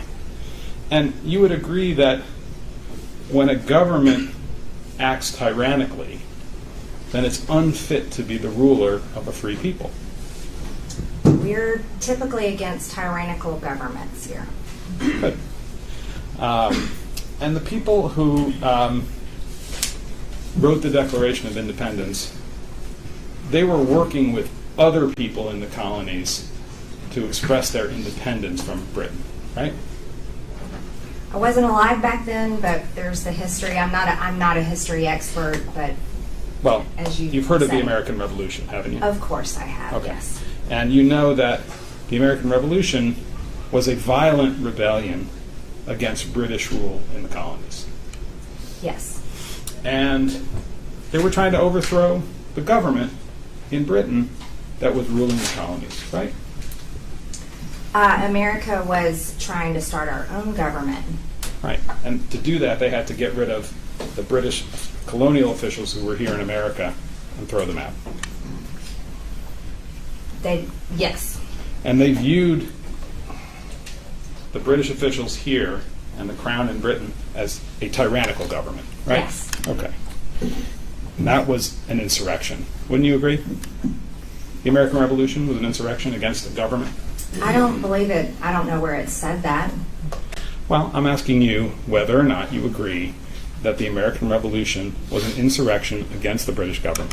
I believe it was the American Revolution is part of our history where we separated from the crown and started our own government here. Right. And the separation was brought about by violence, right? There was a Revolutionary War, yes. Yeah. And the violence, the colonists were justified in using violence to get rid of the tyrannical government of Britain, their officials in America. Right? Is that your opinion? I assume so. I'm asking you. It was a Revolutionary War. It was violent. Okay. Now, you've actually talked publicly about the Declaration of Independence calling for the overthrow of tyrannical governments, right? That's something you've discussed publicly. Are you referencing to something I've said somewhere? Well, do you recall talking about that topic? I've talked about the Declaration of Independence, but I don't know what occasion you're referring to. Okay.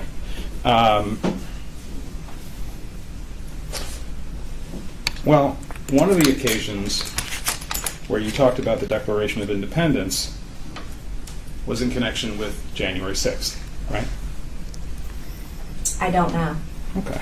Let's go to plaintiff's 15, please.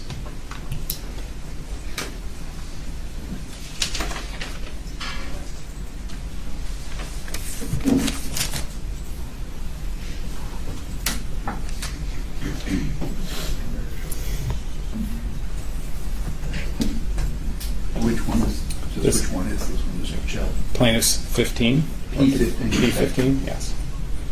Hang on one second. There were 2 gun charges related to the Capitol, real quick. 2 gun charges related to the Capitol, one of which was a DEA agent who was charged with being at the Capitol. The next one was a transgender dude from Michigan whose both charges were dropped. Those are called facts. You may not like them, but that's what they are.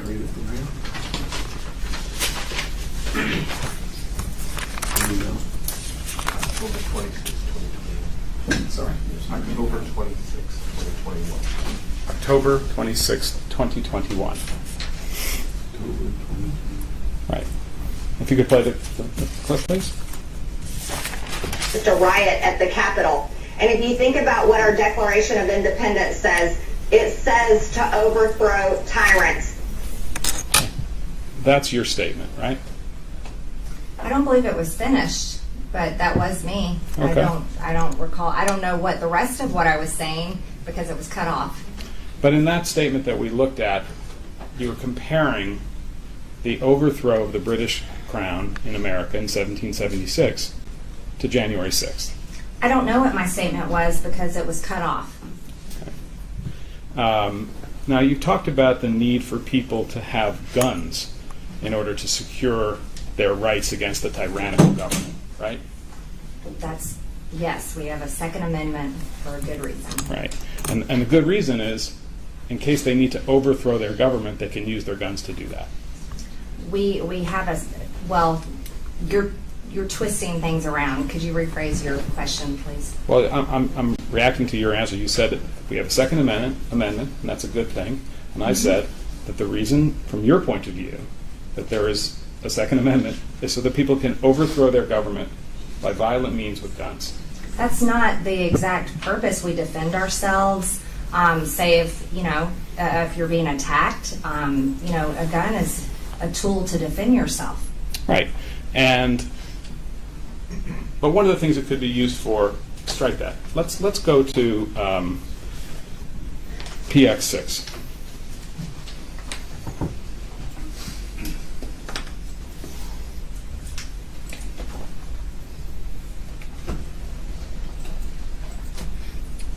I'm going to play a video here and ask a couple questions about it. Well, first let me just ask you, do you recall giving an interview as reflected on PX6 in October of 2020, just about a week before the election, at something called the Relic Hunter Firearms Shop? I vaguely remember. Okay. And that's you on the left, and the gentleman on the right is the owner of the shop. Am I right about that? No. Okay. Who's that, just so I know? Mr. Dorr. Who's Mr. Dorr? He's a gun rights activist and just someone I know. Got it. And it's backwards because of the video, but Mr. Doerr's T-shirt says, what did it say? I am 1,776% sure that no one is taking my guns. Do you agree that that's what it says? Yes. Okay. So let's play the video. I object to playing this. I had, watch this, right in the middle, there is a section cut off, right in the middle. Well, let's see. So it has been edited, and who's the source of this? The source of this is Marjorie Taylor Greene. It's earned with the price of blood. That's what we're going to be talking about. No, who's the source of the video? Where did we get this from? From YouTube. It was on YouTube. Huh? YouTube. YouTube. It says Mother Jones. Well, their attorney has a claw hand. You can make He's got a claw hand. It's difficult to cross-examine a video, but it's the attorney has a claw hand. I'm going to ask a lot of questions about it, Judge, and she can tell us if it's... Yeah, you can, as best she can. You know. Did I just see that right?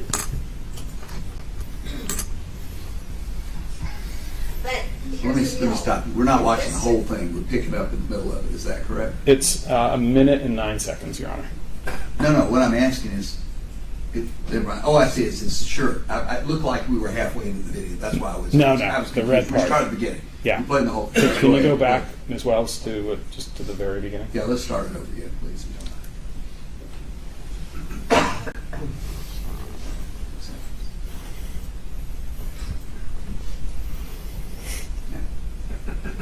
But here's the deal. If this generation doesn't stand up and defend freedom, it's gone. And once it's gone, freedom doesn't come back by itself. The only way you get your freedoms back is it's earned with the price of blood. We can't be too busy or too complacent or too worried about offending someone anymore. There's no more excuses. This is it. November 3rd, freedom is on the ballot.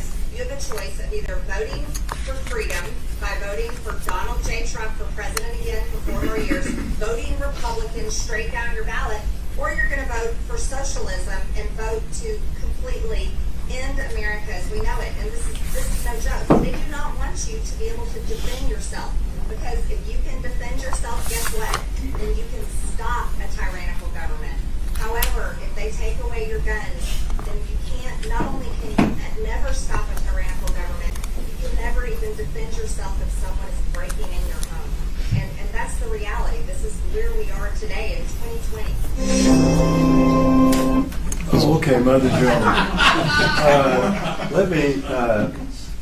It started off with a cut sentence when she said, but. It's clearly edited. Okay, so whatever she said before is wiped out. And then you saw 3 times when it was cut. Yeah. Okay? Yeah. And Mother Jones, I'm sorry, I am not going to rely upon them to give an accurate depiction of the tape. She can. We can proceed with questioning. The witness can respond. I mean, it is the witness in his statement she made, and she can respond. So go ahead. Well, let's establish that. Representative Greene, this is a statement that you made in an interview with Mr. Doerr in October of 2020, right? That is a very partial, cut off and pasted statement. That is me speaking, but my sentences are cut off. My full message is not there. Okay.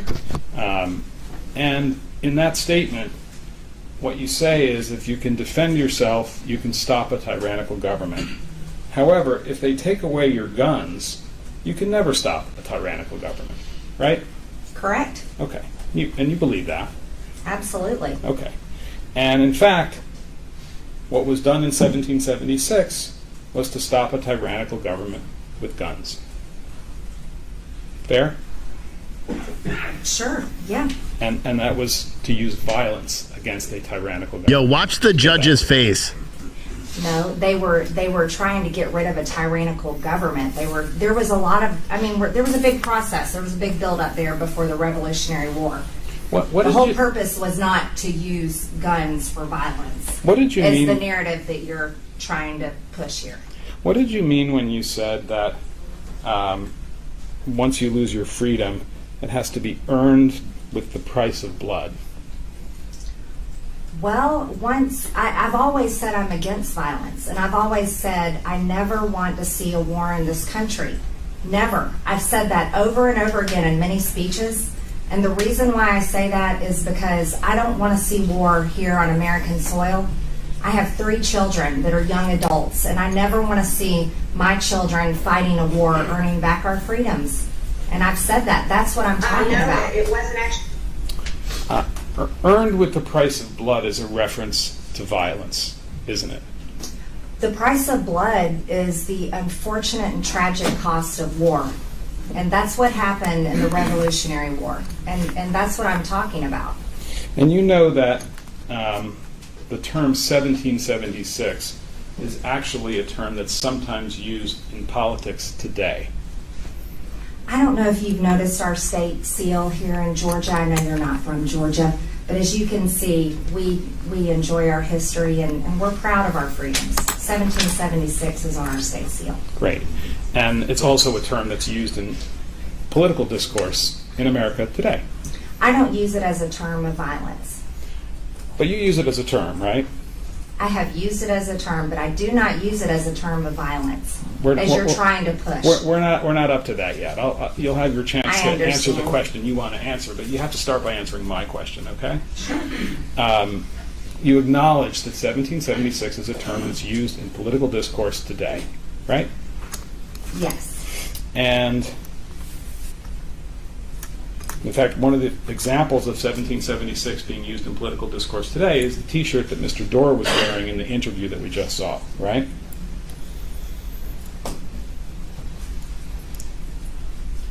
We saw 1776 backwards on his T-shirt on that cut-up video. Right. Yes. And you understood that T-shirt to mean that people need to possess firearms in order to oppose a tyrannical government. I don't recall I don't remember seeing his T-shirt that day when I saw him. The only time I'm paying attention to it is now because you're drawing the reference. Okay, but as you sit here today, you understand that what that T-shirt is conveying, it's a political message, is that people need to possess firearms in order to oppose a tyrannical government. I don't necessarily understand what you're trying to say. I'm just asking whether you have that understanding or not. I think you're more trying to push a narrative and push words in my mouth, and I don't agree with what you're saying, necessarily. As you sit here today, Representative Greene, you know that term, 1776, has been used in connection with events of January 6, 2001.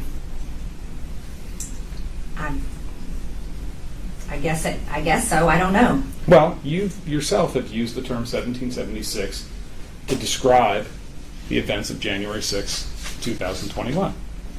I don't recall, but if you say. Let's go to PX 27, please, Ms. Wells.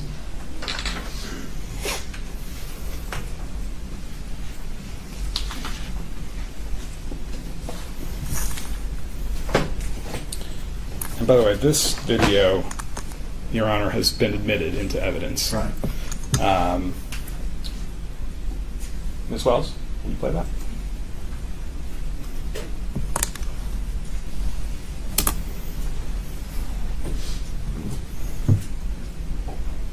No, it wasn't actually planned, but President Trump knows how much I support him. He knows how much I support our district, Georgia's 14th district, and so I was happy to go up there and encourage our voters to get out and vote. We can't allow our two Republican senators lose their seats to two radical socialist Democrats. So I was excited to get up there and also cheer on Senator Kelly Loeffler for announcing last night that she'll be objecting to this fraudulent stolen election tomorrow on January 6th.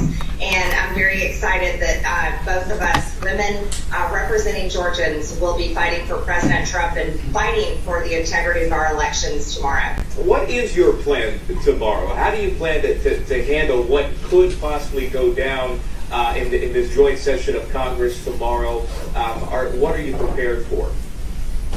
Well, you know, I'll echo the words of many of my colleagues as we were just meeting together in our GOP conference meeting this morning. This is our 1776 moment. That's your statement on January 5th, 2021, correct? I don't know the date.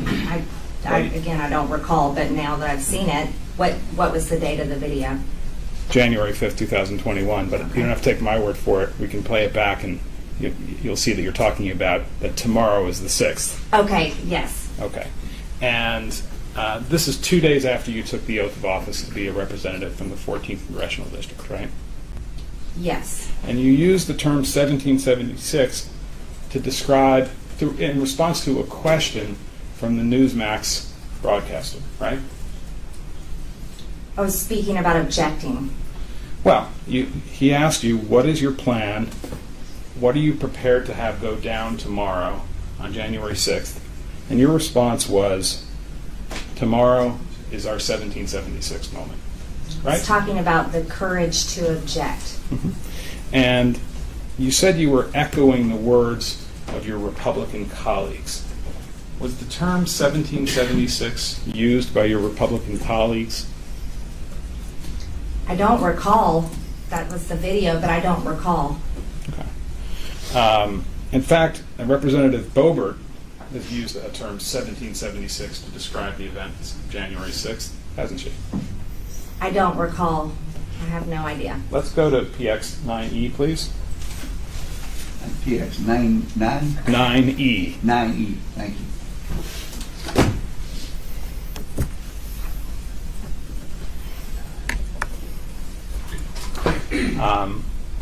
Do you recall seeing a tweet from Representative Boebert from Colorado at 8:30 in the morning on January 6, 2001? Today is 1776. I don't remember seeing this. I see it now. Okay. If that's her tweet. Do you have any doubt that Representative Boebert used the term 1776 to describe the events of January 6th? I don't know. Let's go back to PX 27, please. So that was an interview that you gave to Newsmax, right? That's what it said on the screen, Newsmax. Okay. Well, you're not denying that, right? No, I just saying I don't even remember the interview until we've seen it. Okay. And that interview was posted that day on your Facebook page. I don't remember. Do we have that? Yeah. Okay, we'll come back to that. Now, when you said this is our 1776 moment, you knew that some of the people who felt that Donald Trump was the rightful winner of the 2020 election used that term to refer to the possibility of violence on January 6th, 2021. No, I never heard anyone talking about violence for January 6th. You've never Absolutely heard anyone. Not. You've never heard about anyone using the term 1776 to refer to the possibility. I would never. Let me finish my question, Representative. Okay, excuse me, sorry. I don't mean to cut you off. No, I please don't cut me apologize. off. Yeah. You've never heard anybody use the term 1776 as a code word for violence to occur on January 6, 2021. No, absolutely not. You're familiar with a group called the Proud Boys? I've heard of them. And you know that the Proud Boys, it has developed, had a written plan for conduct on January 6, 2021, right? No, I did not know that. Okay. The Proud Boys are an extremist, violent group. You would agree with that? I don't know much about the Proud Boys. You've never heard that they're a violent extremist group? I've heard about them. I don't know what they do. I don't know much about the Proud Boys.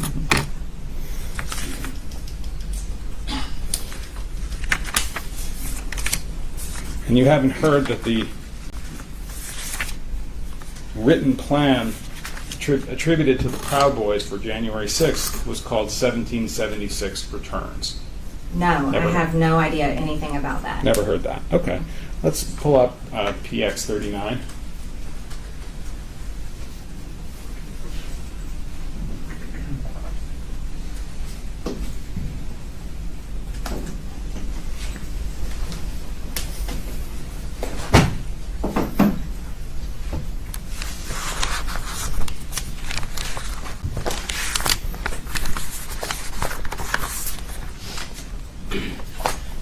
This is an article that appeared in the New York Times on March 14, 2020, entitled "Document in Jan 6 Case Shows Plan to Storm Government Buildings."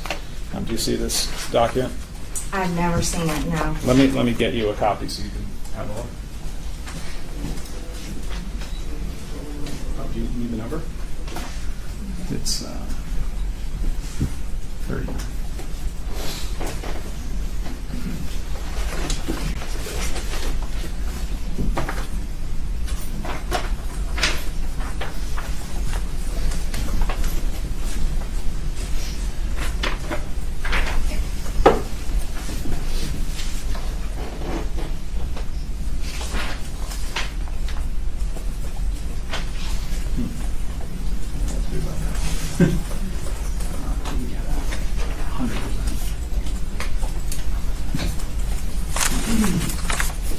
Ms. Greene, did you see a story in the New York Times or in any other publication or media outlet in March of 2022 about the Proud Boys having a written plan to storm government buildings on January 6th? No, I've never, I don't recall, never heard anything about it. Never heard of that. Never heard that was called 1776 returns, that plan that the government alleges the Proud Boys had to storm government buildings. No, I've never heard of it. Okay. You were aware prior to January 6th that 1776 referred to an idea or a plan for people who were opposed to the certification of the Electoral College vote to infiltrate and occupy buildings in D.C. No. Never heard that. No. Here, sorry. I feel like it's extremely important to be honest with you guys right now. The document that they're talking about that was provided to the Proud Boys, that's not what they're saying. The document was provided to the Proud Boys by a confidential informant whose identity is being hidden even to the federal grand jury, i.e., an FBI agent gave them, or an FBI confidential informant. And this is all in the documents. Everyone can fact check this. The documents, the plan that the Proud Boys received was given to them by a confidential informant who cooperated with the grand jury, who hasn't been identified in any charging documents, aka they are a federal agent. This is, you know, we know that because we actually do our research.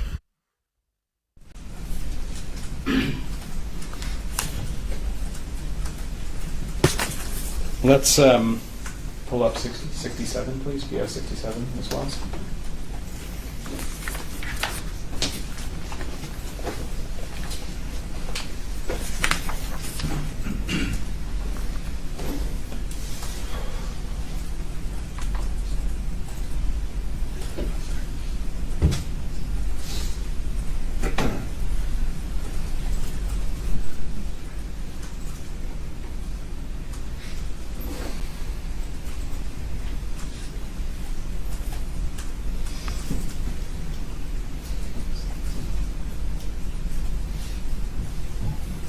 Ready?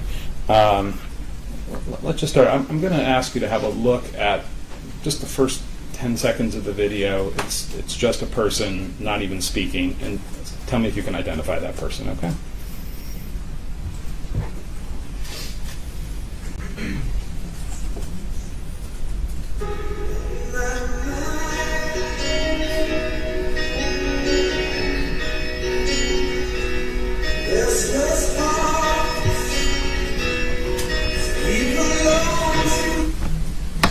Do you know that person? That's Ollie Alexander. Let's thank you. Let's go to minute 11:20. This is a rather long clip, and I'm going to take you to the middle of it, around 11 minutes and 20 seconds.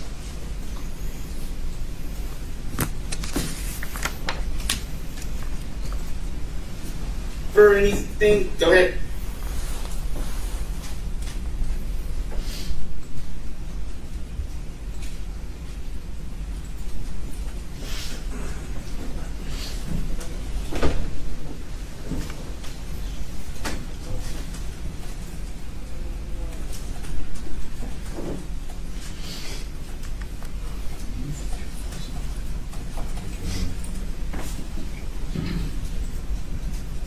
Members of Congress are on a committee. Congressman Steve King was the only one who was yanked off of all committees. So that's not true. So avoid the disinformation, avoid the division. We are here to continue pressing forward. Yeah, Congresswoman Marjorie Greene, my favorite, she's coming in, a friend of mine, she's coming in, she'll be whatever. Someone's trying to tell me. You can stop it there.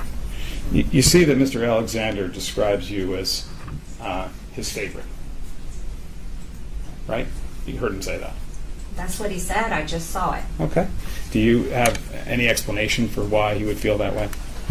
Maybe he likes the work I do. I don't know. I don't really know him that well. I've only met him a couple of times. He describes himself as you as a friend of his, right? That's what he said on the video. Those were his words. Right. That's what he said on the video. Is he lying when he describes himself as a friend of yours? I wouldn't call him a friend. I do not know him. I've only met him a couple of times. Okay. So if he says he was a friend of yours, he would be lying.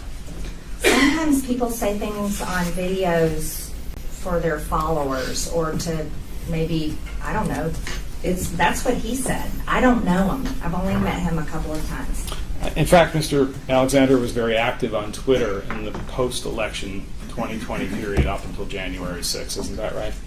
I don't know. I don't follow his account. Okay. Let's go to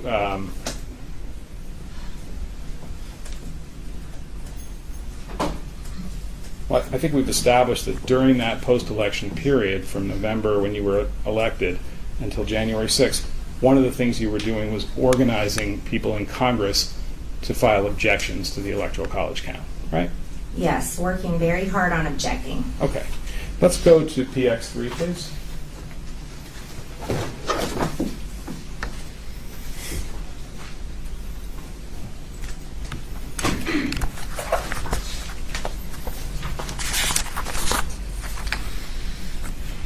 Ms. Wells, if you could scroll it up so that we can see the bottom half first.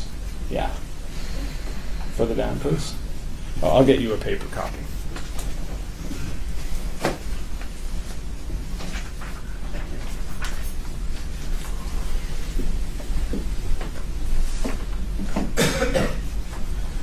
Ms. Greene, I want to focus your attention on the box in the middle of the page. It says Marjorie Taylor GRE ... 12/30/20. Do you see that? Yes. And that's a Twitter comment that you made on December 30th, 2020, right? I don't recall making that tweet, but that's what this piece of paper says. Okay. Do you have any doubt that a tweet from your account was issued on December 30th, 2020? That said, quote, word on the Hill is that Mitch McConnell and Nancy Pelosi could be working together on a rules change deal to block our Electoral College certification objection. I don't recall this tweet. My question is a little bit different. Do you have any doubt that this is a tweet from your account? I don't know. Do you recall in late December of 2020 hearing a rumor on Capitol Hill about a deal between Mitch McConnell and Nancy Pelosi to create a rules change so as to block the objections to the Electoral College count? I can't really remember. It's been 16 months or so ago. That would be pretty important, wouldn't it? If they changed the rules so that you couldn't object to the Electoral College count, right? It would have been, but there was no rule change. We were still able to object, or at least we tried anyways. But by this point in December of 2020, your focus was on objecting to the Electoral College count in Congress, right? Yes, finding evidence of voter fraud and planning to object. Yes. Okay. And if there had been rumors of a rule change, that would be something that would be important for you to tweet out and talk about publicly. It possibly would have been. I just don't remember this tweet. I don't remember it. You know that Ali Alexander has responded to tweets that you've sent out over the years, right? I don't know. I don't know. I have no idea who retweets and who responds. That's not something that I spend much time at all looking at. You spend some time looking at it, though, don't you, Representative Greene? Who responds to your tweets? Occasionally, I have some time and I look at who responds, but I do not know what he has responded, what he has tweeted or retweeted. Okay. And the reason that you look at responses to your tweets is you want to see how what you've said is being taken on board by other people. Is that fair? Actually, I don't really look at comments on Twitter because they're filled with a lot of bots and a lot of hateful people, and I don't like to read things like that, so I don't read many comments, hardly ever. Well, you read Mr. Alexander's response to your December 30th tweet that's shown in Exhibit 3, right? And just to read it out loud, what he writes is, if they do this, everyone can guess what me and 500,000 others will do to that building. 1776 is always an option. You read that, didn't you? If this is his Twitter, I see it on the screen. I have no idea. Those are his words, I guess. I have no idea. Well, as you sit here today, you understand that what Mr. Alexander was referring to was not legal objections on the floor of the Congress, right? No, I don't know what he's referring to. Mm-hmm. And you knew back then that what Mr. Alexander was responding to your tweet was to say, if they make a rules change and Congresswoman Taylor Greene can't object, we're going to go into the Capitol and do violence. I have no idea. I don't know anything about this. And that term 1776 is the way Mr. Alexander was conveying that to his listeners or his readers. I have no idea. I don't know anything about this. I've never seen it before.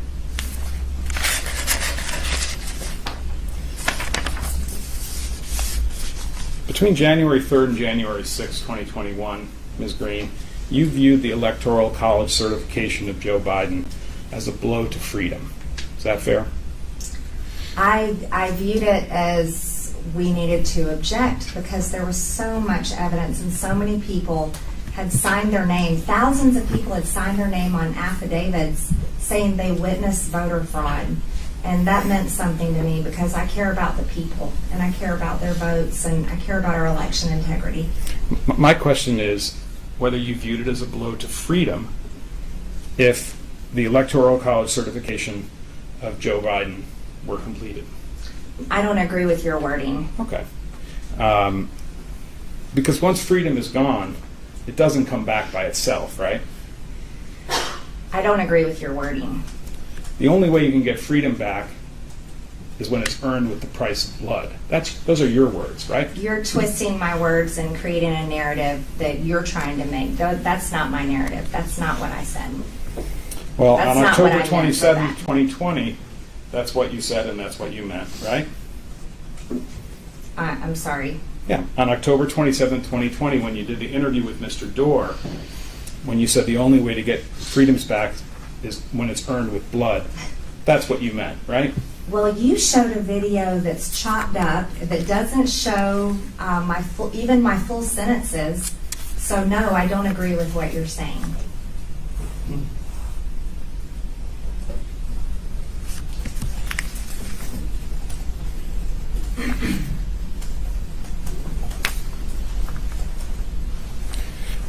Do you have any explanation, Representative Greene, for why it is that on January 5th, the day before January 6th, you described January 6th as our 1776 moment?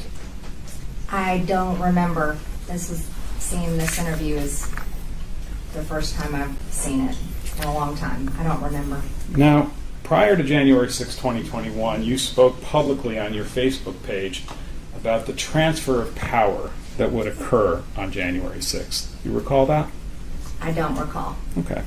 You said on a video on your Facebook page that the peaceful transfer of power ought not be allowed to occur.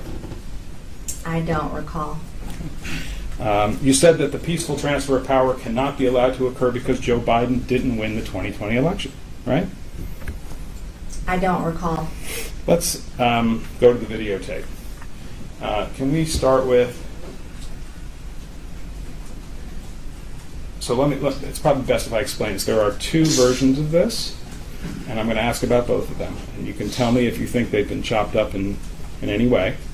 They have been chopped up, that's true. But you'll tell me whether you were misinterpreted, okay? The first one is PX 66.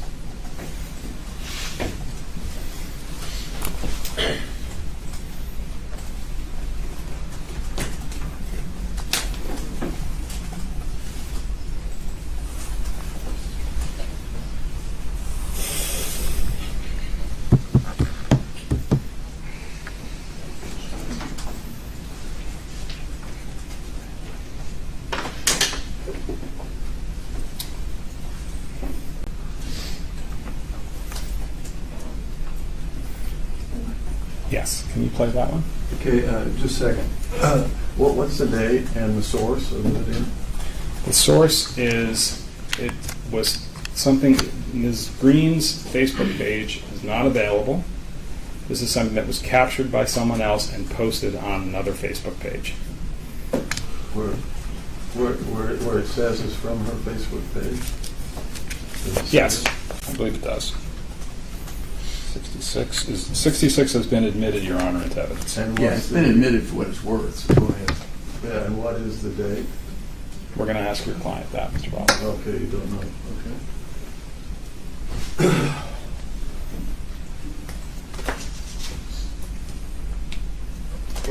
And this is an important time in our history.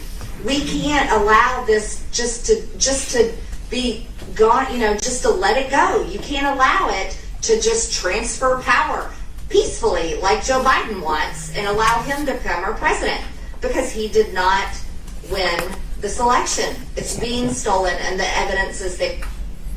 Okay. So that's you, right, Ms. Greene? Yes, that's me. Okay. And when you say we can't allow it, we can't just let it go, the it in that phrase is to have Joe Biden declared the winner of the 2020 presidential election. You are showing a video where it doesn't give us any reference beforehand and it doesn't give us any reference afterwards. So it's not really my complete, it's hard to get an understanding of what I was saying. Okay, so your answer is you don't know what you're referring to. I don't. Okay. We're watching a partial video and a partial statement of clearly an interview I was doing. I don't know what date it was on, and it's definitely off someone else's Twitter or Facebook. I can't see it from here. Well, that's you saying you can't allow it to transfer power peacefully like Joe Biden wants and allow him to become our president because he did not win this election. That's you saying that, right? That's the partial statement on that video. Okay. Can we pull up? Do we see the whole thing? We can run the rest of it. Let's see the whole thing. Sure, and there's another one on top of it, so we'll watch too. Well, you said they're different. I want to be sure that she has an opportunity to see what the difference is. Can I make a suggestion, Your Honor? Let's Yes. go back to the beginning of this one, and then we'll play it all the way through. Okay. That would be good. I agree. Let's do that.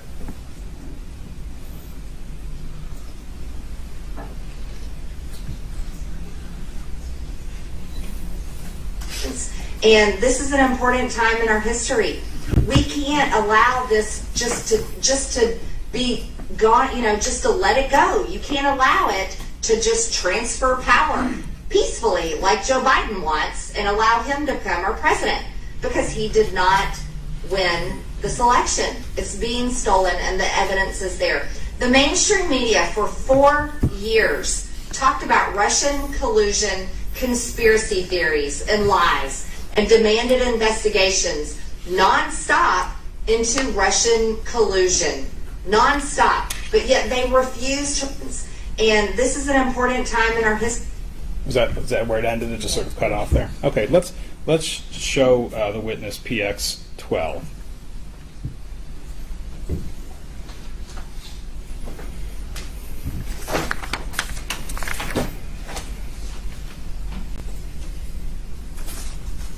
Let me hold off on that for 1 second. This video that we just saw, which we've marked as Plaintiff 66, that's a video that you made in anticipation of objecting to the Electoral College count in favor of Joe Biden, right? I don't know. I don't see a date. It's not from my specific Facebook page. It appears to be on someone else's. Let's see the other video, number 12. Where is this one from? This is also, it's the same thing. It was taken, I believe, off of the video, off the Facebook page of the client, of the Congresswoman, but let's ask her. But where did y'all get it? Where did we get this at? It's off the Facebook, off of the Republican Accountability Project. Okay, so this is a secondary source that Yes. was copied, but that's where you got it from. Yes. So this is a different version. Correct. Okay. The Republican Accountability Project. hold on That's one who they second. got it from, This and they one didn't want to say it. Is also admitted into evidence, Your Honor. For what it's worth. For what it's worth. America reelected Donald J. Trump for 4 more years. You can't allow it to just transfer power peacefully like Joe Biden wants and allow him to become our president, because he did not win this election. It's being stolen and the evidence is there. There's a large group of us. We're organizing an effort to object to the Electoral College votes for Joe Biden in key states where there's real evidence that this election has been stolen. I am very convicted in what we're going to be doing on January 6th, and it's historic, and I feel it's very, very important. On January 6th, if you're able, there are going to be possibly 1 million or more people coming to Washington to be there for this historic event. It's critical for everyone to show up and show the nation who we are. We aren't a people that are going to go quietly into the night. We are not a people that are going to be thrust into socialism without stopping it.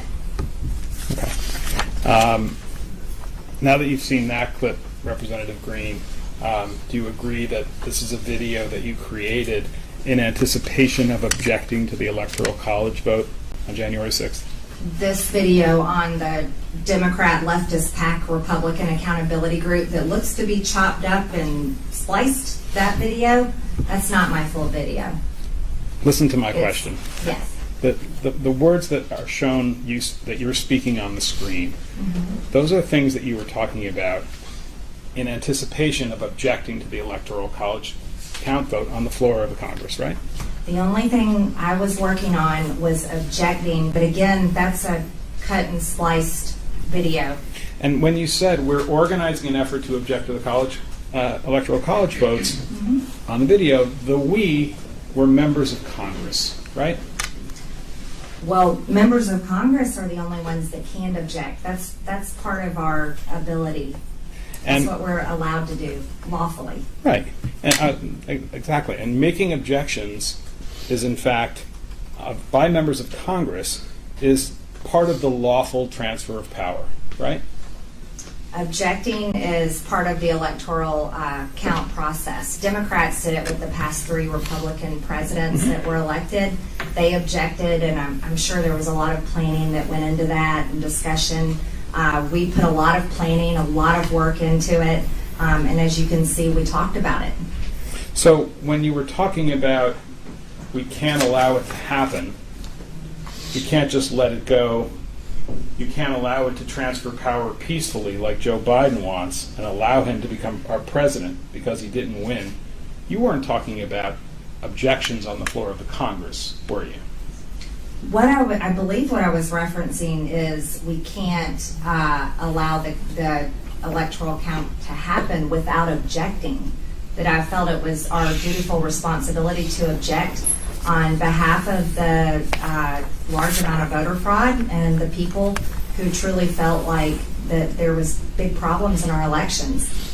And you're testifying under oath that that's what you meant when you said you can't allow it to transfer power peacefully like Joe Biden wants and allow him to become our president. But that was a reference to debates on the floor. Without objecting. Of course, you don't say anything in that part of the video about objections on the floor of the Congress, right? Would you like to see it again? I believe the video, I said objecting. But in the sentence where you said you can't allow it to transfer power peacefully like Joe Biden wants and allow him to become our president because he didn't win the election, you don't say anything in that sentence about objections on the floor of the Congress. Sir, we just saw 2 videos that are cut and clipped, and my sentences aren't even completed. I think the first video started with me saying "and," meaning it was starting into partially something I was already saying. What I was, from the video and my recollection from watching him just then, it was purely talking about objecting. One of the things that you say in these videos is that you call upon people to come to Washington on January 6th, right? I don't remember every single word that we just watched. Let's look at it again. I think P12 is the one that includes that.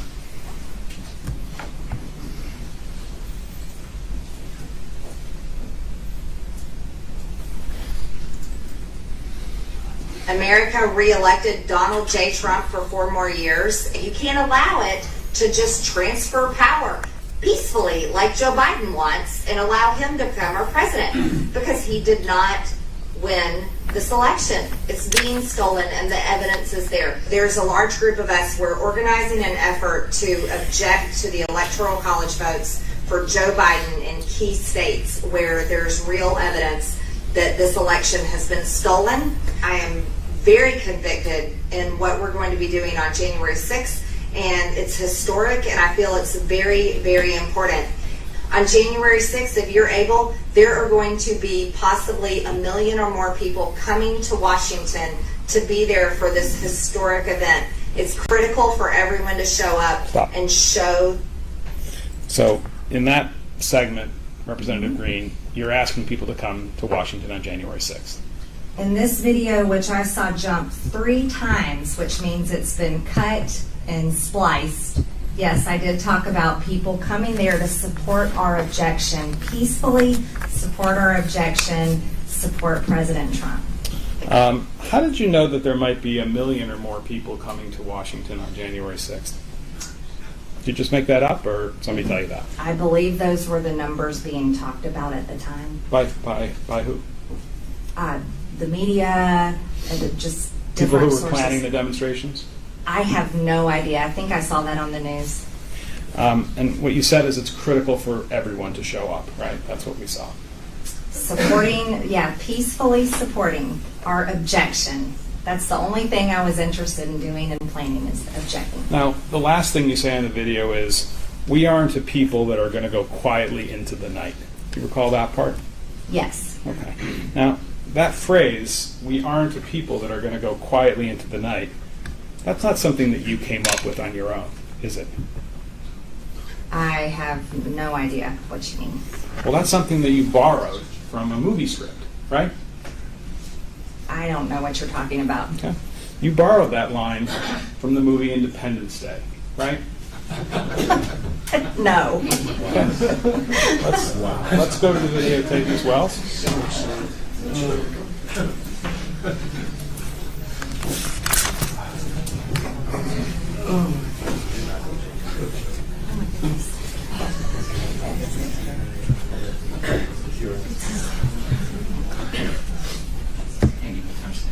Oh, the timestamp is 108 to 144.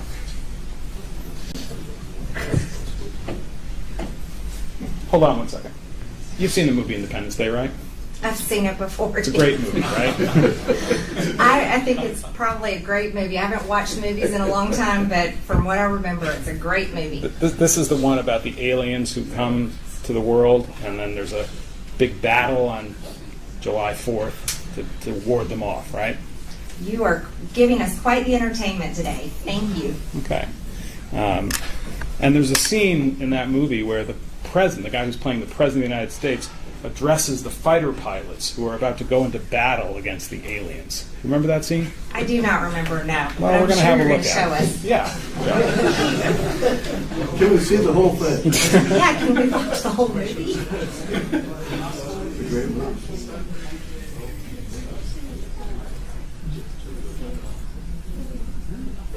We're fighting for our right to live, to exist. And should we win the day, the 4th of July will no longer be known as an American holiday, but as the day when the world declared in one voice, we will not go quietly into the night. We will not vanish without a fight. We're going to live on. We're going to survive. Today, we celebrate our Independence Day. Great scene, right? Yeah, that was a great scene. And the phrase that the actor uses there is, "We will not go quietly into the night." You heard that. Heard it just now, yes. And that's the exact phrase that you use in the video that we saw that was the previous exhibit. We aren't a people that are going to go quietly into the night. I don't view courtrooms and politics as Hollywood like you do. That is not the first person, I'm sure, that said that, and won't be the last. And I don't recall getting any inspiration from this Hollywood movie like you're suggesting. So you were not communicating in referencing that film that January 6th was going to be a new kind of Independence Day. All I was talking about is objecting and standing up for people's votes in our elections. And by the way, Independence Day is July 4th, right? Yes. It's July 4th of 1776, right? That's right.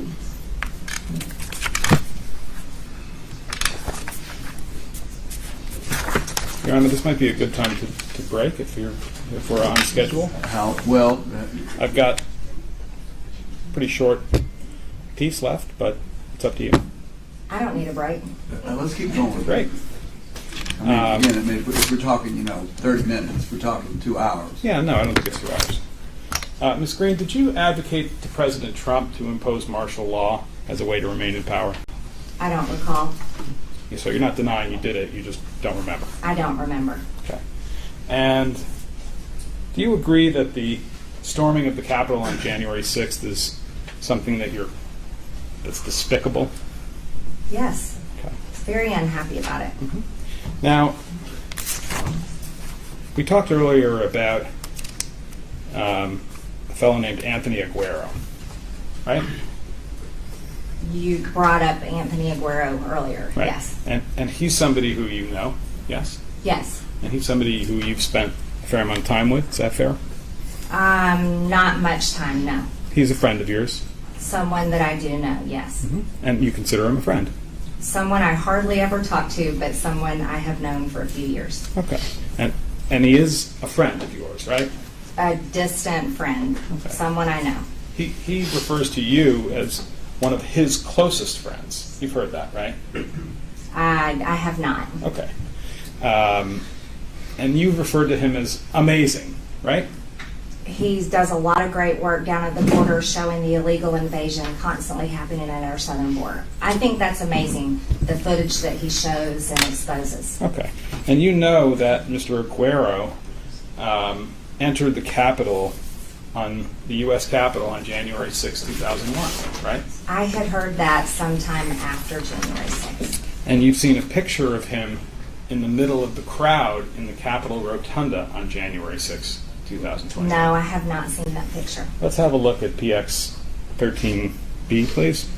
All right, guys, I got to go get my kids. I'm going to leave this running. Be good in the chat. April, use your full force that has been given to you. Because I will not be back live until Monday. It's my kid's birthday. Enjoy.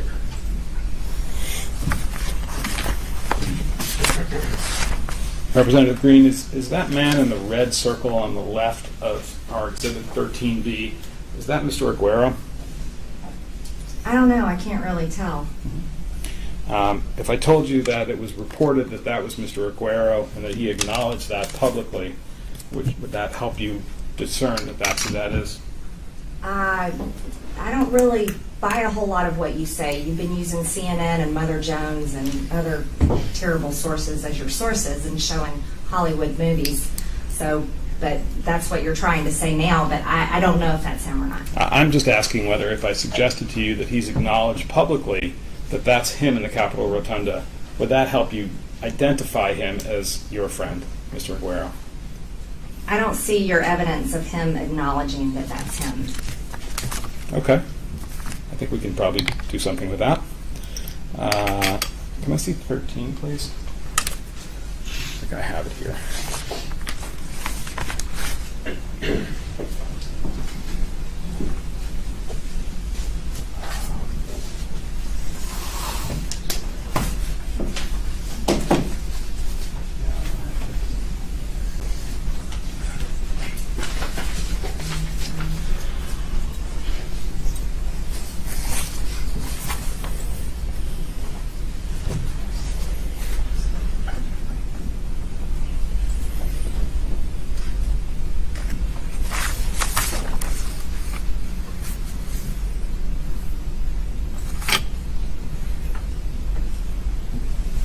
If I showed you something from CNN, you probably wouldn't accept it as authentic, would you?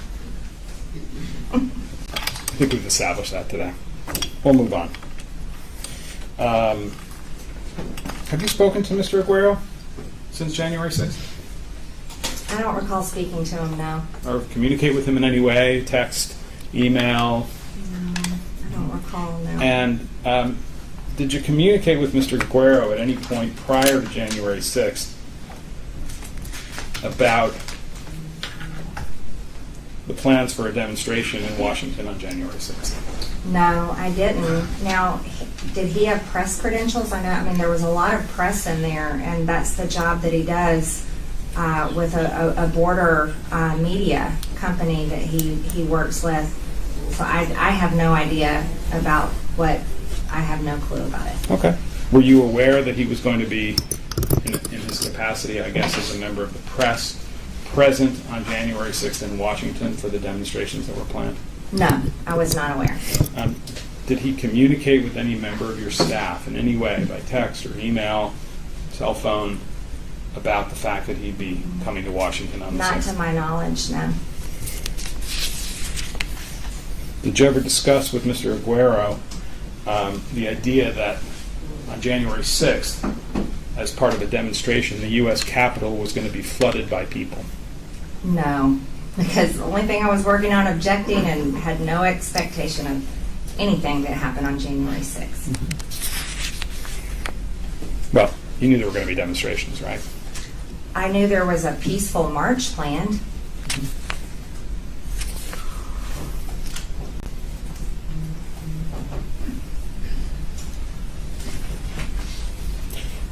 On January 6th itself, were you in contact with anyone who was involved in what you described as the peaceful march that occurred that day? No. Was anybody from your staff, congressional staff, or your campaign staff in touch by cell phone, text, email with anybody who was involved in the day's demonstrations? Not of my knowledge. Mm-hmm.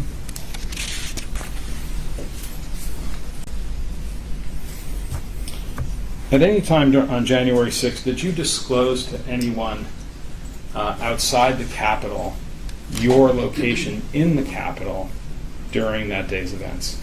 I texted my family and told them I was safe. Okay. Anybody other than family? No.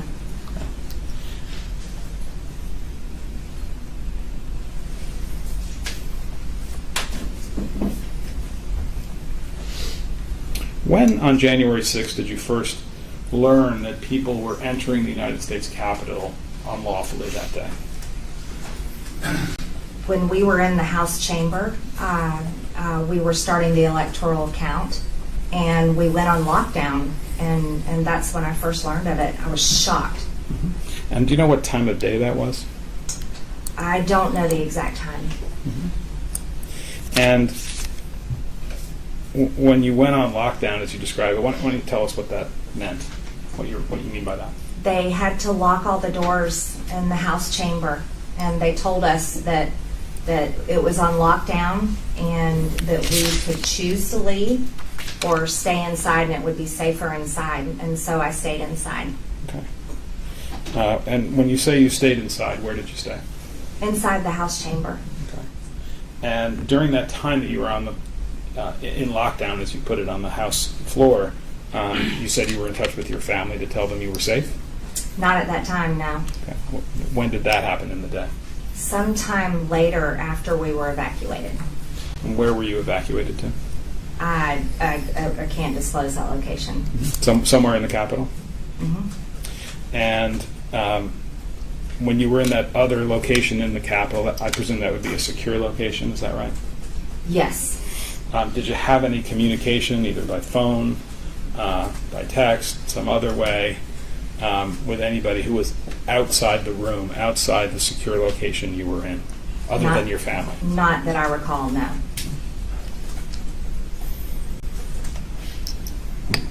And when you were notified that people had entered the Capitol illegally, did you also understand at that point that there had been violence at the Capitol?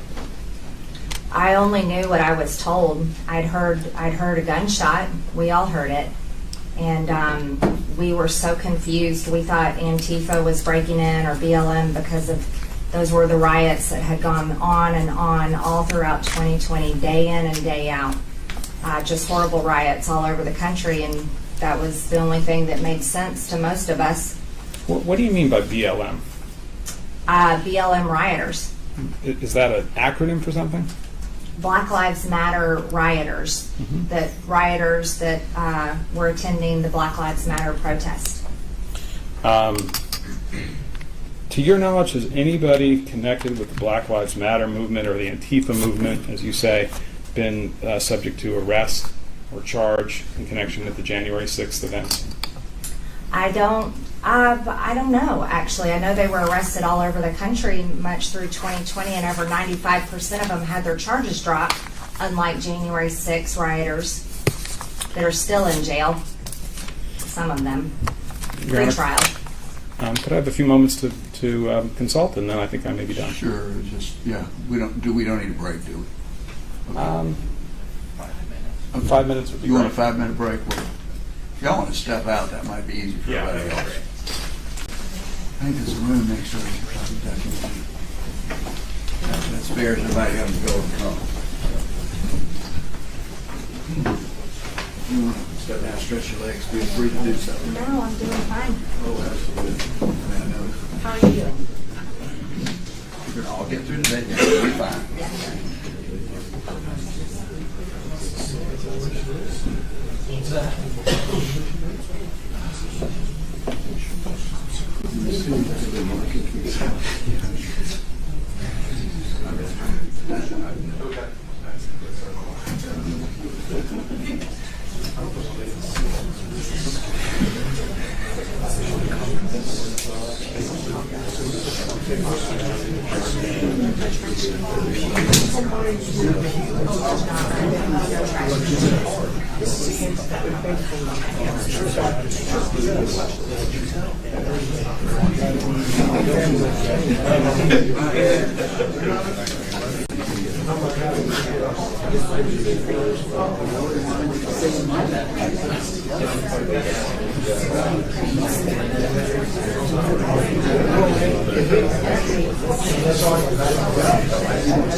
Other than our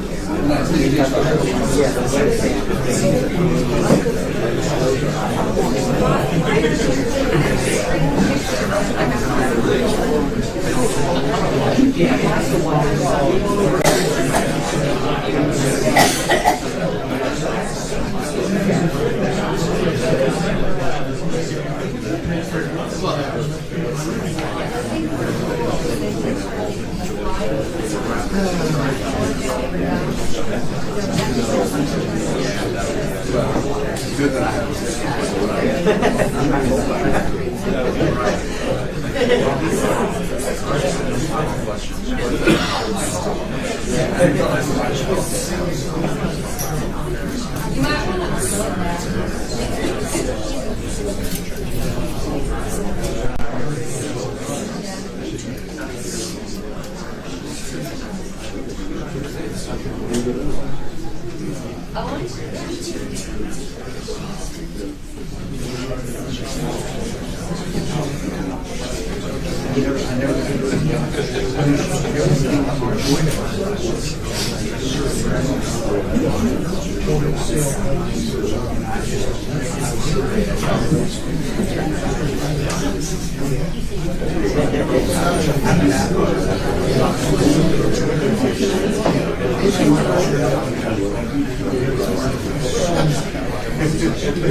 Great game.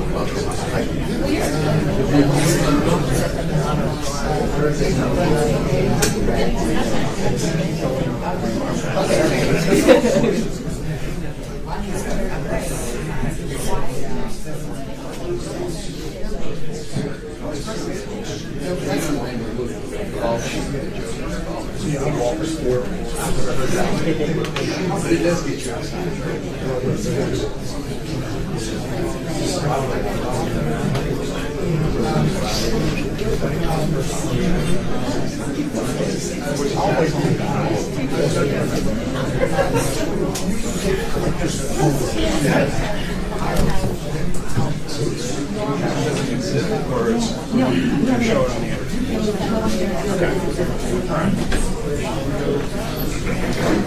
Your Honor, can we approach for a moment? Certainly. Bob? Yeah, this is hot. And we need to go somewhere.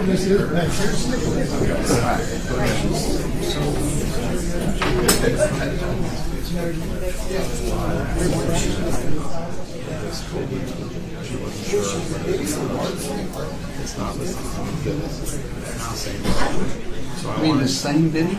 Yes. The one that we've seen the two different versions of? I'm sorry.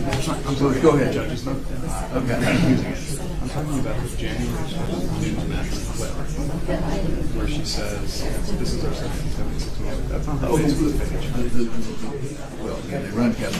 That's one where blue dress. No. This way. No, this is the one where she's interviewed by a reporter. Oh, Newsmax. Yeah, the interview. And I had asked her whether she posted it on her Facebook page. She didn't recall. So I want to show her that. And it's live on the internet. I mean, it's very important. Whether she remembers it or not. No. You can't, no evidence that I was looking in the middle of the trial. Please, theoretically,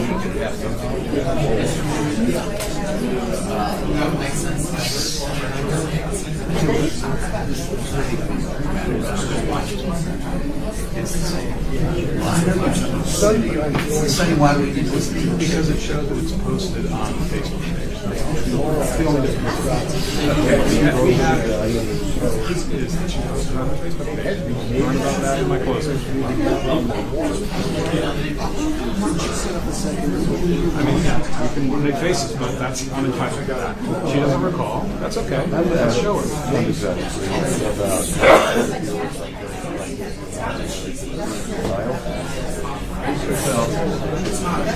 So the only question I'm trying to establish is that video is posted on the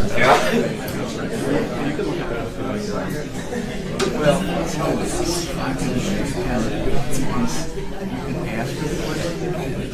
If she says right, you can watch the first 15 seconds or something. She doesn't turn it on because they'll see it's on the Facebook. That's fine. If you want to stipulate that, that's fine. But you can show that. But we don't need to watch the whole video. It's less than a minute, but it's a very important step. So no. When you sorry, back. Hold on. What do we decide we're going to do here? What did I say? I'm going to return to the subject. Yes. Ask her if she recalls that she posted this for Facebook page. If she does, then we're done. And then if not, I'm going to do that.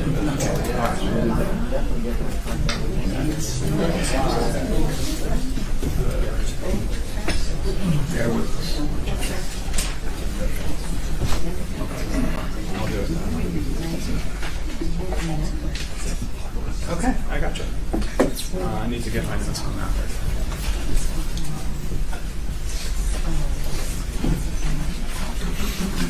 Sorry?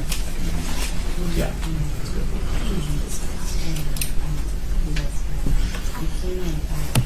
Thank you for your patience, Representative Greene, Your Honor. In the previous discussion, I had asked about what we've marked as Plaintiff's Exhibit 27, which is the Newsmax clip, you recall, that we showed you. You remember that, right? The one we've already watched? The one we've already watched, yes. And I asked you whether you recall that you posted that Newsmax clip on your Facebook page. I don't recall what was posted on my Facebook page. Fair I don't enough. make all of my Facebook posts. Fair enough. Let's explain what this is. Yeah, I'd like to show you this. This is a live version of your congressional campaign Facebook page as it sits there today. And what we have is the clip that we had separated in the previous testimony. And I'd like to play that for you just to see if you will acknowledge that that clip is now available on your Facebook page.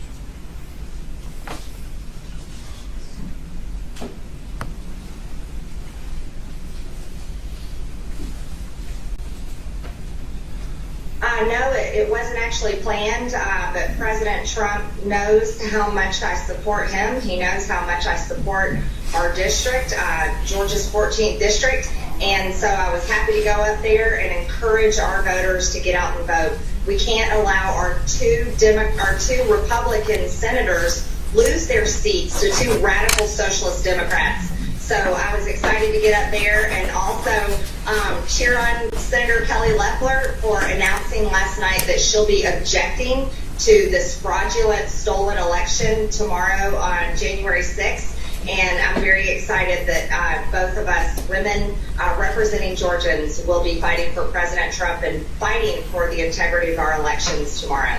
What is your plan tomorrow? How do you plan to handle what could possibly go down in this joint session of Congress tomorrow? What are you prepared for? Well, you know, I'll echo the words of many of my colleagues as we were just meeting together in our GOP conference meeting this morning. This is our 1776 moment.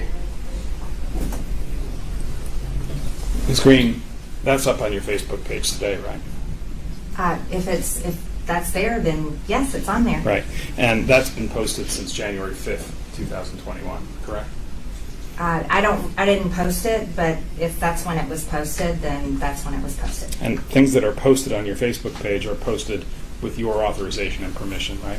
I do not view things that are posted before they're posted. That wasn't my question. My question was, if it was posted on your page, that's something that you authorized and permitted, whether you viewed it in advance or not. I think if I'm authorizing, I would view it in advance before it's posted. Well, no one put that up on your Facebook page without authorization from you in some sense, right? I don't recall authorizing, but you have to understand, as a member of Congress, we have staff and many people that post interviews and so forth on our social media for us. If we could make it a little bit larger, if you look in the top right, you'll see there's a message, Ms. Greene.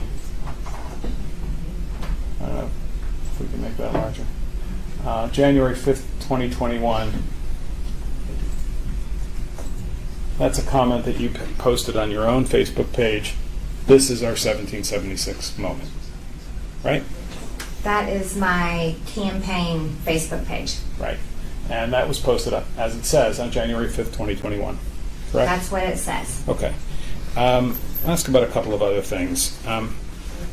Prior to the inauguration in 2021, did you advocate for martial law with the President of the United States? I don't President recall. Trump? I don't recall. You know President Trump, right? Yes. Yeah, he's supported you politically, right? Yes. And obviously a very important person in general, right? Yes. And 45th President of the United States. And you've had a number of meetings with him, right? Yes. And you had meetings with him between the election in 2020 and January 20th of 2021, right? Yes. And in those meetings, you discussed with him your advocacy for the idea that there should be martial law declared in the United States. No, I don't recall ever discussing that. Well, are you saying it didn't happen, or you're saying you don't recall one way or the other? I don't recall ever discussing that. Okay. Did you discuss that topic, the idea that there should be martial law declared in the United States, prior to the inauguration of President Biden? Your Honor, I'm going to have to object. I actually represent the President of the United States, and that's covered by executive privilege. She can't get into this conversation. Executive privilege. She's not a member of the executive, and this counsel is here on her behalf, not on Mr. Trump's behalf, unless there's something I missed. It's not a proper objection, Your Honor. I'm sorry, I got flustered. What was the question again? The question was whether, prior to the inauguration of Joe Biden, Ms. Greene, whether you ever advocated for martial law to be imposed in a conversation with the Chief of Staff of the then President of the United States, Mr. Trump. You can answer the question. I don't recall. Did you ever advocate for martial law prior to the inauguration of Mr. Biden with any member of the White House staff that was part of the Trump administration? I don't recall. Are you aware of any other elected congressional representatives advocating for martial law to stop the peaceful transfer of power before the inauguration of Mr. Biden? I don't remember. Okay. Do you regard the people who were arrested and charged in connection with the January 6th events as patriots? I don't think them being arrested and charged on January 6th affects the fact that they're patriots or not. Right, so you do regard them as patriots? Yeah, some of them are veterans, yes. Some of them definitely are patriots. Okay. Can we have PX60 and PX40? Sorry. Which one's this? PX.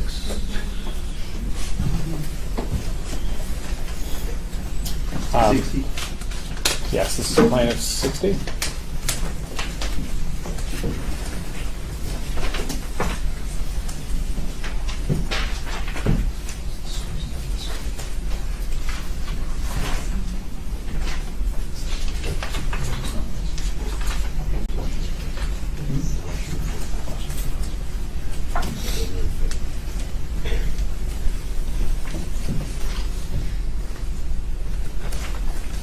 Ms. Greene, I've placed in front of you what we've marked as Petitioner's Exhibit 60, which is a story that appeared in the Washington Post on January 5th, 2021. Did you read that story in the Washington Post? I don't think I've read this one. Okay. Do you recall hearing that the Washington, prior to January 6th, did you recall hearing that the Washington Post was reporting that there were concerns that there were going to be violence and there was going to be violence in Washington on January 6th? I had not heard that. I heard no threats of violence that I remember at all for January 6th. Okay. Can we also look at PX40?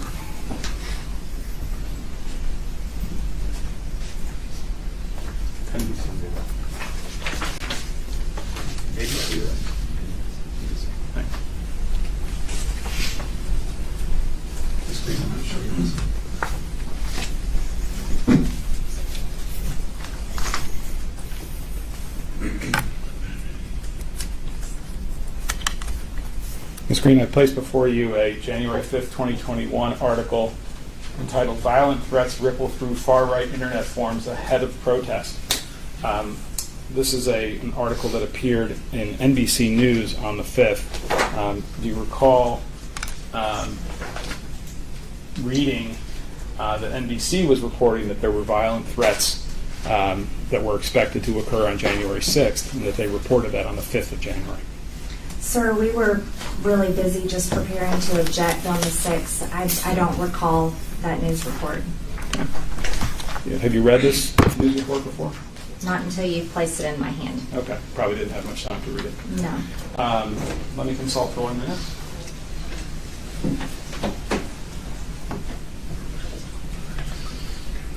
Oh, yeah.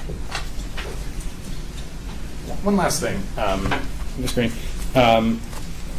You told us early in the day that you were suspended from your Twitter account or permanently taken off Twitter. Is that right? Permanently banned. Banned. You're not banned from Facebook, though, right? No. And we saw your live Facebook page just a couple of minutes ago, right? You pulled that up. Yes, you did. Right. And on your Facebook page, you have directed that certain videos be removed from the Facebook page, right?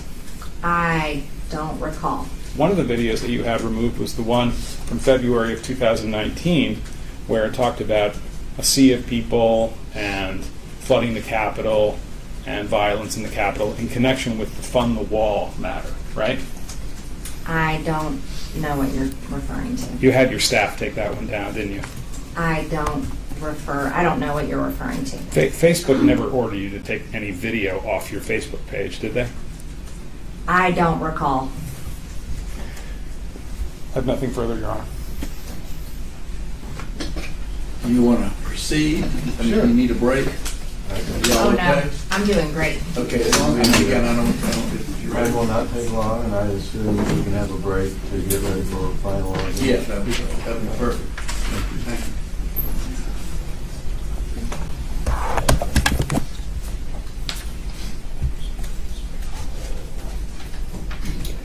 Representative Greene, I want to take you back to January 6th.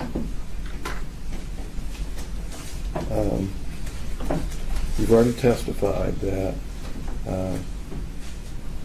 that you were on lockdown in the House chambers. And I'm sorry. I just need Mr. Bobby to speak up a little bit. Oh, you need to speak up. Sorry. Thank you. You've already testified that you were on lockdown in the House chambers. Yes. And Did you have an opportunity to do a video Yes. and a tweet accompanying that video? Yes. Okay. And about what time did that occur on January 6th? I believe it was around 2:30 in the afternoon. And where were you when the video was when you took the video? I was inside the House chamber, and we had gone on lockdown, and it was after I had learned that there had been some violence outside the Capitol, and someone had been shot, and there was just people. We were only told there were people inside the Capitol, and I got very concerned because at that time I was confused. I was so confused. I was shocked. I'd never been in anything violent before, any kind of situation like that, and I was really scared. And I went inside the cloakroom, inside the House chamber in the Republican cloakroom, into one of the phone booths where you can go to make a phone call or anything. I went inside there and I made a video telling people to be peaceful, not to be violent, and just giving out a message. And I tweeted that video from the Republican cloakroom. Did you know at that time who was attacking the Capitol? No, I didn't know. There was people were saying different things. We mostly thought that it was Antifa dressed up as Trump supporters. That was the first thing we were told. We had no idea. I was in the cloakroom, couldn't see the news. I just knew that we were on lockdown, and they said, by that point, they said, you cannot leave. You have to stay in here. I'll show you what's marked as R1. It's the tweet. And I don't know, I think we just had the video on electronically. This has already been admitted. Yeah. Right.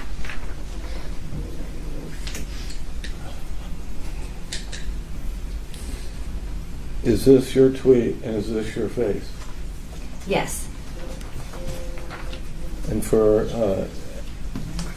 did you say in this tweet, a message from the Capitol? Be safe, be smart, be peaceful, obey the laws. This is not a time for violence.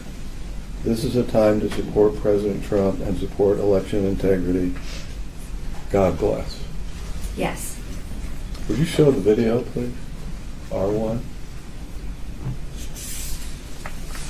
Somebody got that set up. I don't see Devin. He was setting it up yesterday. Mr. Hamilton said he would play it here today. Dominic, wait a second, sorry. No, I don't see him in the courtroom. Yeah, Devin was set it up yesterday, or maybe the day before. I'm sorry, I didn't give you him warning. Of course. Everybody's here. I mean, I think that's a universal rule of life.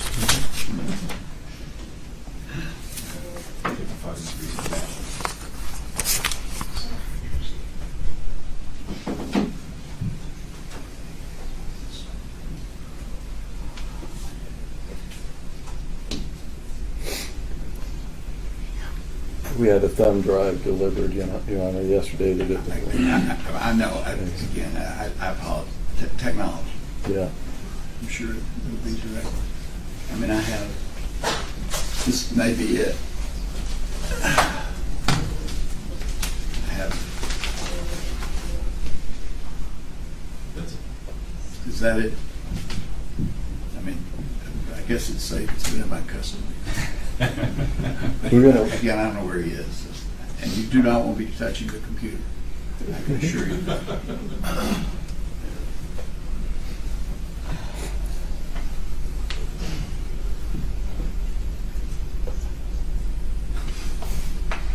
Right.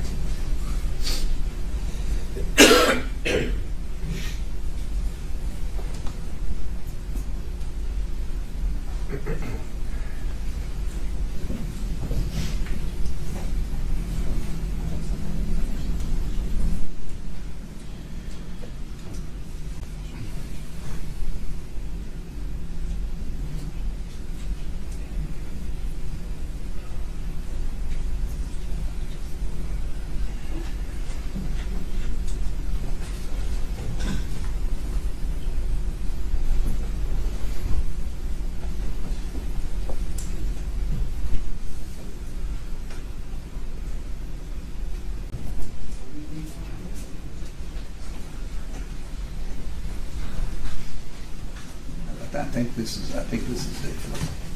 Looking on TV or banging your laptop. Do you want us to go on recess so we can set it up? We can break. Well, we'll take 5 minutes. I mean, Okay. you know, people are not going to leave and come back in 5 minutes. It's going to take a minute to set it up. Sorry. Okay. I thought, sorry. Sorry. Is that there? Laptop, or we can play it from here, whichever. If you need me to go grab a laptop.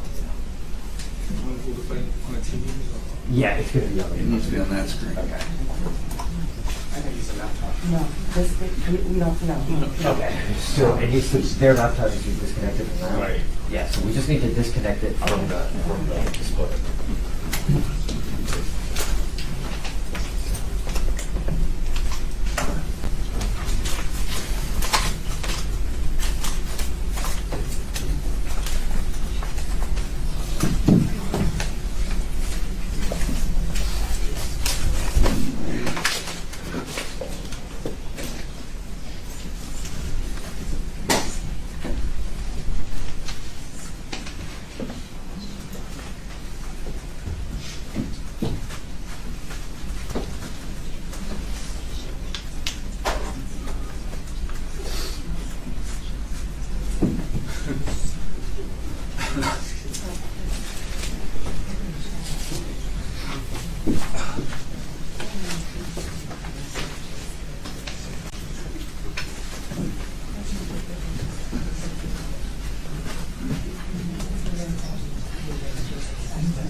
Yeah, I'll go get it. I'll be right back.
Do you need a laptop? No.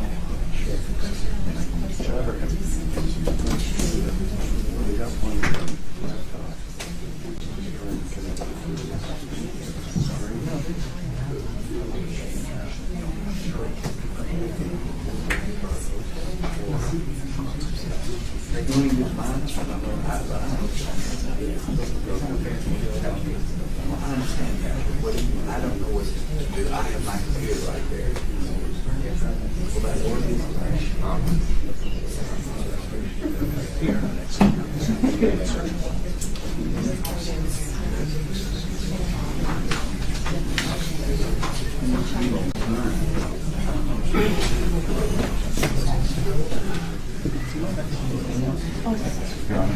Yes.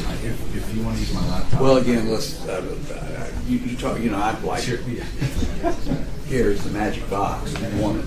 You want those magic boxes? Can I put it down?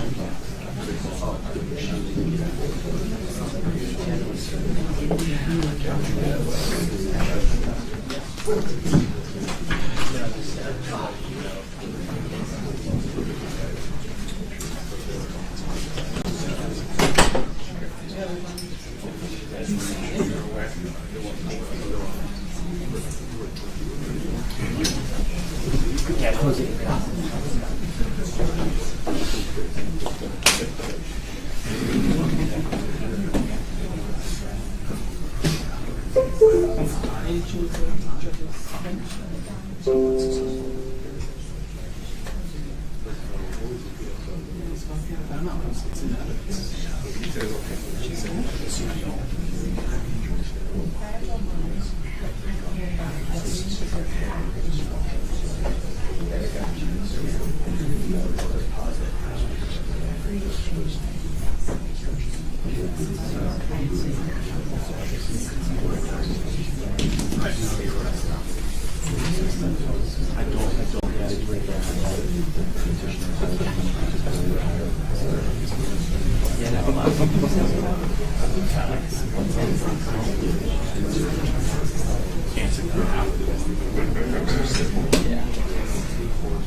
As I remember it, at the very beginning it was a little low, and it came up in sound, if I remember it.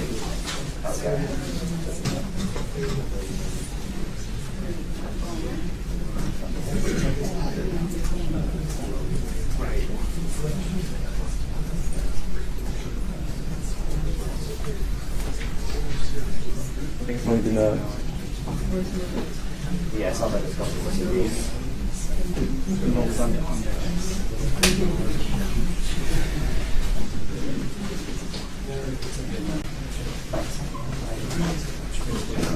I think you're ready for play.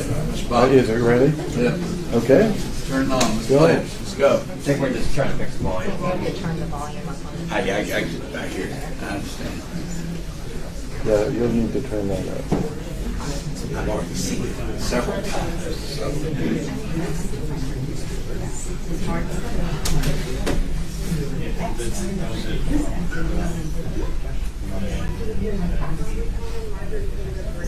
Can you turn the sound up to maximum, please? Just letting you know for all the great people, wonderful Americans, Quiet in the for courtroom. President Trump, that are here in Washington, D.C. today. Today is a time to support your president, and just know. Start over again.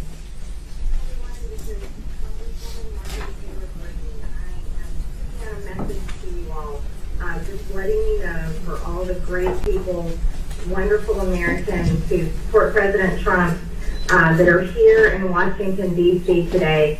Today is a time to support your president, and just know that we're fighting for you here in the Capitol, in Congress, fighting for your vote and fighting for President Trump. So I urge you to remain calm. I urge you to have a peaceful protest. Make sure that everyone is safe and protected, and let's do this in a peaceful manner. This is not a time for violence. This is a time to support President Trump, support our election integrity, and support this important process that we're going through in Congress, where we're allowed to object. So this is very important. So I urge you to stay calm, be the great American people that I know you are, and just know that we're in here fighting for you. So God bless everyone. Be careful, be safe, and be smart, and obey the laws. Thank you very much. Representative Greene, is that you? Yes. As I look at your face and hear your voice, I think you're scared. Objection. This is not for Mr. Bob to testify about his feelings. What was your feelings at the time? I was scared. I was very scared. I was concerned. I was shocked, absolutely shocked. Every time I said we're going to fight, it was all about objecting. And to me, that was the most important process of the day. And I had no idea what was going on, and I just didn't want anyone to get hurt. I didn't want to see anything terrible happen. And it was very upsetting. I was very, very upset when I made that video. And you've been on the stand for several hours here during direct examination, and they showed you multiple tweets and multiple videos. Did they show you that video? No, they didn't show that one or all the other social media posts that have been made on my accounts that I have made, or videos I have made where I've always denounced violence, and all the videos I've said and speeches I've said of how upset I was about the riot on January 6th and how much I didn't like it and how much I was against it. And even when I went and visited the January 6th defendants, pretrial defendants in the DC jail, and I went there to see their conditions because we had heard horrible things about their treatment. I don't know what this is relevant to. I object. It's not relevant, but so I sustain, yes. In other words, cutting you off is going beyond the question. Thank you.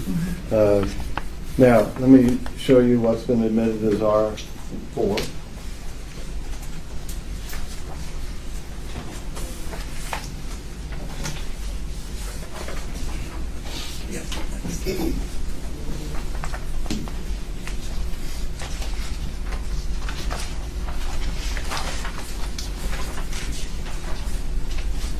Now, this is a transcript of the video that's been admitted into evidence. And I want you to turn to page 2. And did you say these words? So I urge you to remain calm. I urge you to have a peaceful protest. Make sure everyone is safe and protected. And let's do this in a peaceful manner. This is not a time for violence. This is a time to support President Trump, support our election integrity, and support our important process that we're going through in Congress, where we're allowed to object. So this is very important, so I urge you to stay calm. Be the great American people that I know you are, and just know that we're in here fighting for you. So God bless, be careful, be safe, and be smart, and obey the law. Thank you. Yes. I think there's a subsequent tweet that you did referring to the violence that occurred on January 6th. And it's P1P. And I'm actually not certain whether that has been admitted or not admitted. P1P. I do not believe it's been admitted.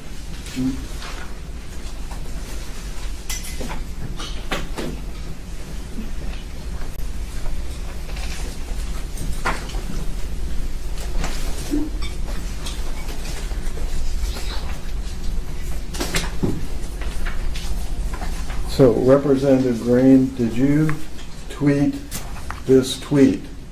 If I know what I'm talking about. I don't remember, but I see it's my MT Greene Twitter account. Okay. So it went out from your Twitter account, but you don't know if you did it or another member of your staff or another person.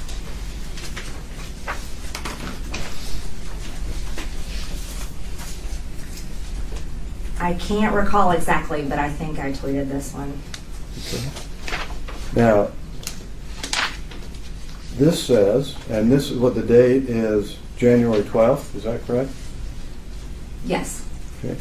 This tweet says, I proudly stand with Representative Mo Brooks and everything in his statement, which you link to later on. The unhinged left is out of control, and their disgusting witch hunt is full of hypocrisy. Democrats are on record for support of violence all year. We did not plan, cause, and denounce, and that's capital letters, isn't it? Denounce the January 6th attack. I defend my honor and reputation. So was that the message sent out on your Twitter account? Yes, it's the same message I've said over and over again about January 6th. Now, FBI Director Christopher Wray testified before Congress soon after the attack. It was before the Senate on March 2nd, 2021. And this is R5, which has been admitted into evidence. And let me show you this.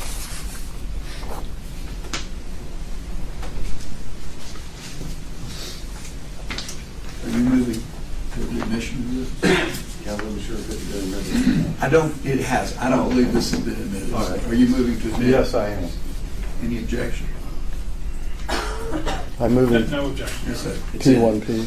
Admitted. Thank you. Thank you. Now, when he testified before Congress on March 2nd, of course, you remember Congress, right? Yes. Right. And he said, I was appalled, like you, at the violence and destruction that we saw that day. He's referring to January 6th. Yes. I was appalled that you, he's testifying before Congress, looking at members of Congress, our country's elected leaders were victimized right there in these very halls. Were you a victim of the attack? Yes, I was. I was in the House chamber when it happened. I had to be evacuated to safety. We were held for hours in a secret location protected by Capitol Police, military members for hours until they cleared the Capitol. Yes, I was a victim of the riot that day. No further questions. Your Honor, I believe the testimony has opened the door on the issue of text messages that Representative Greene sent on January 6th during the insurrection. And we would call for their immediate production and the ability to have a moment to look at them so that we can examine her on them. I thought the testimony was she did not send any other messages. No, she's testified that she sent messages to her children and her family. Those were text messages. Those were not tweets. We did not talk about any text messages.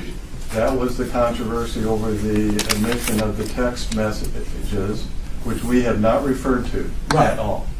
Except that Representative Greene referred to it when I asked her if she was in touch with anybody from that day from the floor, and she said that she texted her family.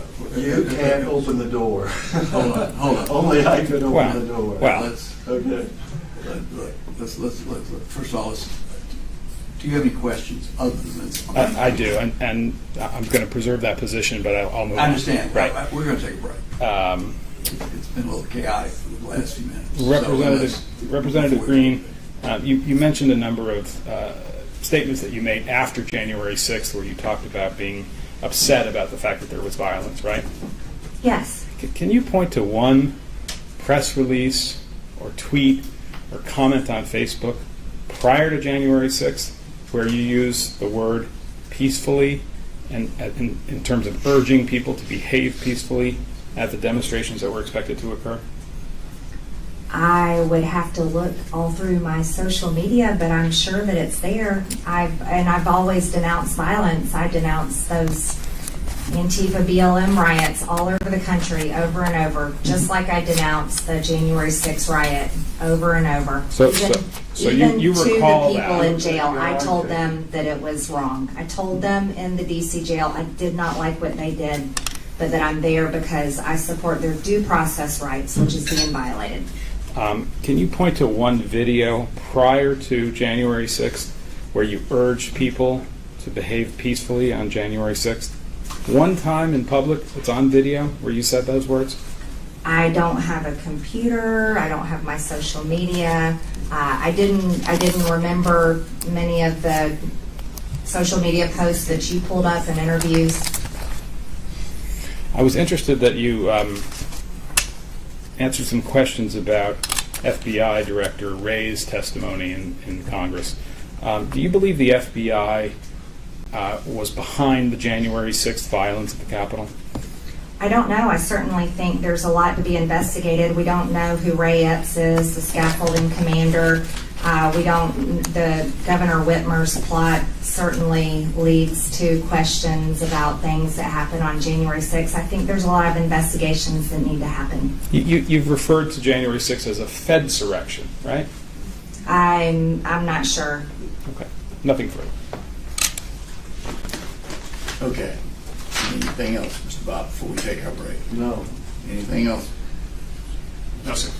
Okay. Do they rest, or what? Do you rest? No, we have an issue that we want to consult on, but either we're going to put in a video or we're going to move to closing statements, but the video has been admitted, so it's a timing issue that we want to talk about. So you don't need the witness. She's excused. That's right. Thank you.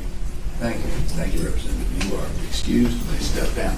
All right, now, I believe we discussed we will take a break before we go. What do you want to do, Mr. Kelly? I mean, you want to take a break? I don't know what you're contemplating. Out of 5 minutes or an hour. Yeah, I think, Your Honor, we would appreciate a very short break. Well, let's take 15 and be back at 4:02. Your Honor, can I ask a question? Are we absolutely dedicated to stopping at 4:30? If we went a little longer than that, would that be? I will have to consult with the real powers. Only because we're trying to figure out our presentation, the last piece of our presentation, if we want to close, or do we have one more thing? And so it would be nice to know. Well, I will consult with Judge Malhi, and we will respond, and we can reconvene. Thank you. Okay, we're off duty for 15 minutes.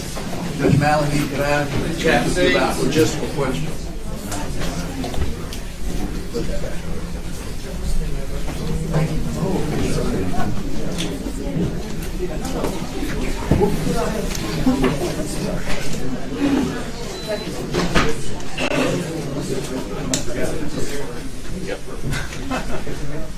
We haven't forgotten it.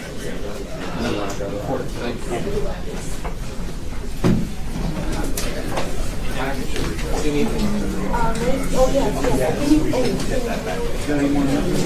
Y'all are good to exit.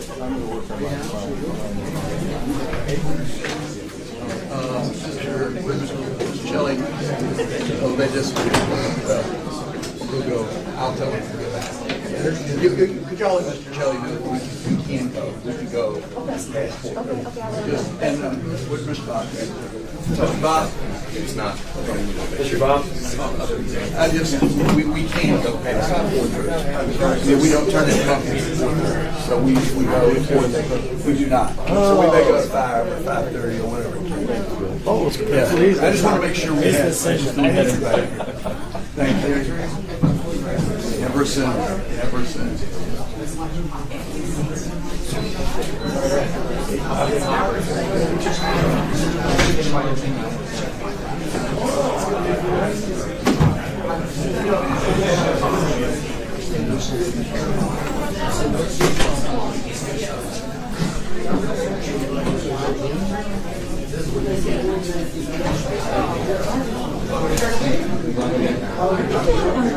I don't know if that matters.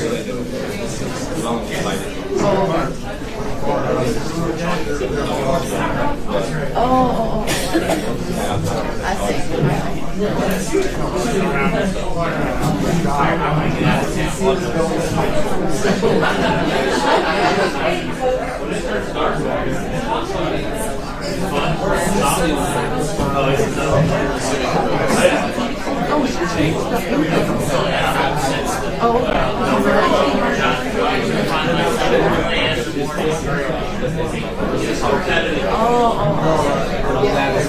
I'm glad I asked you. Yeah, right? I was surprised. There's a lot of Okay, thank you. Thank you so much. I didn't run it. They still have to bring my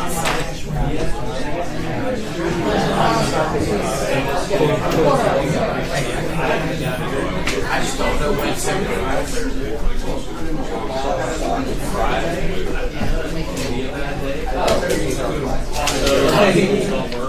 I was waiting, I stayed all this time. I thought it was as long as I did. You got to see it all the way through. Now I can't. Do you remember any of your high school history? Yeah. other than that, it's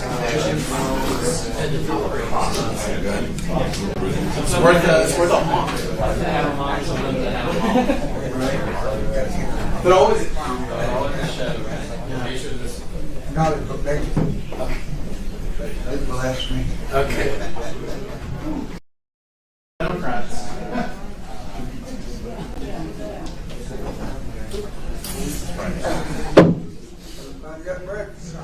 I haven't had so much fun since I sat through a C-SPAN marathon. Are you in the background of my vote? Well, I think this is season. So probably not. Who are you running against? Oh, you're running against. Are you the only challenger? There's two. That's going to be a hard race for him. There's two. There's Luke Martin. He was the party chair up there. Yeah. She had two young snipers. So you're aiming for runoff? Yeah. I think we're probably going to end up in a runoff. Yeah. So, June 21st. Trust me. Yeah. One way or another. Well, we used to live on it, so. Yeah. Right. Well, I mean, as a candidate, probably as a media analyst, probably. Well, or over it after. Yeah, I mean, but there's advantages for the incumbent. No, I think a long progress is absolutely challenging. Absolutely. I think one of the reasons it's shortened is that gerrymandering for cross-party challengers and by shortening the primary counters roughly 6 weeks before the voters are able to kind of take some see how it's the counting is the incumbent. So you think they shortened it to help challengers? Oh yeah, I think so. See, mine is that I've seen some of the campaigns. It's just a process. But I've seen some of the challenger campaigns that didn't staff up. Like right now. I suppose if you are talking like a governor during that where you've got a big staff that eats hundreds of thousands of dollars, it probably could help some way. But I think on county and state house, I think it's opposite. So I mean, at least on a big statewide race, you usually you're usually getting enough attention. Anyway. So your district is downtown. Right. Yeah, so it used to be just a very sort of part of the county. She took kind of part of which is 14 over Barstow and Colton. So it does have a bit more of the county than this time. Yeah, she picked out more of like the working class areas that were closer in. So like Lindell and part of our Marquee area, which is the so he's got the other, he's got the north class on the side. Gotcha. So he has the sort of more conservative parts, right? More rural. Yeah. She definitely has the establishments. Yeah, sure. Yeah. My aunt and father for one was there forever. Okay. They moved to Charleston. They lived in a public defender.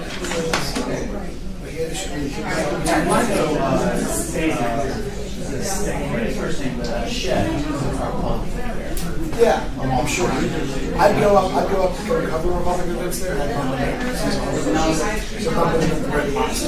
Right. I would have been a Republican. No, it was a Hunter Hill event at Red Lobster. Okay. Yeah, and I was going. Never going to see love anywhere. He's a bad dude.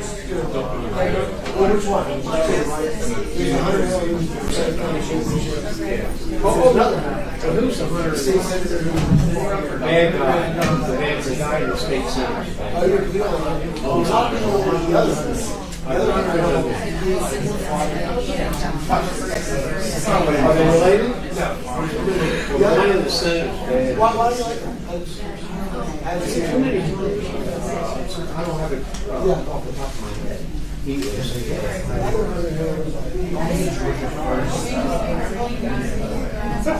which other hand?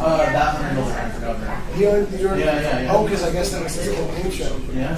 He quietly entered the race, which makes true sense. And then got mad that we weren't running a big story. I'm like, dude, I had to through the race. I was out the road. We should have said something controversial. Well, he didn't. He didn't tell us. You know, some people do something. Oh, that's my father-in-law. Oh,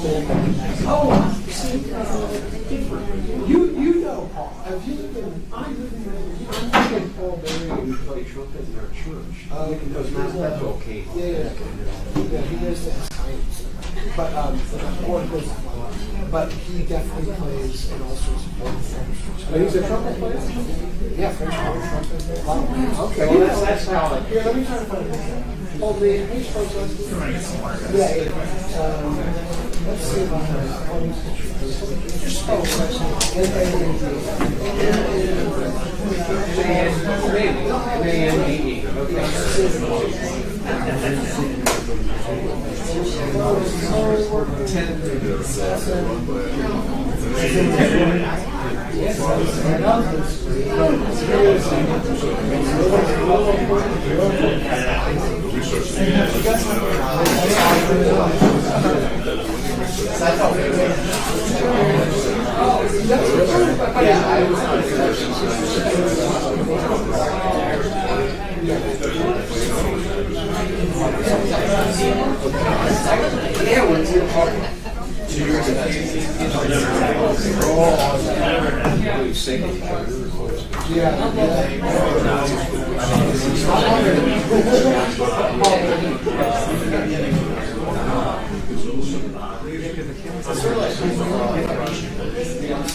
I was like, the fact that nothing has leaked out in a year and a half, that's like, there's no way that's they want you to be the fact that you've heard that is such how this is going to be.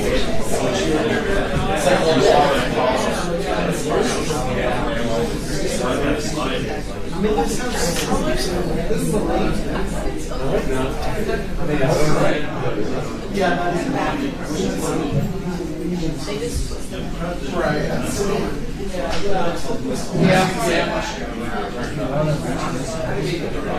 Oh,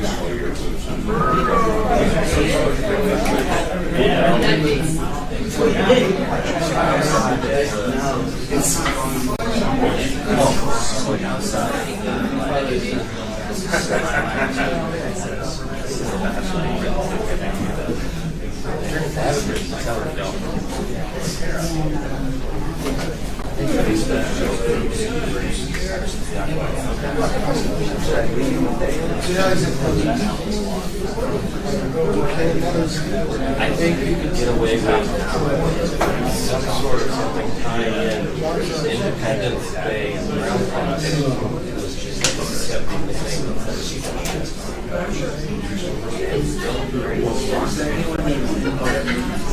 I don't think there's no such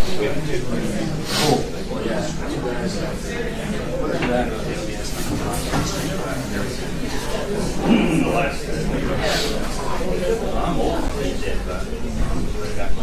I still think this is new. I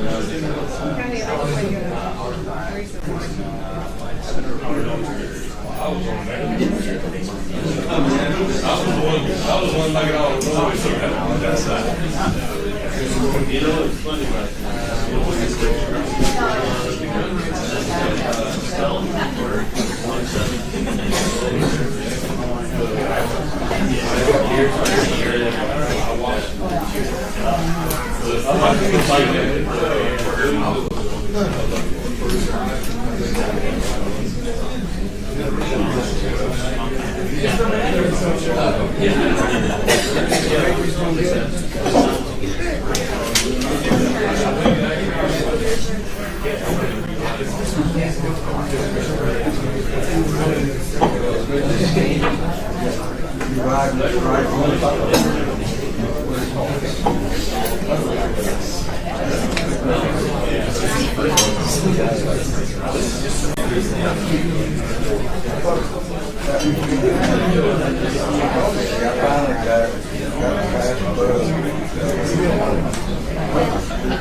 So, Mr. Shelley, before we start, I trust the message got to you. It did. Thank you. We can go as long as we Very need much to go. appreciated. Very much appreciated, Your Honor, and I appreciate counsel on the other side as well. Okay.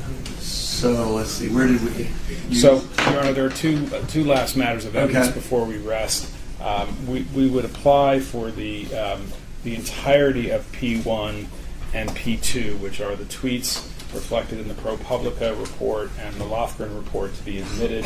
We believe that Representative Greene's testimony about how her Twitter account was operated, that she authorized tweets to be issued, is sufficient foundation for them to be admitted. And so we would ask that those two sets of plaintiff's exhibits be admitted.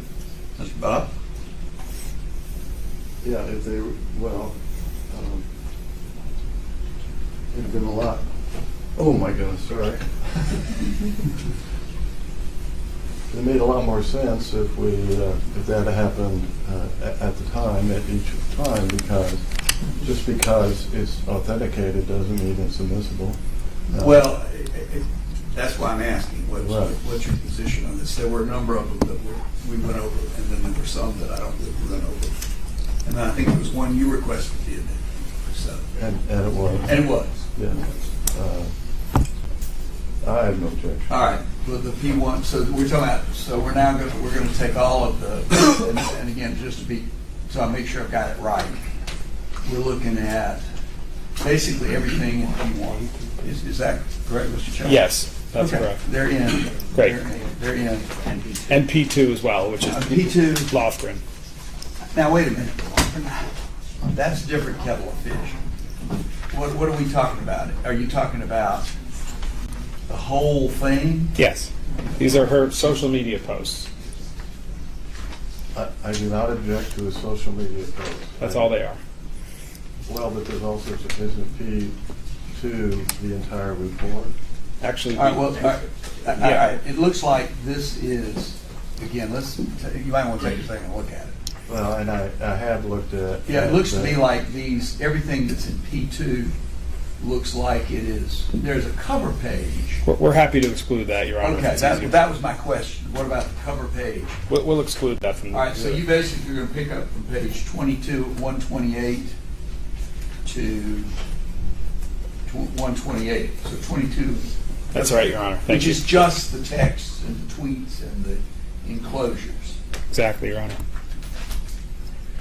I'm going to admit it unless you've reserved, yes, and I know you reserved ruling on this, whether or not it was authenticated, and of course we have made our individual objections yesterday. Right. And if that satisfies you. And they're preserved.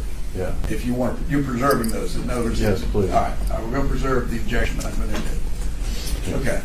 Before we rest, Your Honor, we have last piece of evidence, which is plaintiff's, P73, which is a video. It's 14 minutes long, Your Honor.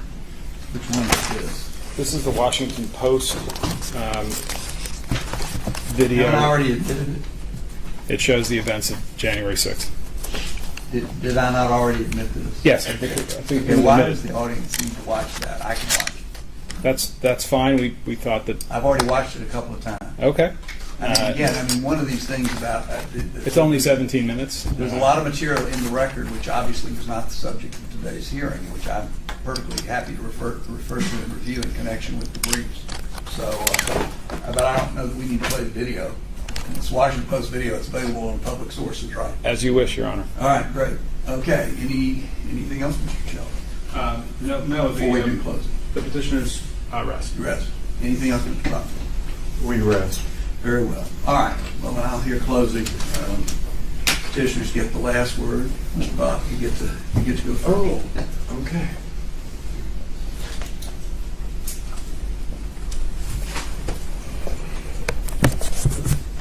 Thank you. Thank you, Your Honor. I again want to talk about the law, and then I'll talk about the evidence that has been submitted and whether or not that evidence meets the correct legal standards that we believe are applicable here.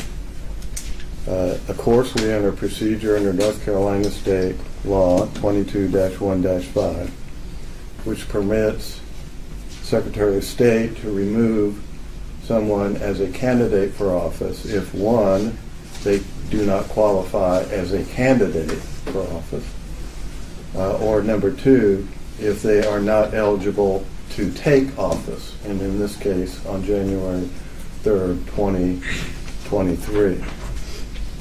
Now, they assert a disqualification under Section 3, is that Representative Greene engaged in insurrection or rebellion after taking the oath of office on January 3rd, and I assume, even though they're not clear, on January 6th.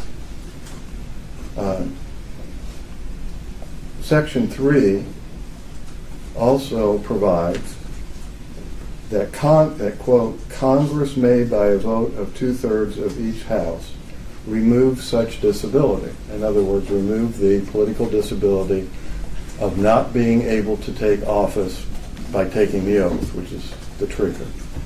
And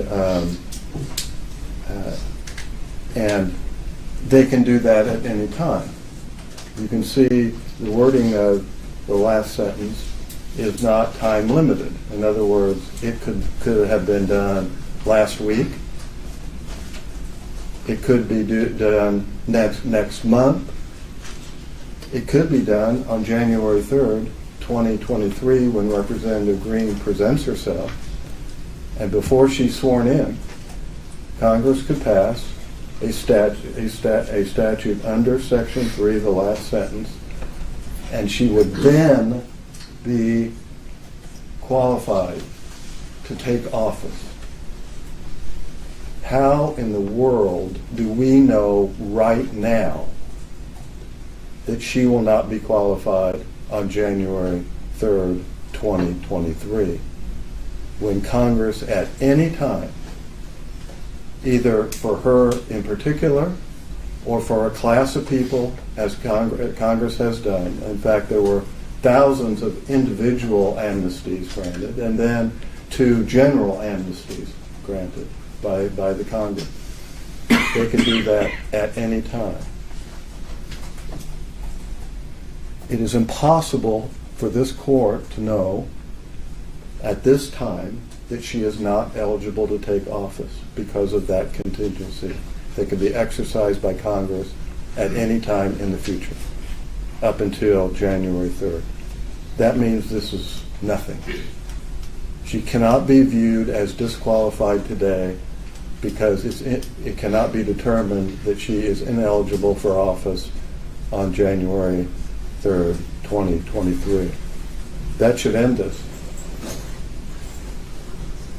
Now, second,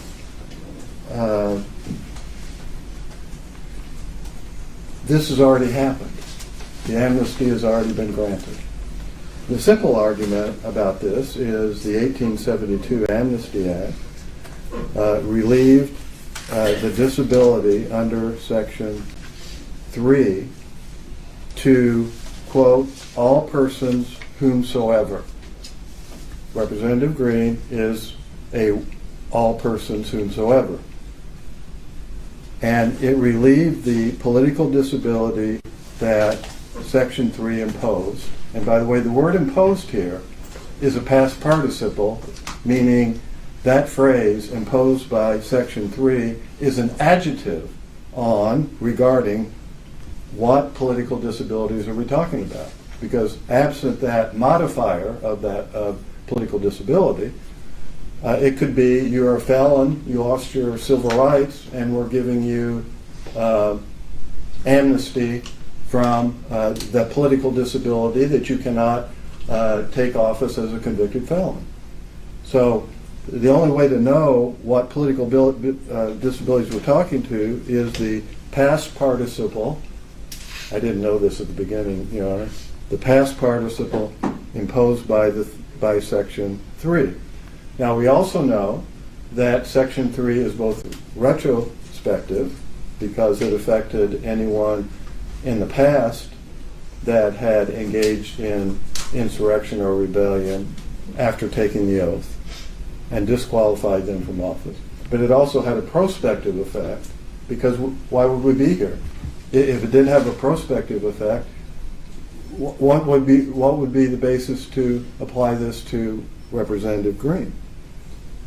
So we know it has both perspective and retrospective, and in the Amnesty Act of 1872, it was removed. That retrospective or prospective political disability under Section 3 was removed for all persons whosoever.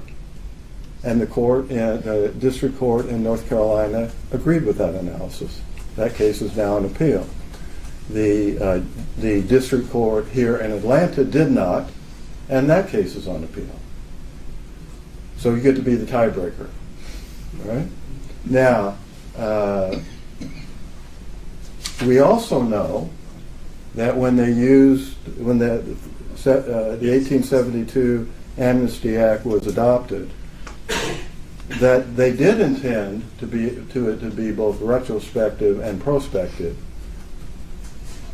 because of the wording of the 1898 Amnesty Act. The 1898 Amnesty Act, after the phrase disabilities imposed by the third section of the 14th Amendment of Article of Amendments to the Constitution of the United States, inserted the words heretofore incurred. That is not in the 72 version. So Congress knew very well how to do a retrospective amnesty if they chose to do it. Because in 1889, that's exactly what they did.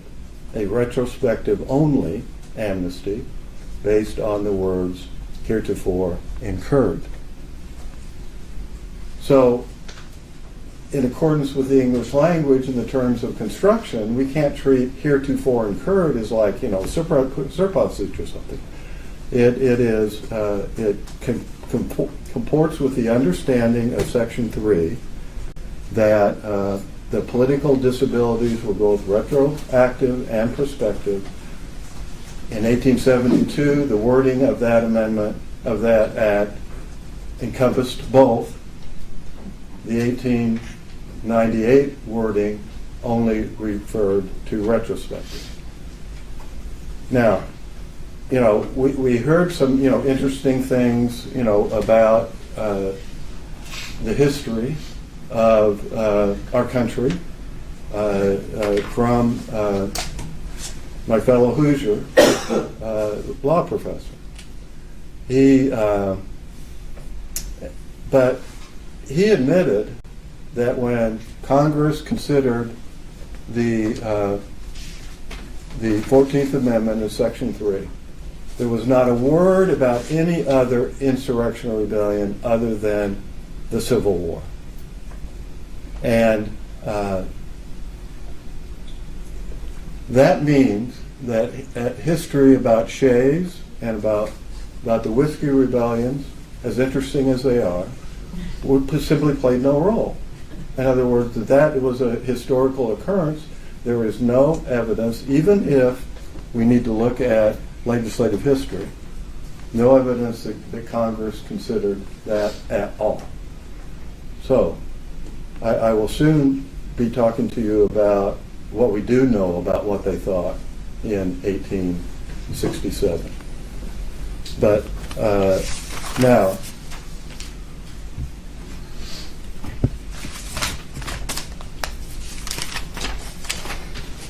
so let's get to the meaning of the words in Section 3. Engage in insurrection or rebellion is one, and giving aid or comfort to the enemies thereof is number 2. Well, that number 2 is about foreign wars, as I will soon explain. Number 1 is about domestic wars, as has been described, and which were described at the time by authorities when they talked about those phrases. So, what is engagement? What is engage? It connotes conduct. And you will soon hear the authority for the proposition that is, quote, direct, a direct, overt act, such as voluntarily joining the armed forces of the Confederacy, giving them food, giving the Army food, cash, whatever, shelter, the people in the War Department prosecuting the war, etc. Now, there is not a single piece of evidence that any of those things occurred here with respect to Representative Greene. There were certainly some 700 people involved, at least have been charged to have been involved in the attack on the Capitol. Greene wasn't one of them. They agree with that.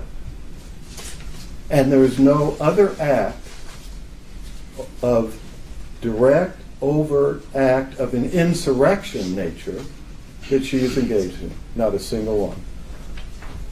Now, of course, they're not satisfied with that.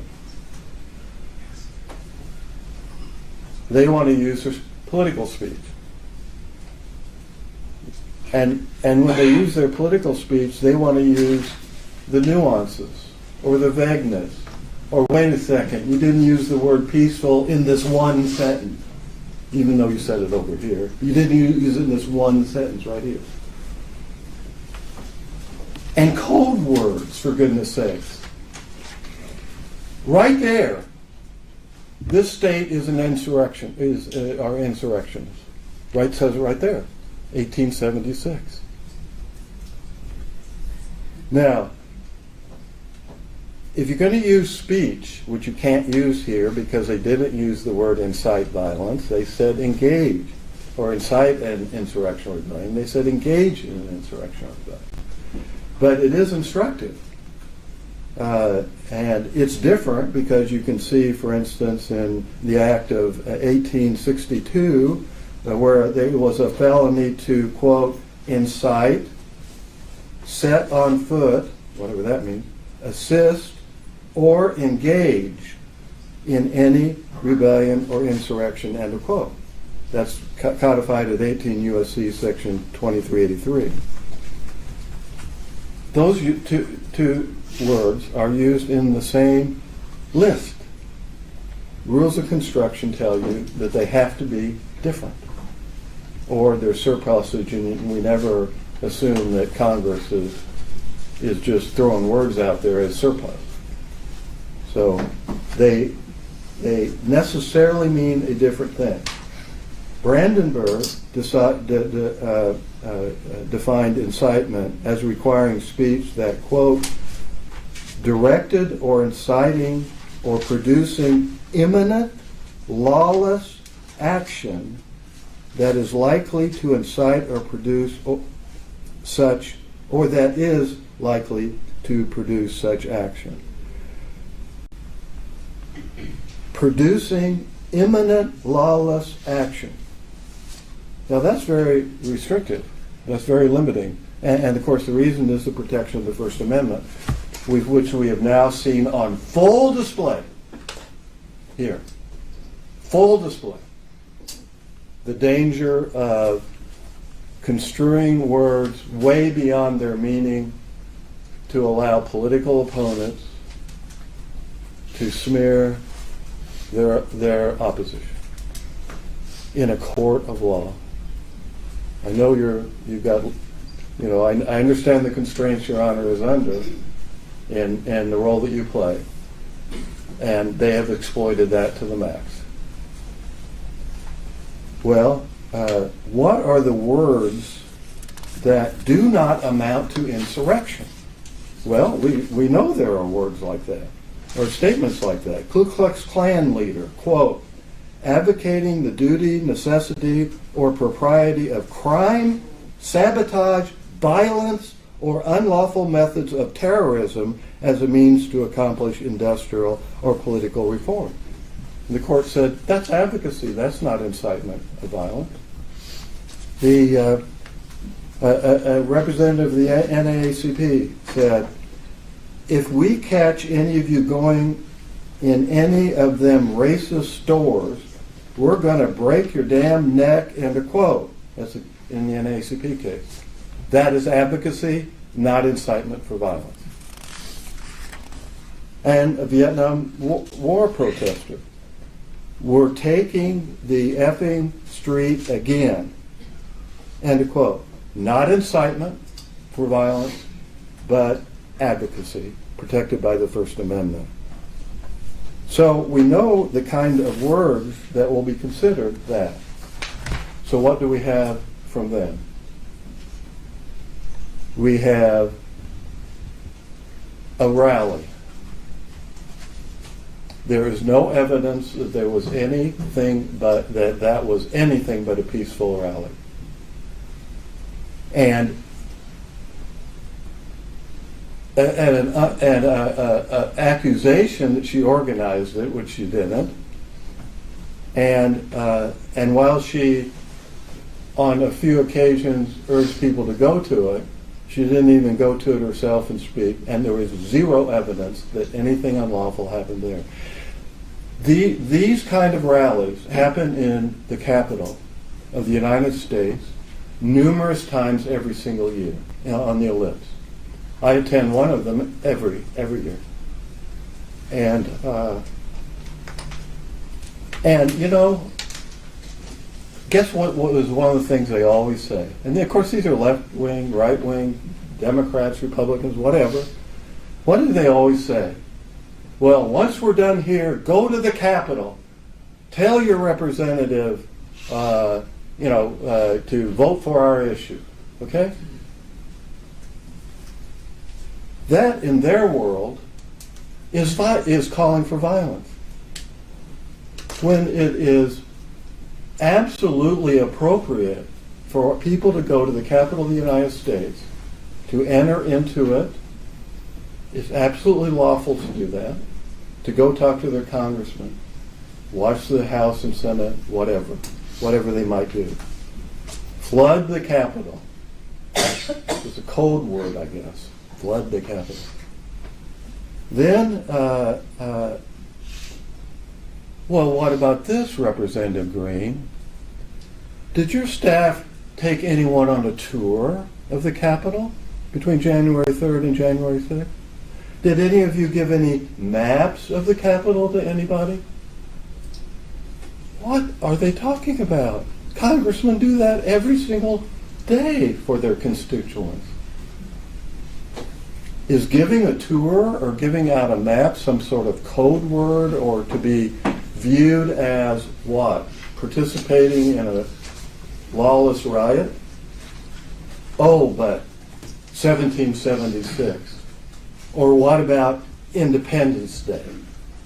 Or how about talking about the Declaration of Independence? Or what about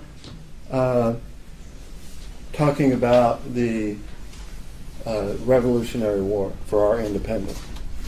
These are now code words for advocating a violent overthrow of the government of the United States. What an outrage.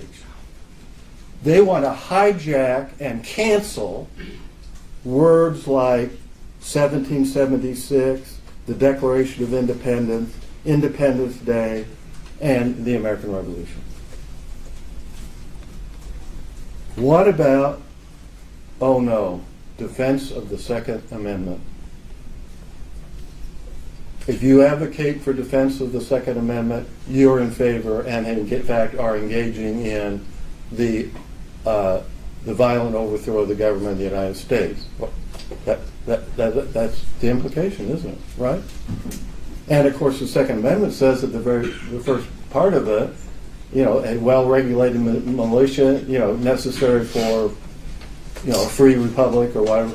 I don't remember exactly. Then the citizens have the right to keep and bear arms. So yes, there's a military application, if you will, the militia. I mean, the militia won this, was a major factor in winning our Revolutionary War. Many people who were in the Indiana militia fought in the Civil War. And they were able to do that because of the Second Amendment in many cases. So, advocating for the Second Amendment is now a code word for engaging in insurrection and rebellion against the United States. How about get our freedoms back? Getting our freedoms back. She said those words. Oh my word. I mean, yes, people on the conservative side are concerned that the Biden administration is eroding our freedoms.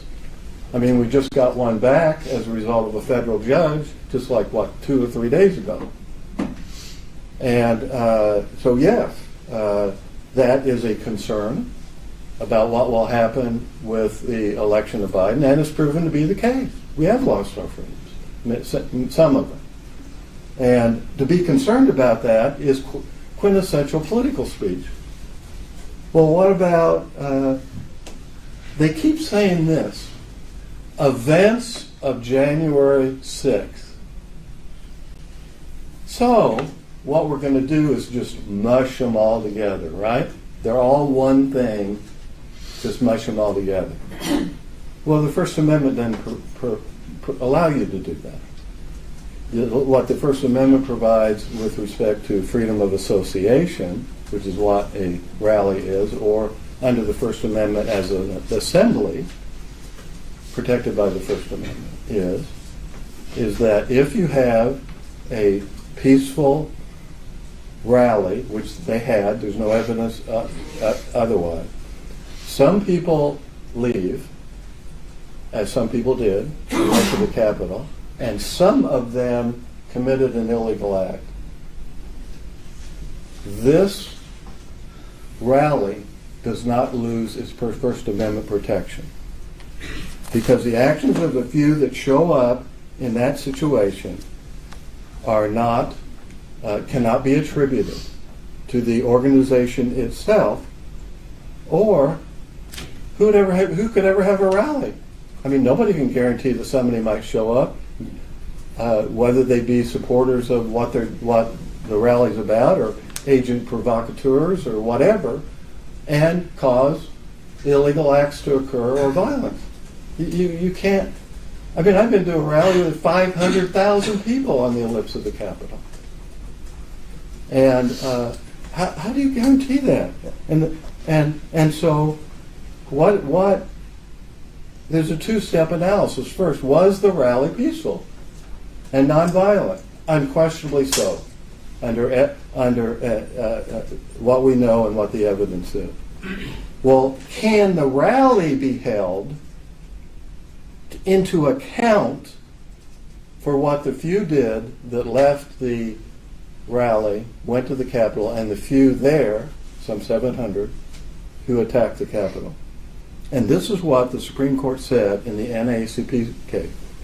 The right to association does not lose all constitutional protection merely because some members of the group may have participated in conduct or advocated doctrines that itself is not protected. The NAACP is particularly instructive here in that, and that was end quote. The NAACP is particularly instructed here as there were constitutionally protected speech, association, and petition designed to influence government action, i.e. support the constitutional right of members of Congress to object in the two votes on the regarding the Electoral College. Along with the illegal actions by a few, but the acts of the latter don't strip the others of their First Amendment rights, where the government failed to prove that, quote, the NAACP authorized either actually or apparently the unlawful conduct, either authorized it or ratified it, actually or apparently. There's no evidence of that. There's not a single word about that. So we have different events, some that are subject to First Amendment protection, others, the attack on the Capitol, that are not. And to drag her into, well, did you promote the rally? Did you put it on your calendar? Were you invited to speak? Joe Blow said you were invited to speak. Is to strip her of her First Amendment rights. All of these are First Amendment protected activities, every single one of them. And none of them constitute even incitement, much less constitute engaging in unlawful conduct. Now, of course, the question of the quote insurrection. The insurrection is narrowly defined.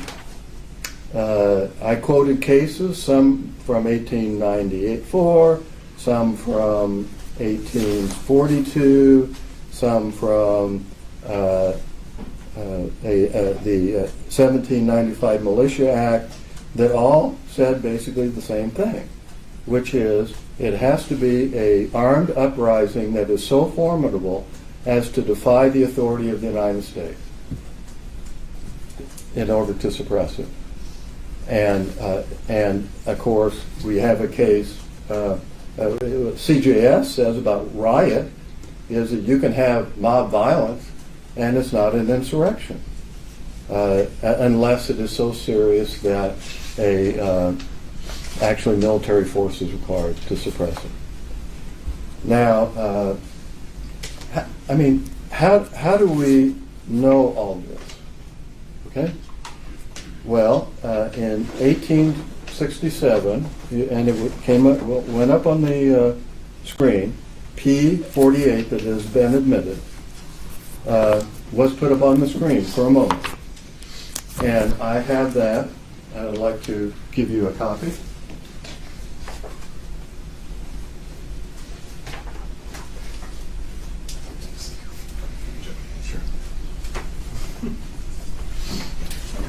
Now, I don't know who can read the exhibit. I was getting ready to say. Yeah. Okay.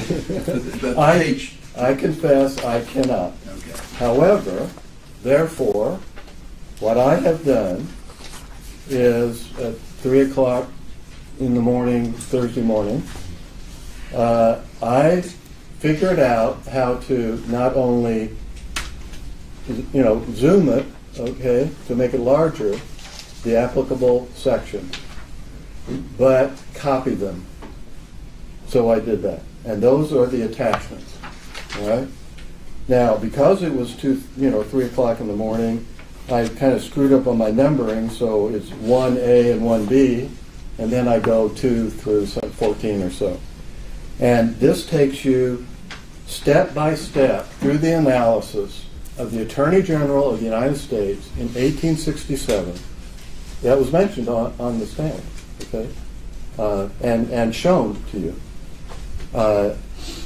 What the words engage in insurrection or rebellion and giving aid or comfort to the enemies thereof mean and meant in 1867, because those words were not just used in 1868 in the 14th Amendment, but they were used, and this is what the Attorney General was addressing, it was used in Reconstruction Act because they were going to open up voting to the people who lived in the Confederacy, old Confederacy.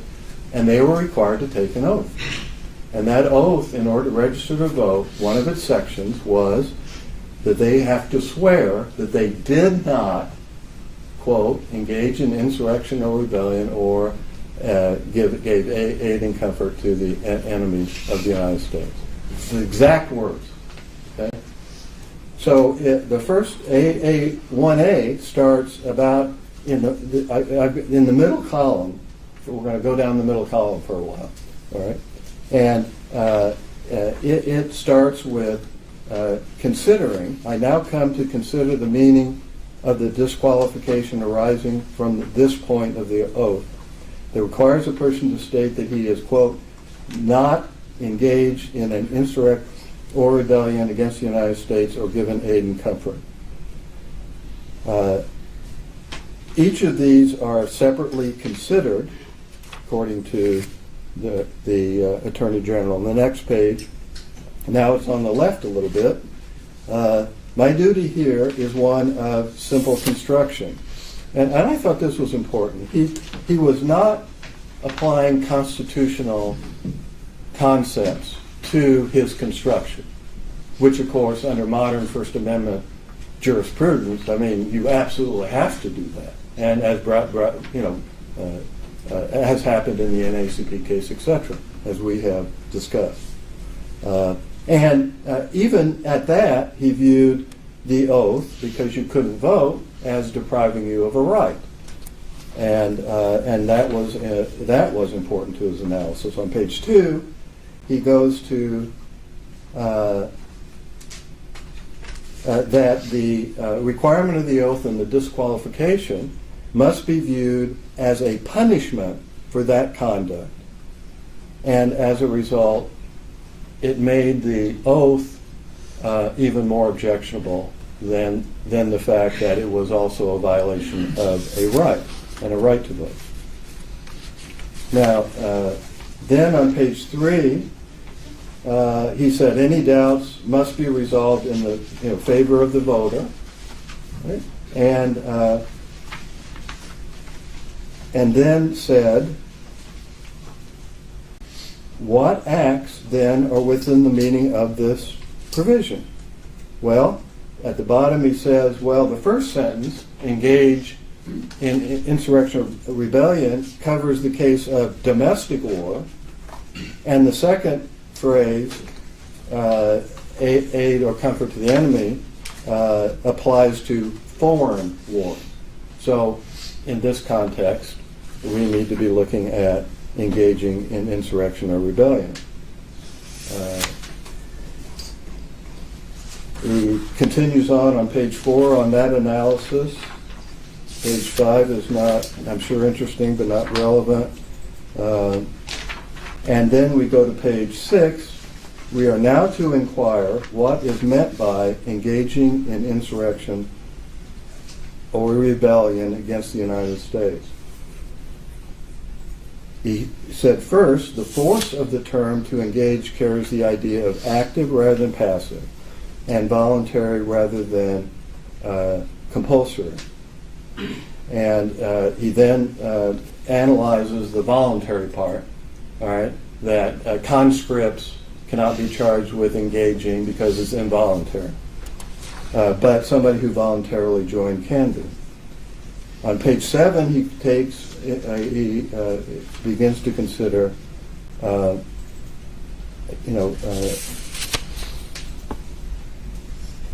the question of whether persons may have engaged in rebellion without having actually levied war or taking up arms, and he finds in that regard that, for instance, people in the War Department of the Confederacy did engage, even though they didn't literally take up arms. We then go to why civil officers are not covered, people that just run the government, maintain the peace, do perform civil functions are simply not covered.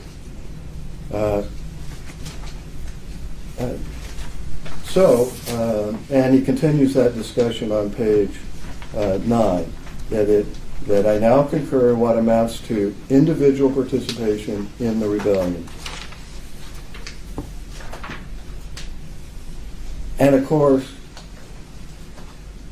he agrees that it isn't only the Civil War that is to be considered, but that the Civil War provides much instruction on what is meant by rebellion or insurrection.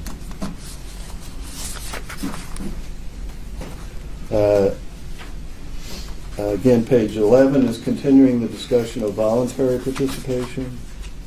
And then on page 12, at the top, he says, for what is engaged. It says, quote, I am of the opinion that some direct, overt act done with the intent to further the rebellion is necessary to bring a party within the purview of engaged. A direct, overt act done with the intent to further the rebellion. That is where I get the phrase direct, overt act. And then he says, mere disloyal sentiments, think of their evidence, mere disloyal sentiments or expressions are not sufficient because they're not acts. They're talk.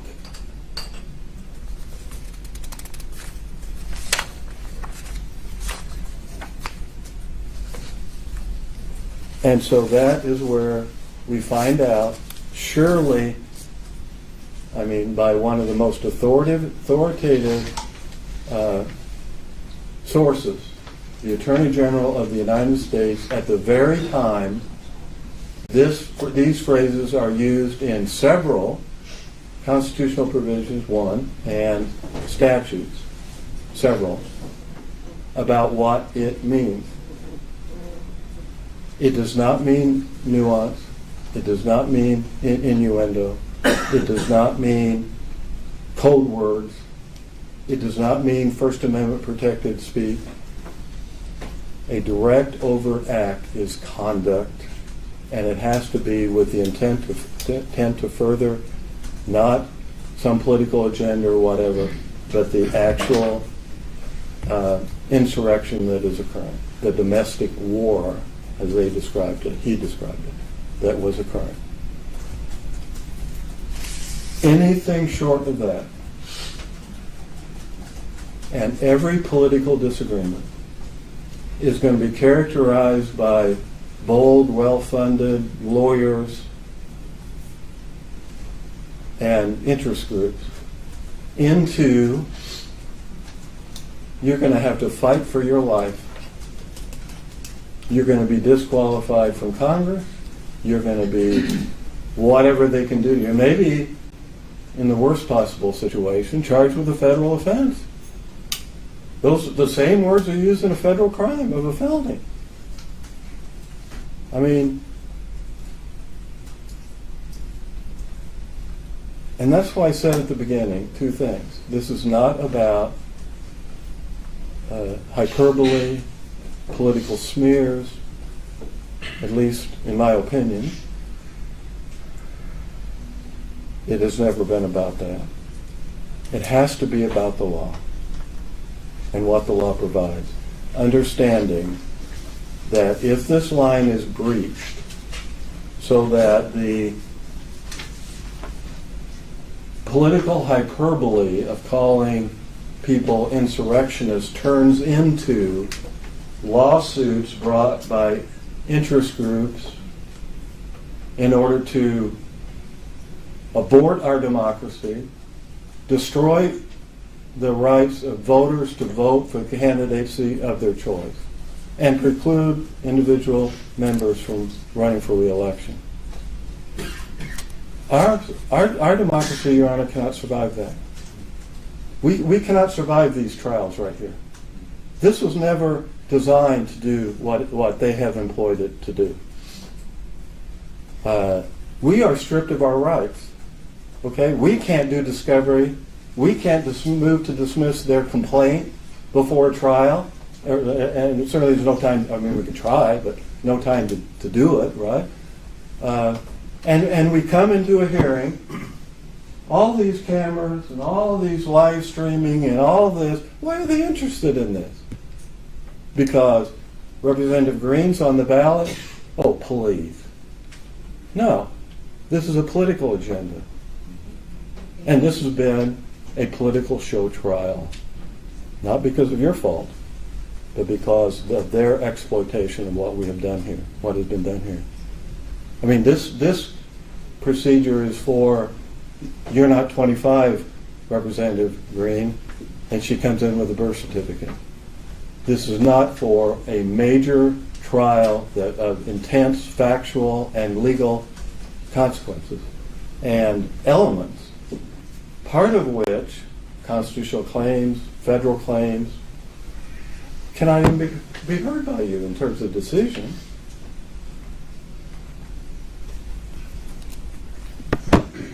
We have got to put a stop to this, and this is where it should happen. Thank you. Mr. Kelly. Thank you, Your Honor. Your Honor, Mr. Bopp talked a lot about the law, a little bit about the history, not much about the facts. I'm going to try to confine my remarks to the facts, and we're going to submit a brief, as Your Honor knows, next week with responses to all the interesting legal issues that Mr. Bopp has raised. But it's been a long day, and it's been a difficult day, and it's been a solemn day. And we find ourselves back where we started, with the disqualification clause of the 14th Amendment and its three very simple requirements. That the candidate for federal office had taken the oath to the Constitution, that an insurrection occurred, and that the candidate, having taken that oath, engaged in insurrection, promoted it, supported it, assisted it, helped bring it into fruition.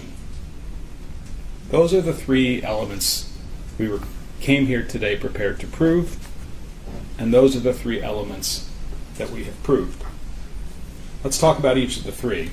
Marjorie Taylor Greene took the oath of office on January 3rd, 2021. She became a member of the United States House of Representatives, the body that represents not the states, but the people of the country in general. We the people.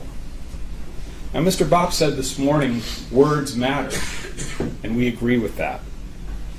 Our proof today started with the oath, because in taking the oath, Ms. Greene undertook a very solemn and very specific obligation to uphold the Constitution, to defend the Constitution against all enemies, foreign and domestic.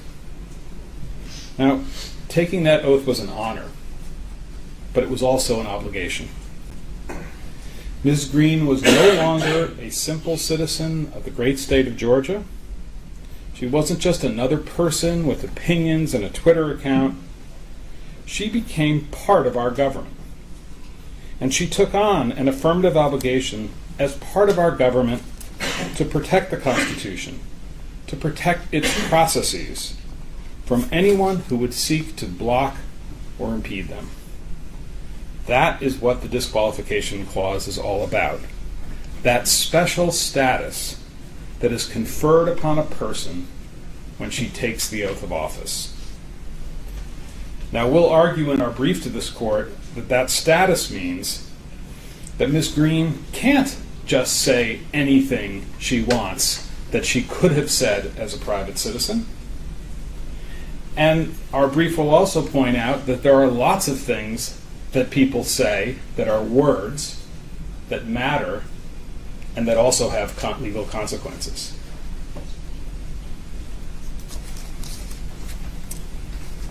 But all of that is for another day. Today, the evidence has proven factually that not only did Marjorie Greene engage in the ceremony of taking the oath to the Constitution, we've proven that the oath has meaning, that it has teeth, that it has consequences. Insurrection. What happened at the U.S. Capitol building on January 6, 2021 was an insurrection. It's as clear as day. And even Mr. Bopp doesn't really deny it. And how do we know that? Because he keeps talking about the rally. It's the rally. It's the ellipse. It's the rally. We're not talking about the rally. We're talking about what happened at the Capitol. Now, there are lots of words and phrases that can be used to describe what's on that Washington Post video that Your Honor has viewed a couple of times. Lawlessness, disturbance, a riot. And Ms. Greene and her counsel have used some of those words today and in their briefs. But the word they really avoid using is insurrection. A riot can be an insurrection. We learned that today from Professor Magliocca. Insurrections can be disturbances. They are lawless. They are unrest. But when it's used in the disqualification clause, an insurrection is more than these things.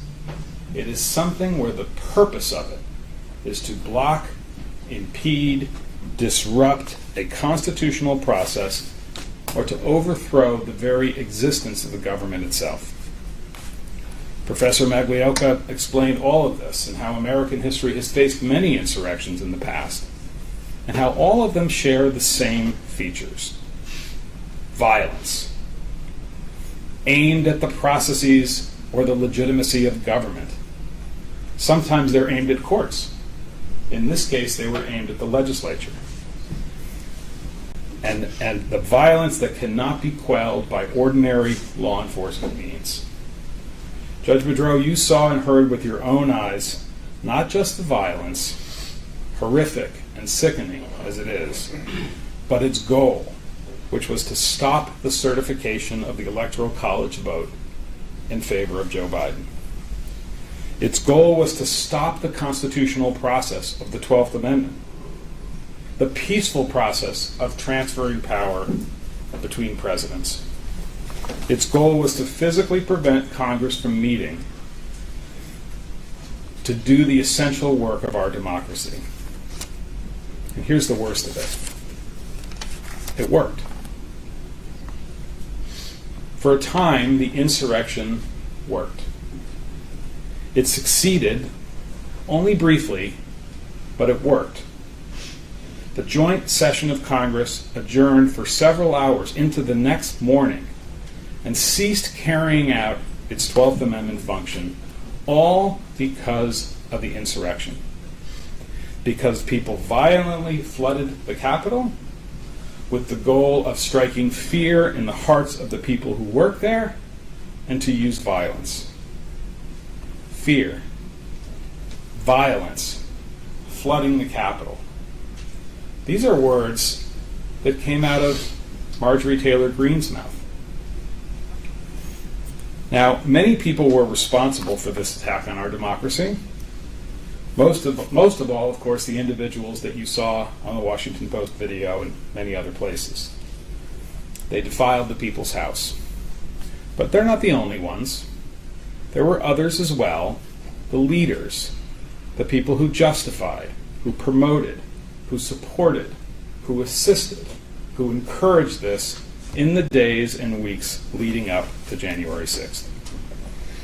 Marjorie Taylor Greene is one of those people. And how do we know this? We know this from the evidence. Let's start by talking about what we're talking about. As a legal matter, in order to be disqualified from federal office, Ms. Greene had to have engaged in insurrection sometime after January 3rd, 2021, when she took the oath. Your Honor, you've said it yourself. It's a narrow window. January 3rd to January 6th, 2001. And the evidence is very clear that, in fact, Marjorie Taylor Greene justified, assisted, supported, and promoted the insurrection in that window. That's what the term engaging in insurrection means under the law, and we will lay that out in great detail in our brief next week. It's a legal point, but it's a common sense point as well. Jefferson Davis didn't take up the musket and fire on Union troops, at least as far as I remember my history. But he was just as much an insurrectionist as the tens of thousands of soldiers for the Confederacy who did. Now, the January 3 to January 6 window can really only be understood by looking at the facts of what happened before that window and before the oath. There's really no dispute about this either. We have proven that Marjorie Taylor Greene was an advocate for violence against government officials. In fact, she advocated violence against the Speaker of the House, the highest ranking member of the House, Mrs. Pelosi, the very House that was attacked on January 6th, 2021. She admitted it. She kind of wiggled there for a second, and then she admitted it, and you saw that with your eyes.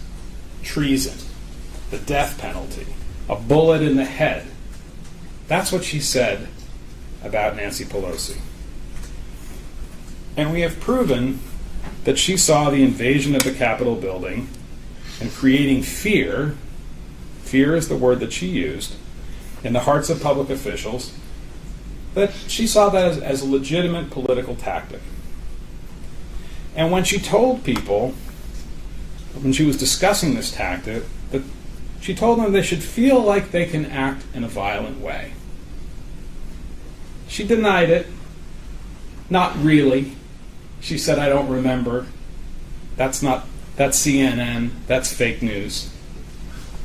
Don't buy that. You don't have to accept that. You saw the videos and you saw the testimony.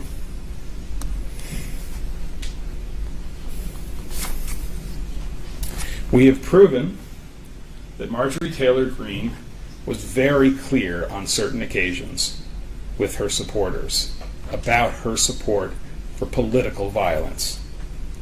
She said it on tape. The price of blood would need to be paid if the government took away her freedoms. She wouldn't even admit that that was a call for violence. She said something about the First Amendment, the Second Amendment, a bunch of other amendments. The price of blood could not be more clear.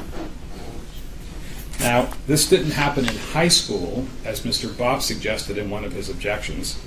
This happened in late October of 2020, when she was interviewed by Mr. Doar, and she was talking about how her freedoms and the freedoms of Americans could be taken away by a tyrannical government. It doesn't just come back on its own, these freedoms, she said.